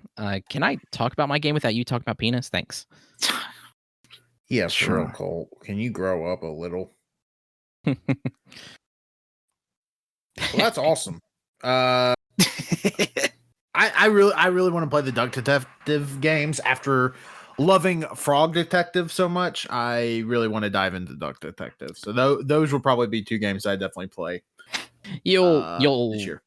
You'll love it, Tanner. I know you will. I'm honestly surprised they didn't like wait to release them in like a big collection, like do what Frog Detective did for everything that's not PC. Oh, I thought you meant. Oh, okay. I get what you're saying now. I was like, I bet it does happen, but no, I get what you're saying now. Yeah. Yeah, if you love Frog Detective, play Duck Detective. Also, too, the intro that they always do to kind of introduce the mechanics of the game is so funny because it's basically you trying to figure out why Duck Detective is such a fucking loser. That's all I'm going to say. God, he just can't stop eating bread. He can't stop eating bread. And just like me, I can't stop making bread. Oh, you a cat? Kneading the dough? All right. Yeah. Mao. Are y'all ready for my number 4? Yes. Yep. My number 4, I'm going to be honest. Y'all probably haven't even like heard of this. Okay, hipster. if I'm being honest. So my game at number 4 is called Dungeon Puzzle Sweeper. By Brianna Townsend. I will actually. Is that the full title? No, but I thought it was important to point out that it was made by one person. Give me just a second here. Okay, there you go. If you want to look at it. So basically, this game is a browser/mobile friendly version of a game that came out earlier in the year called Dragon Sweeper, which is a roguelike minesweeper that's also a dungeon crawler. This game is that in mobile form, made by somebody else as a side project. And let me tell you, this game came out in December, on December 17th. From December 17th to December 31st, I played this game for 21 hours. I played this game on average almost an hour a day for 2 weeks. I played a shit ton of this game. It is so good. It is free. It is $0 and 0 cents. to play the game. There's so many like great little like quality of life features to it. Like, and again, it just works on your phone. The game auto saves between your runs. There's online leaderboards like for like clear times and stuff, which is really cool. The art and the music is really good. You can like mark like where you think you shouldn't touch if you like hold down on the screen. They like 2 days after launch, the developer was like, "Oh, I'm going to make it Christmas themed for Christmas," and just like changed everything. So like everybody was wearing Santa hats, and like the potions became Christmas trees. It's so much fun. It's such a good fucking game. And I'm somebody that has never ever been able to get into Minesweeper. But That's a crazy sentence. well, I just like I understand there are people that like it. It's just like I don't like Minesweeper at all. I just feel like it sucks ass. Yeah, I mean that was me. I just did not like Minesweeper, but combine it with like these like roguelite elements and like the dungeon crawler aspect of it, and I will say you kind of a little bit of Sudoku in it. Not really Sudoku, but you got to be decent at numbers. It's such a fun fucking game, and like I said, it is free dollars. It is $0. I don't think I have that much. You can't support the developer. You can click support this game if you want to toss Hell them a couple no. of bucks for how good the game is. I highly recommend it. And also too, like you can just play the game offline if you want to. Like the developer also hosts the game on their own website. You just play it offline. You can just add it to your home screen and play offline, which is fucking awesome. But yeah, Dungeon Puzzle Sweeper is my late number 4. All right. Well, hell yeah, dude. All right, Colty. Number Top 3. Number 3 is a game that I've not necessarily been begging for the specific game, but a game in the series for a while. They released one for the stupid hands, but now I got one for my big screen. Yay! It's Once Upon a Katamari. I love the Katamari series. I love it. I love the way the little guy rolls up the ball. He picks him up, all of them. It's so good.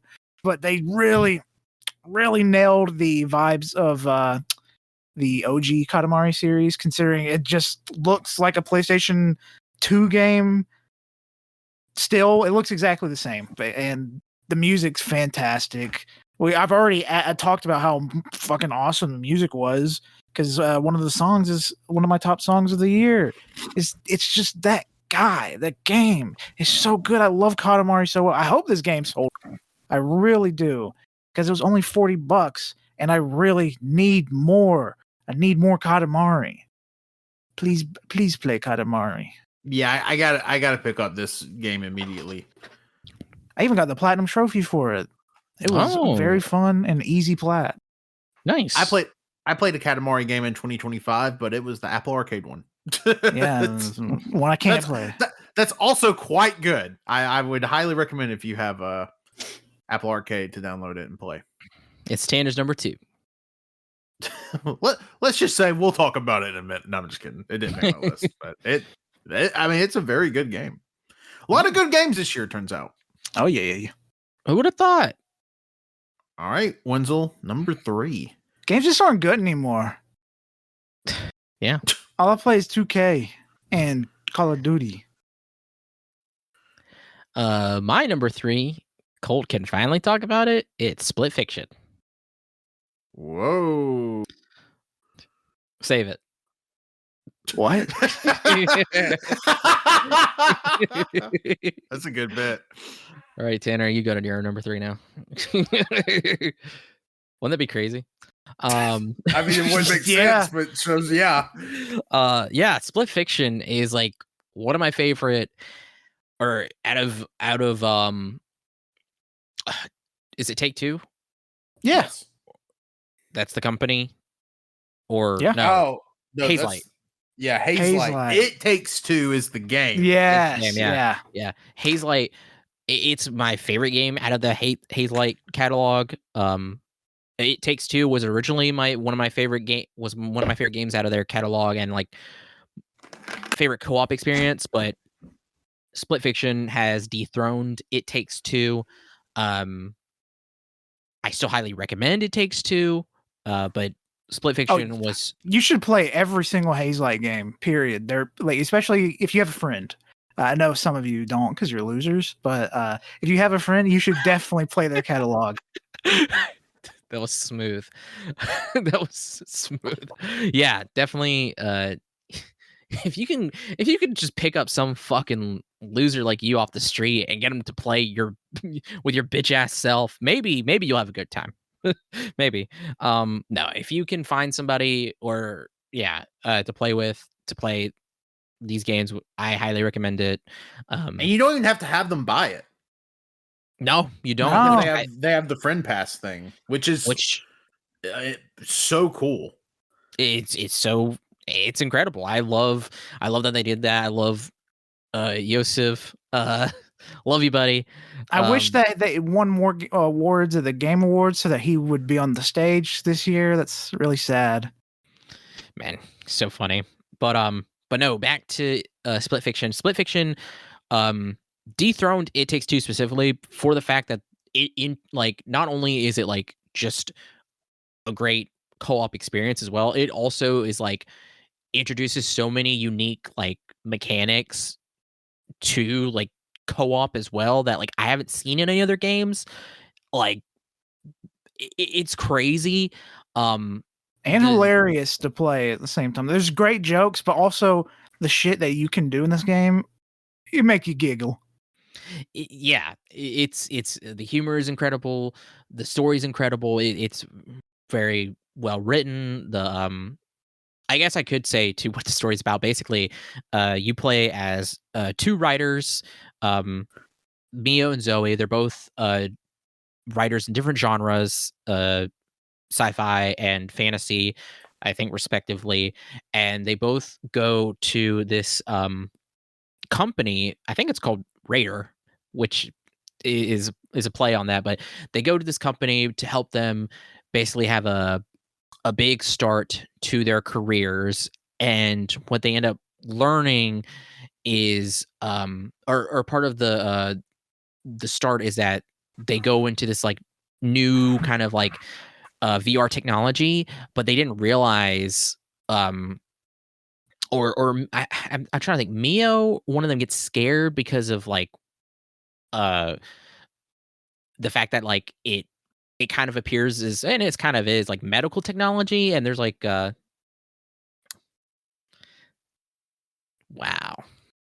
this bitch. Really? Okay. Okay. Damn. Should I wait for him or should I keep going? Nah, I say fuck it, wait. Damn, fuck you, man. All right, I'll be back. I don't care what you're talking about.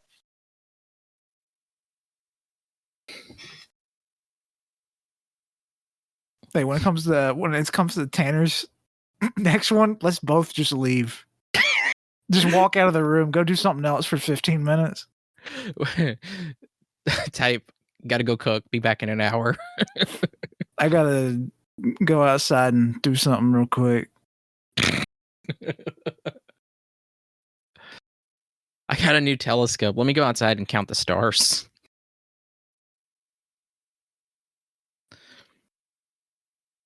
Damn. I was just talking about a game. Yeah. What were you talking about? I was talking about the story. I was kind of introducing the first part of it. Were you not even listening either? No, I was trying to remember where you left off because Tanner interrupted. Yeah, I was just talking about Mio, how they even got in their situation.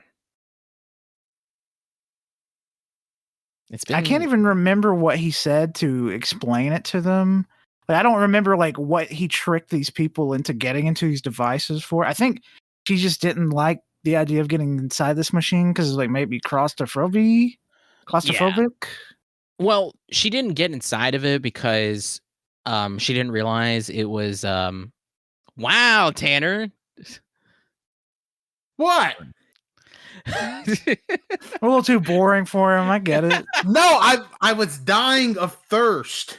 It was just so funny because right in the middle of me trying to explain this, we get a message that I you're know. leaving. I was dying of thirst. I was trying to hold out. Well, I was trying to get Riley to go get me some, but she pulled a muscle in her back. It was a whole thing. So No, it's fine. It's just really funny. But no, anyway, what I was talking about was Mio sees this technology, doesn't realize that it basically appears as medical technology, and it kind of is with what it is. It's pretty crazy, but she gets scared, and in doing so gets pushed into Zoe's fantasy world, and that causes a glitch to happen for them. And then of course, because this happens, you kind of learn about Mio and Zoe, why they choose the genres that they do, which like really, like I said, very well written. Learning about like specifically why they choose these genres is like just things I wouldn't have caught on until like playing the game and learning from them. But then also too, you learn about the CEO Raider and his motivations of why he's doing this, because the contract that they enter in with him and with this technology for their stories and ideas is very sus, and like that's not even a spoiler. Immediately you get it, so especially the name Raider, rating ideas. But yeah, no, like there's so many unique levels. It's like I'm trying to remember how many like main stages there are. There's way more than I expected, because like there was points where I was like, okay, this is probably the last one, but no, there was like 3 more left. Yeah, it was like 8. I think 8, because each Mio and Zoe both get like equal levels for them, and then we get like the latter levels are kind of like a combination of the two, or And there's rather, just side levels that are completely unrelated to their genres. yeah, well, yeah. So like in each level, if it's Zoe's level, like hers is fantasy, you will get little mini games, side stories, I think is what they literally call them in there, or something like that.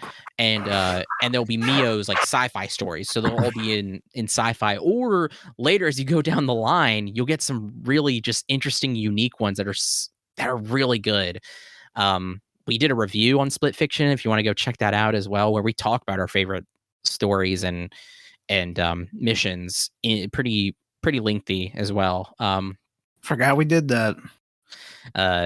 Yeah, it was a great time. Man, the levels were so unique. They were so cool. Like I loved everything about Split Fiction. One of my favorite. Loved being that little farting pig. As soon as that level popped up, I knew we were in for gold. Like I said, like not all of them will be sci-fi. Sometimes there will be stories just from the characters' like own imagination, and great. They're a great time. One of my favorite experiences that I got to share with my freaking best friend. Yeah, we turned into hot dogs and we got cooked. Yep. Awesome. Are y'all ready for my number 3? Get it. Yeah. My number 3 is Hold on, I gotta go to McDonald's real quick. Okay. My number 3 is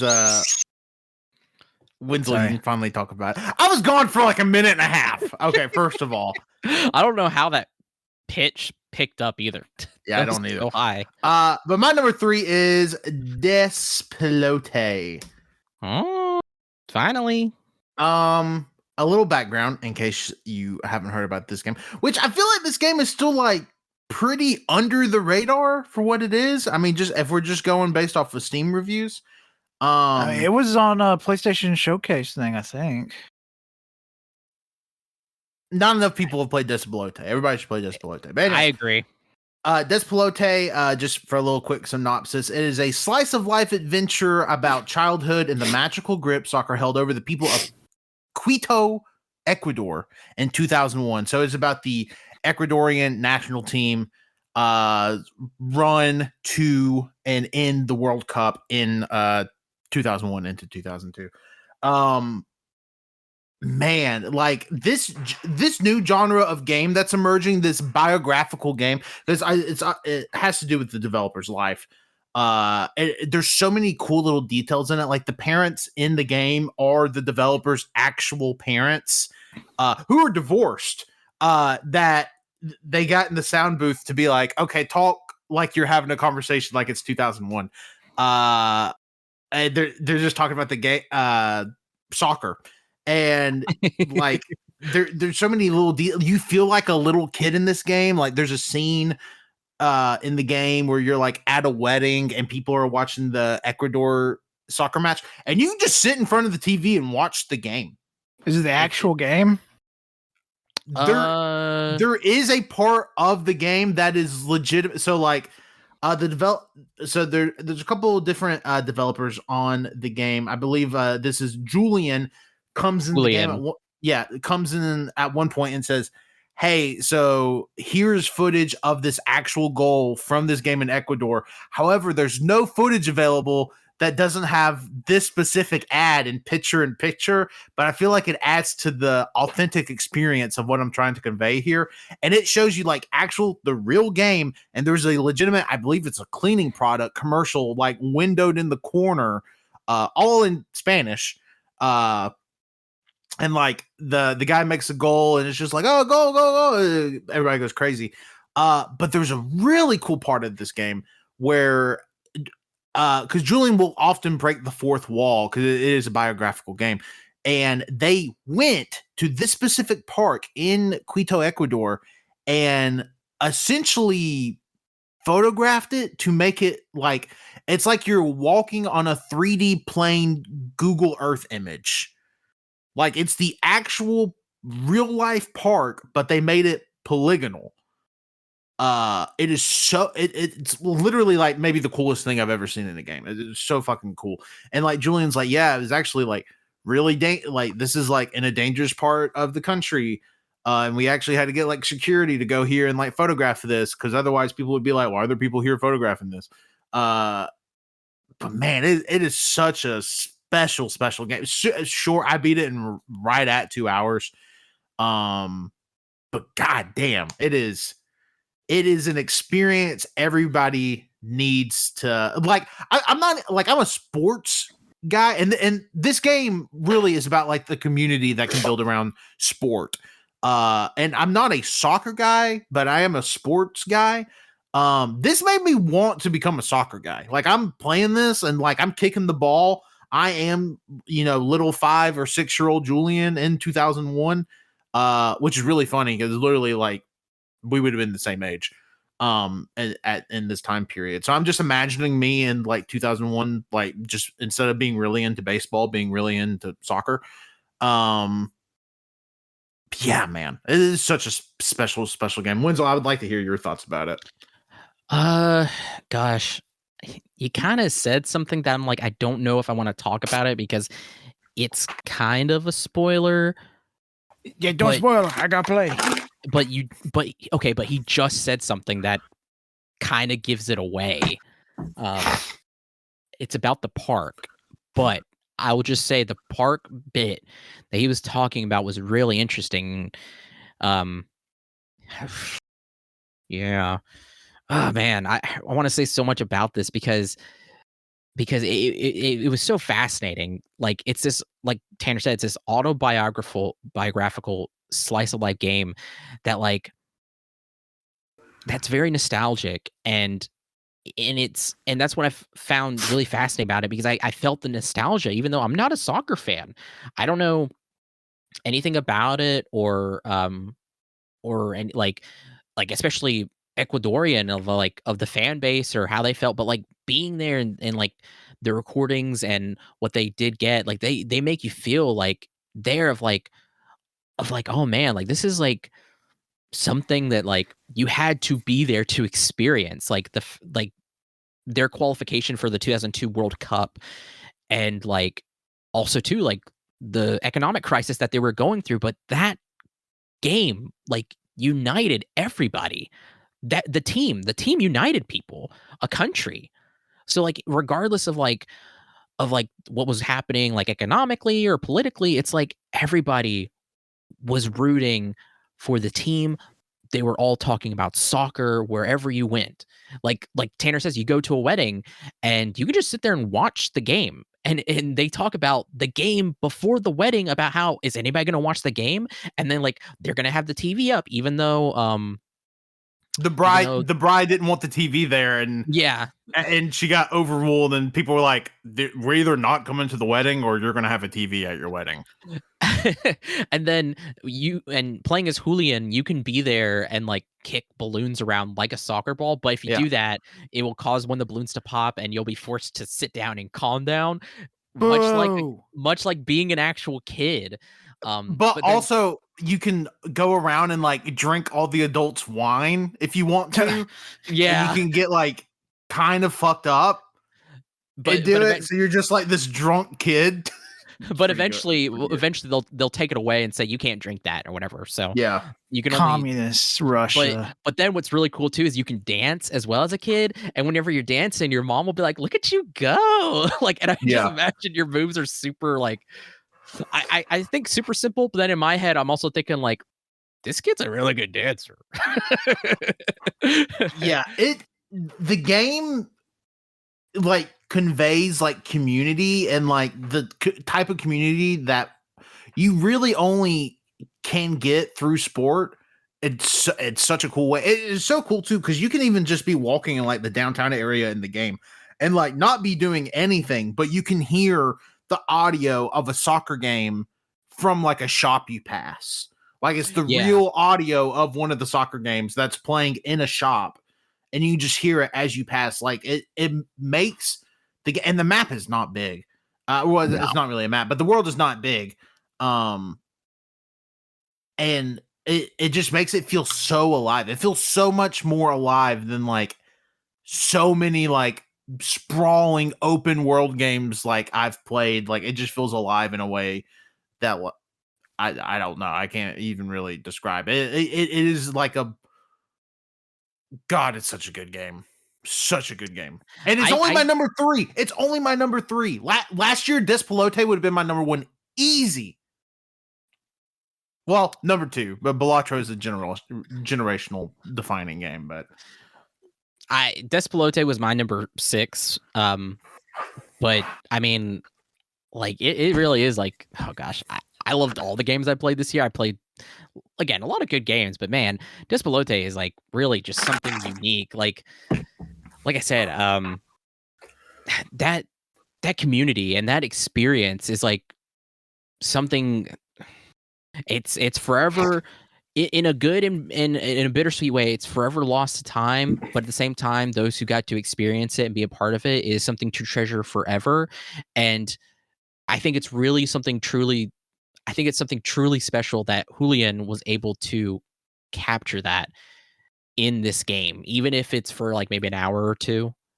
It is something truly unique. And then and it's really a fascinating, like Tanner says, he breaks the fourth wall to talk to you directly, and it's really just interesting, like the game concept and like the choices that he makes. Like honestly playing it, like I was playing it and I'm like, oh, this is I don't want to say this is the future of gaming, but like this is my future in the hobby. Like I'm so interested in this type of specific thing that they did here. They did an exhibit at some museum in New York. I don't know which one. Where essentially he designed a game that was like a city bike was the controller, and it was navigating streets in New York, like, but it was a communal experience because everybody in the exhibit like had to tell you how to get there because there's no map in the game, but you're in literal fucking New York. They essentially did the thing that they did with the map of the park, they did that with like a several mile area of New York City, and like it was just really interesting. I'm like, God, I would give my left nut to play that. I mean, it really is the future of gaming. I mean, people have been trying to do it for years with the whole VR situation. It's similar. You're experiencing in Cyberpunk basically brain dances, where you're experiencing an event, a time in someone else's life. You're experiencing a memory, and you can only do that through something like a video game now. It's something super unique that it sounds very interesting. Yeah, it's I'd really love cool. to go through historical events, like not even just like very interesting ones. Like, I just want to be going through someone else's life through their eyes.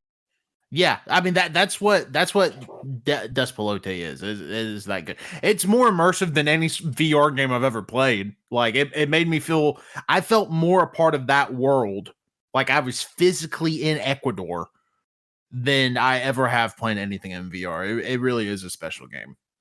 And you can get it, and it's on sale right now. It's less than $10. It's less than 10. I would have happily, knowing what I know about this game now, I'd happily pay $30-$40 for this game. I mean, I will give my money to this developer to make anything good. It's also published by Panic, which, you know, Panic has a stellar record of publishing games. They published like Untitled Goose Game, amongst other games. Goddamn, Despelote is a good game. Yeah. Yeah, I agree. Despelote, go play it. I just want to say quick too about the thing Tanner mentioned earlier about the footage. It was like stuff like that's crazy of like how there's a lot of like that game footage, or there's none that exists, like only bits and pieces here and there. Like again, just something that's kind of at the moment lost to time, and until somebody can, you know, unless somebody taped it or did something and it's like preserved, like it's crazy. Like it's like I said, like more games like that, um almost like time capsules, you know. I'm really fascinated and excited for whatever the future anybody could bring with stuff like that. Yeah, I mean, I can't say enough good things about Despelote. Go play it. I know it's on Switch. I know it's on PC. It may be on PlayStation. Yeah, it's on everything. Yeah, that's where I played it. I bought it. Oh, from me, okay. Colt. Yeah, go play it. Colt, you need to play this game tomorrow. It's downloaded. Yeah. I'm busy with Dragon Quest. Play it tomorrow. It is less than 2 hours. All right. Number 2's. Number 2. And I ain't talking poop. My number 2 and my number 1, they can kind of be they're very strong in my heart. Both of these games I absolutely love. This one I have a more of an emotional attachment to personally, but still, it's number 2.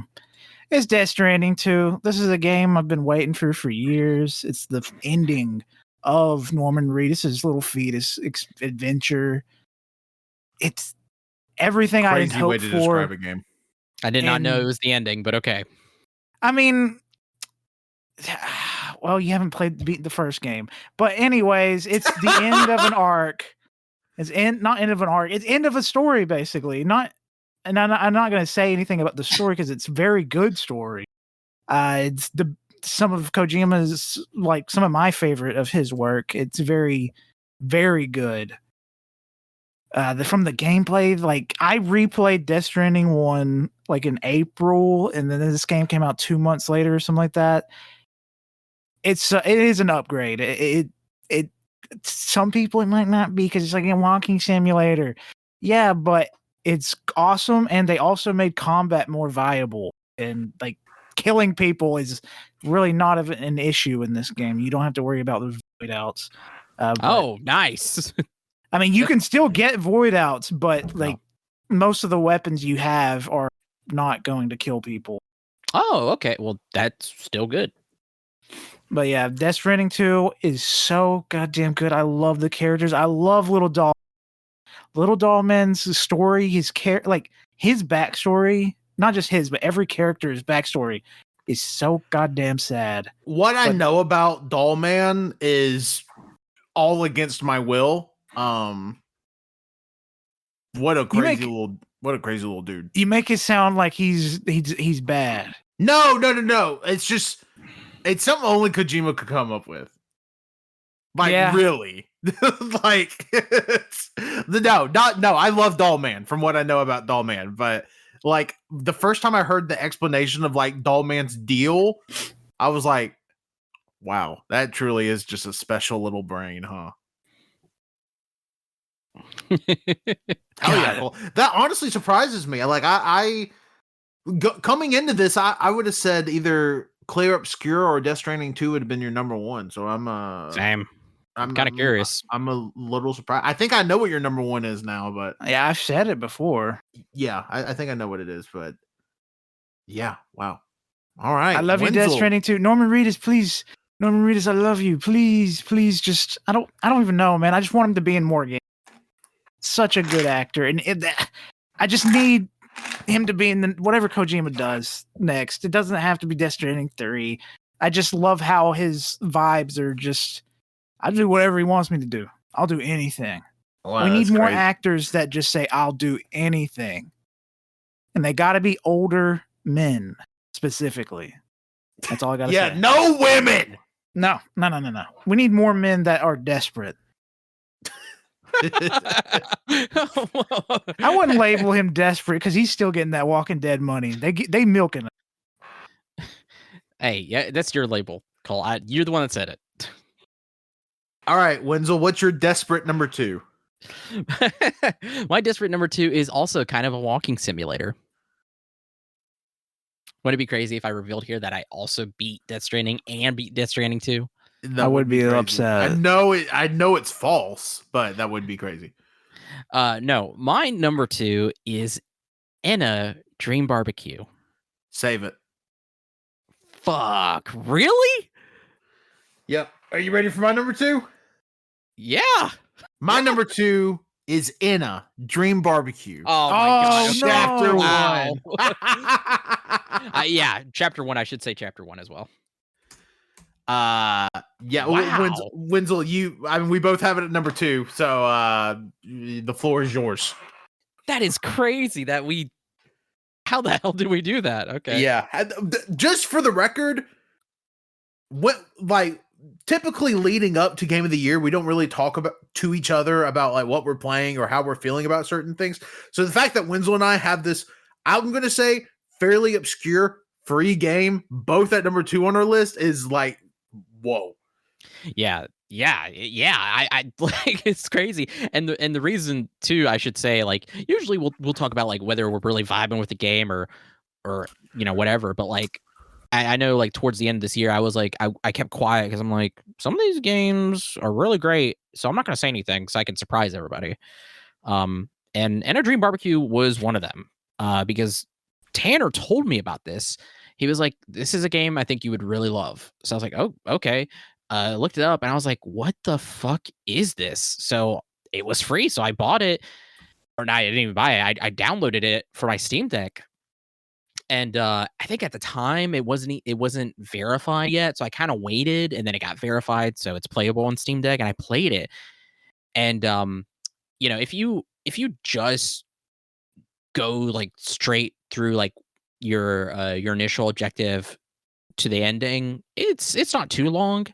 If you avoid like any other interactions or exploration, it'll take you maybe about 2 hours, maybe. It's very quick, but all the stuff that's crammed into this is crazy. How much they have in there, how much stuff you can miss. I did not realize it until like I went back. I was like, oh shit, I missed so much because all the achievements mentioned so many things I had no idea about. Yeah. It's pretty crazy. And I say walking simulator because that's basically what it is. There's no combat. It's mostly just you walk around, explore, solve puzzles or whatever, and that's pretty much what you do. And I'm saying all this too because I don't really know how to describe it like aesthetically and artistically. And There's not a way to describe it. It is. There is nothing else like in any medium that is like this from a like an artistic aesthetic standpoint, because there's so much different shit going on. Wenzel, if you don't mind, I would like to give a little background of Inna, because it's based off of like this character that this person made. And it's like this whole little world that they want to make like a thing, like the publisher. So Inna is like a sprawling universe sort of deal. okay, But it's man, like I said, the first chapter is called Lonely Door. But it's In a Dream Barbecue. It is free on Steam. I called it obscured earlier. It's definitely more popular in other countries, but it has like 33,000 overwhelmingly positive reviews on Steam. So people have played this. I've like didn't know the game by name, but I definitely know this character. I've seen fan art of this character for years. Yes. Yeah. The character Inna has been around for a hot minute. yeah.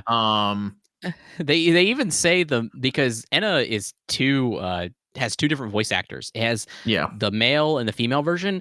It was so funny because when I was looking stuff up about this, apparently people think the male voice actor is like cursed, or the male voice actor role is cursed, because every single voice actor for the male part of Enna has had to been replaced because they've all been awful human beings. Interesting. I will say this kind of fan base, it attracts not great people, because I think there are some suspicious people behind the scenes. But currently, as far as everybody knows, the current male voice actor is not like that. Hopefully. We'll see when chapter 2 comes out. Yeah. But at the time too, I didn't realize it was episodic. Because I assume it was just just a single game. But then I found out it was like, oh, this is just chapter 1, and then after chapter 2 and so on and so forth will be paid. As for when chapter 2 will come out, have no idea. Understandably so, because as Tanner says, there's so much like animation in this. Like there's so much work in just this one chapter. Yeah, I mean, there's like paper mache models, there's CGI models, there's rotoscoping, there's claymation, there's like Zelda CDI art style characters. There is like N64 like 64-bit characters. There's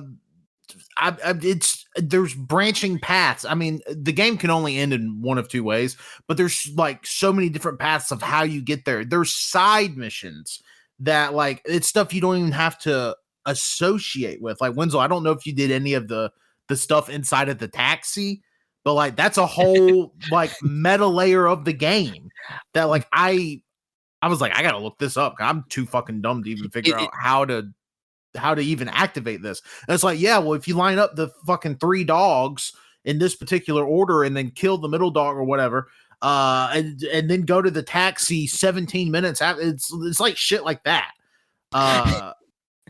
It's such a fascinating game, and I mean, I was immediately enamored by the art style. Oh, and there's characters that randomly speak other languages. There's a main character in this game that speaks just Japanese. Nobody else speaks Japanese, but he speaks Japanese. No, there is another character that speaks Japanese, I believe, but you're not wrong. There's almost all the characters speak different languages. There's Japanese, there's Spanish, there's French, English. I mean, it's fucking bizarre. It's so crazy. Like how much, like I can't stress enough how much work is put into this. And like I say, as short as it is, it's like, yeah, it's insane. And it's short if you play it straight through, but there's some of these reviews that have like 12, 14, 16 hours in it. If you wanted to 100% it would probably take you Yeah, double-digit hours. because I saw one of the achievements was to watch Anna blink. And apparently, some people did not get Anna to blink until like 6 hours in the game of just sitting there. Yeah. That's crazy. Dude, the bit where oh gosh, I can't remember where it is, but there's a bit there where you go into this town. There's 2 doors. You go into this town or this road, and it's like a nighttime city, and you're overlooking the ocean, and you talk to this guy who just turns around to you, smiles, wipes his nose, and then looks away. It's so fucking funny. That's the another game. thing. Yeah, that's what I kept referencing. That I was like, is that the game with the guy that like looks at you all handsomely? Yes, it is. I Yeah. didn't know at the time. Oh, Yeah, hell and yes. the game's like funny too. But then there's like some like shit that happens in the game, and you're like, ooh, this is like, I don't want to say spooky, but this is like a little unnerving. Like, ooh, like I couldn't even like, yeah, it's a walking simulator. I can't tell you anything else about the game. It fits no genre mold. It fits so many genre molds that it doesn't fit any genre mold. Like in terms of artistic intent or artistic look or even like gameplay style, because it's like, I mean, you're solving puzzles and you're solving fucking riddles, and it's like a collectathon kind of, and there's witch sisters in it that you have to, and then there's one part of the game where you're in like a fucking magic forklift and you have to guide a witch to her sisters, and I mean it's I don't even know, man. I don't even know. Like I don't know how to describe it. Like I said, I'm so enamored with the art style and everything, but then on top of that of like stuff to do is like just so crazy. There's a wizard. Yeah, the wizard is awesome. Like the wizard is animated like in the Zelda CDI game art style. So it literally looks like somebody drew him with fucking crayons. And it's oh my god, it's so good. And like the whole premise of the game is like you're looking for like a toilet. Yeah. Okay. Yeah. So I should say, because at first when I played it, I was like, oh, we're in hell or something, and we're demons, and we have to do this job or whatever. But then that is not what this is. No, it's a completely unique other universe world that this person has created, and it starts off with you going to wherever you go to, and like I said, you're like 2 different personalities. There's the business side of you, which is the male side, and then there's the, I guess, angry side of you. And you and your coworker, who's like your partner or whatever, who speaks Japanese, and he's wearing a frog costume, who I love him. Your mission is to kill the boss, I believe, your boss, and your goal is to get his guts or something. But then they talk about how the boss isn't even born yet. I don't know what's going on, but it's crazy. And then the first chapter is called Lonely Door, because to get to the other parts of this universe, you have to go through doors, and they're controlled by genies. And so this first door, you have to go to the Lonely Door. You go into it because there's too much cigarette smoke in the main world. yeah. So you have to go find the genie of the Lonely Door to turn off the smoke. Yeah. And that sounds really simple on the surface, but when you get it's not. It's crazy shit that happens. Like Tanner says, it's unnerving. The genies or this genie in particular, because what happens.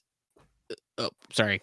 I was going to say, not to mention some of the hardest platforming I've ever had to do at the end of this game. Dude, I don't know about you, but I died for that. Oh, I did too, a lot. It pissed me off.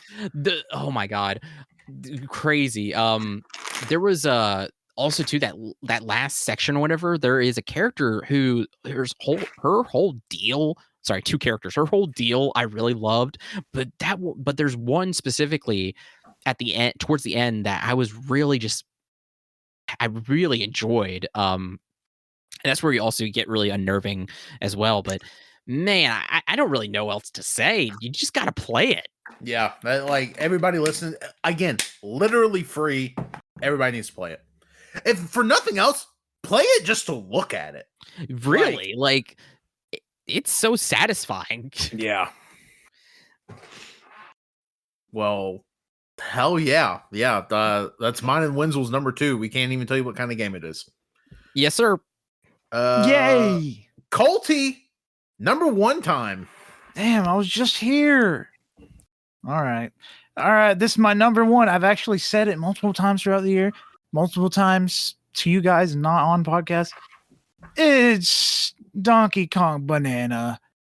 That's right. It's the DK Donkey Kong. This game is actually fantastic. Why the fuck are you? Why'd that space get big? Anyways, Donkey Kong Bonanza is absolutely fantastic. It is the formula that you got in Super Mario Odyssey, but made better because Donkey Kong can destroy everything. And when I say everything, I mean literally everything. Donkey Kong is the GOAT. And I absolutely love him. He's got a little fucking Pauline on his back, so it's technically like a prequel in a way. And there's like the surprise boss ending was very good. If you don't know what that is, curious about it, you gotta play it. You really do. It's a very good ending. I fucking love this game. I wish that's how real life worked, where I could just punch the ground and it would explode and then I'd get gold. And then I could dig tunnels all around the world. I agree. I wish real life worked like that too. God, I love this game so much. I got so many bananas. I got so many goddamn bananas. I just love bananas. And I love Donkey Kong. It's a great game. I think everyone should play it. I want to play it. I want to play it. Hell I think yeah. Tanner would love it. I know I would. I just need to get a Switch too. Just get one. It's easy. Yeah, it's on the list. Just walk into a Target, take one, walk out. Say gimme. All right, Wenzel. I guess it's time for your number 1. Whew, man. My number 1 was I did not beat it until like I think I beat it around Christmas, so close to the end of the year. But it has stuck with me so much. It was one I've been really anticipating, and as soon as it came out, I bought it and played it, and I played the shit out of it, and I loved it to death. It's Skate Story. Whoa. Yeah, Skate Story is my number 1 of the year. It's a skating game, but to kind of put it in a sentence, if you love Bloodborne, Evangelion, Hell, and skating, you'll love Skate Story. Very wide swath, but I get it. I've only played the first chapter, and I get it. And Bloodborne will make a lot of sense to those who have played it as well.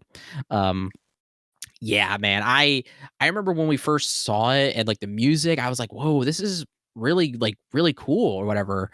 And then like leading up to it, I was like, I'm actually really excited for this, and played it, and it's incredible. To give you the basic premise, you play as a glass demon, and you are tasked by the devil with skating to the moon and devouring it to be freed. And that's pretty much the basic synopsis of what you do. You skate, you break apart, you skate and you keep skating until you get to the moon and you eat it. And now at first you're thinking, wow, that's super simple, whatever. Well, this is hell, and there's multiple levels and there's multiple moons. So the soundtrack is incredible as well. It's done by Blood Cultures. I didn't at the time. I probably could have had a Blood Cultures song on my songs list, but I was like, so many good songs, so I didn't, but I maybe should have, because the soundtrack is fantastic. One of my favorite video game soundtracks ever. It switches between being just absolutely fucking bumping, shredding, just incredible, to being like very just lonely, dark. That's also another thing about this game that I really loved with its like simple style and aesthetics, is like how lonely it felt. It's such a lonely nightlife game. It's so good. And it's very poetic too. Like the end of each chapter, there is a poem that basically kind of sums up the chapter. Very good. I can't recommend Skate Story enough. It's not also incredibly difficult as well. I know with like, I don't know, this is me personally, but every time I hear like skating or like skating games or whatever, I always think like with like the mechanics and tricks, it might be kind of difficult. This is pretty simple in its tricks, but it's it's a great time. It's always fun. Yeah, it's my number one, so I can't recommend it more than that. Yeah, I've played, yeah. like I said, just the first chapter, but that first chapter was really fucking good. I definitely need to get back to playing it because it's definitely 100% in my shit. I think you would really love it.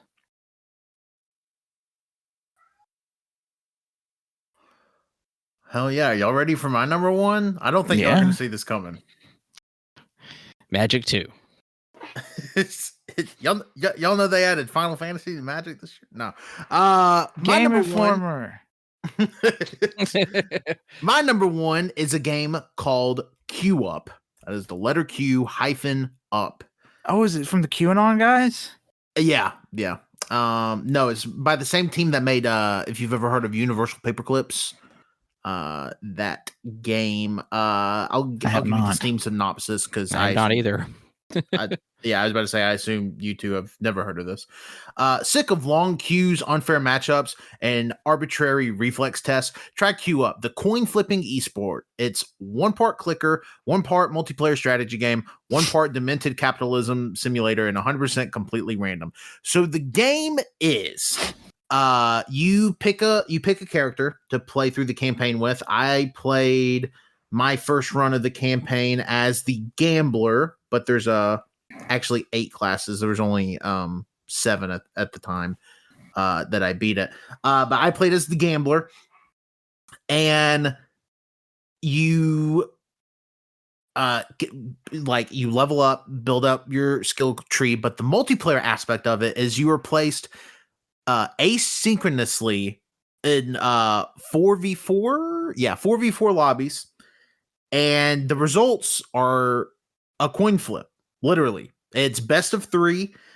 If you're on team Q and the coin flips and it lands on Q, you get a point. If it lands on the upside and you're on team Q, you don't get a point. And then with your skill tree, like your bonuses are going up. So sometimes after a round, you can gain, 50 XP, but as the game progresses and your multiplier gets crazy, I think I sent y'all a picture at one point. At one point, my multiplier was like 368,400 something times like 27,100, like just crazy fucking numbers. And it's asynchronous, so you're actually being paired up with other people. You can actually party up with your friends, and your friends are on the same team as you. So I was actually able to do that in the Discord, in another Discord, for a couple of rounds, and that was a lot of fun. But yeah, this game just scratches all the right parts of my brain, man. I mean, like I can't say enough good things about this game. And they recently added like a whole like roguelite mode. Like they added it like 2 days before Christmas. I haven't even got to play that yet. But I do plan on going through and beating the game because the story of the game is you essentially get like tricked into working for the corporation that makes the game. By accepting gems, because it puts you in a game at one point that you lose 3 flips in a row, and it's like, we're sorry, please accept these 10 gems as a sorry, and you accept the 10 gems, and then you get another email that's like, oh, by the way, you work for us now. And you're like, what? And it's about getting out of that grind, and then you get accused of hacking, and then there's like a whole email battle and the story and such. But the whole time you're just flipping coins. and you're building out your skill tree. I mean, the skill tree for this game is fucking insane. I should honestly boot up the game and take a picture of like my in-game gambler tree. And also there's a tie-in with the game Baby Steps at the end. What? There is a conversation, I believe, that happens in Baby Steps that's like 45 minutes. Is it the one where you skip all the cutscenes and he's like, yeah, the new Naughty Dog is pretty good. Kind of. This is like another part of that conversation. Oh, hell yeah. Fuck.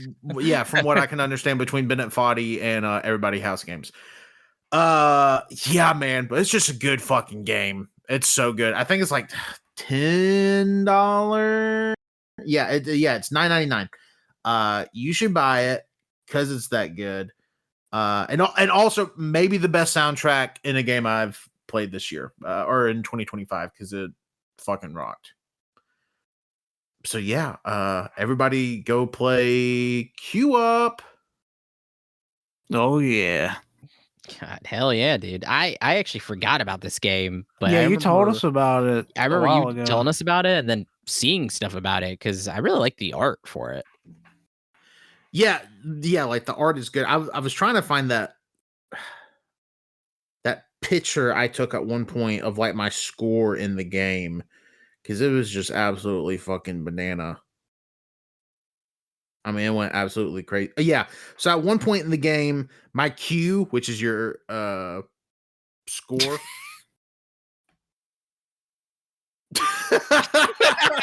Wenzel, that joke doesn't work if you laugh after you send it. But at one point, my score was 50. My Q was 57,293 multiplied by 580,070. God damn. Yeah, so it just depends how like your shit like synergizes with the rest of your team. But oh my god, it's such a great fucking game. God. Yeah, I definitely want to check this out.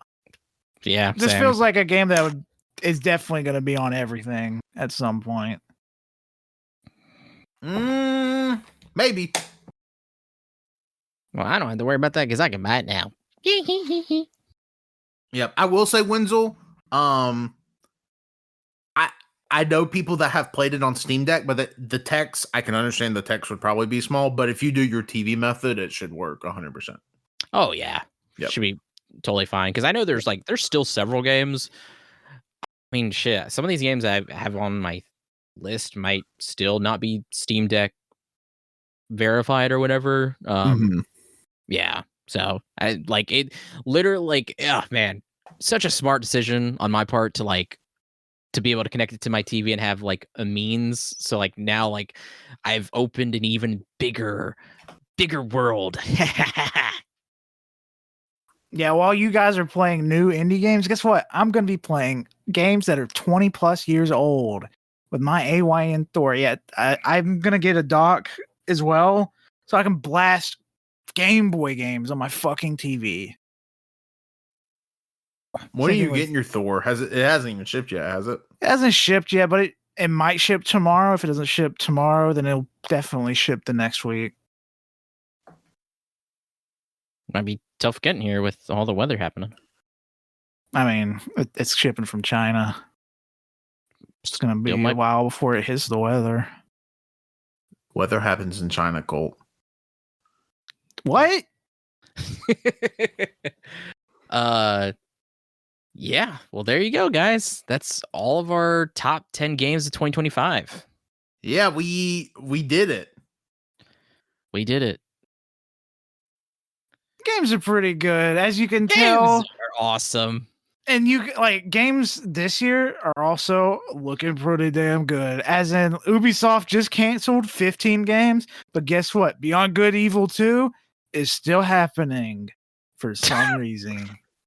Yeah, is it really? Hey, we'll see about that. Yeah, well, they confirmed it. They said it's still. Yeah, we're still going to make that game. Ubisoft's word is worth nothing. So we'll see. Well, they did cancel like a bunch of games today, though. Let me step in.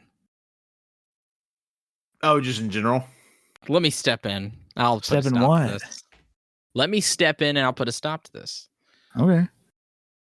Yeah, no. So I thought you were talking about the actual games, actual good games that have started the year off. But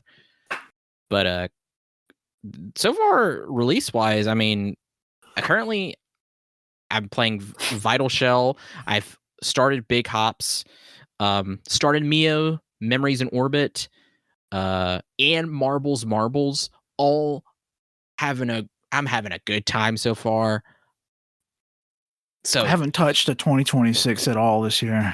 2026 so far for me personally is starting off pretty damn good. Mio, like I'm not super far into it, but so far it's so fucking gorgeous. Oh, the sound and the music is really good. So I'm really pumped. And then I actually beat the first boss of Vital Shell. Fucking awesome. It's so awesome. I'm having so much fun. Yeah. I love games. This weekend, I plan on finally sitting down with some of these 2026 releases I have bought so far because I haven't.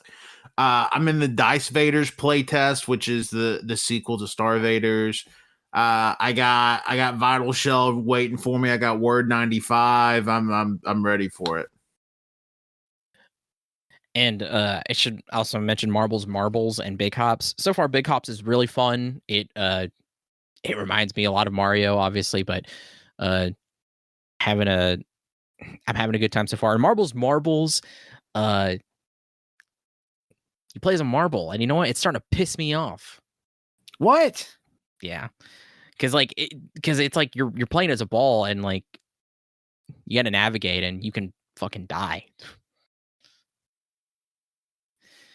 Damn. All right. See y'all next week for movies. But no, it's like a really so far good marble puzzle game. But yeah, any truly like any final thoughts or whatever before we go? 2025, good year for games. It really was. Yeah. I'm excited for this year, but like I might play even less current year games this year. Not because I want to play less, but because games are expensive and shit's fucked.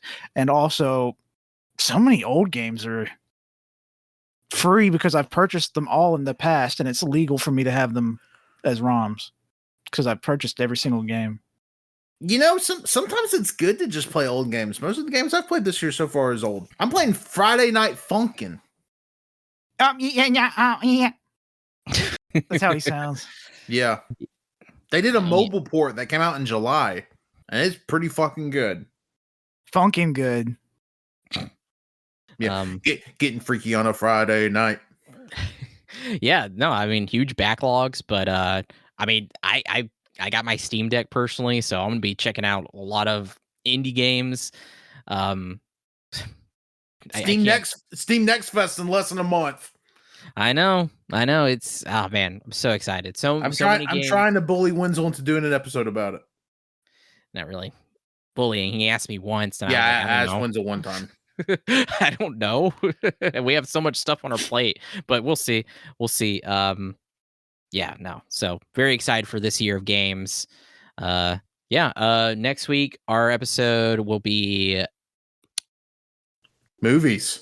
It'll be movies. I'm trying to think of the number. 434. Jesus. Yep. Episode 434. We'll be talking about our favorite movies of 2025. Who knows? That might be even longer than this one. We don't know. It might. It probably will. It might. We'll see. God. But thank you for listening, and we'll see you guys next week. Bye. I love you.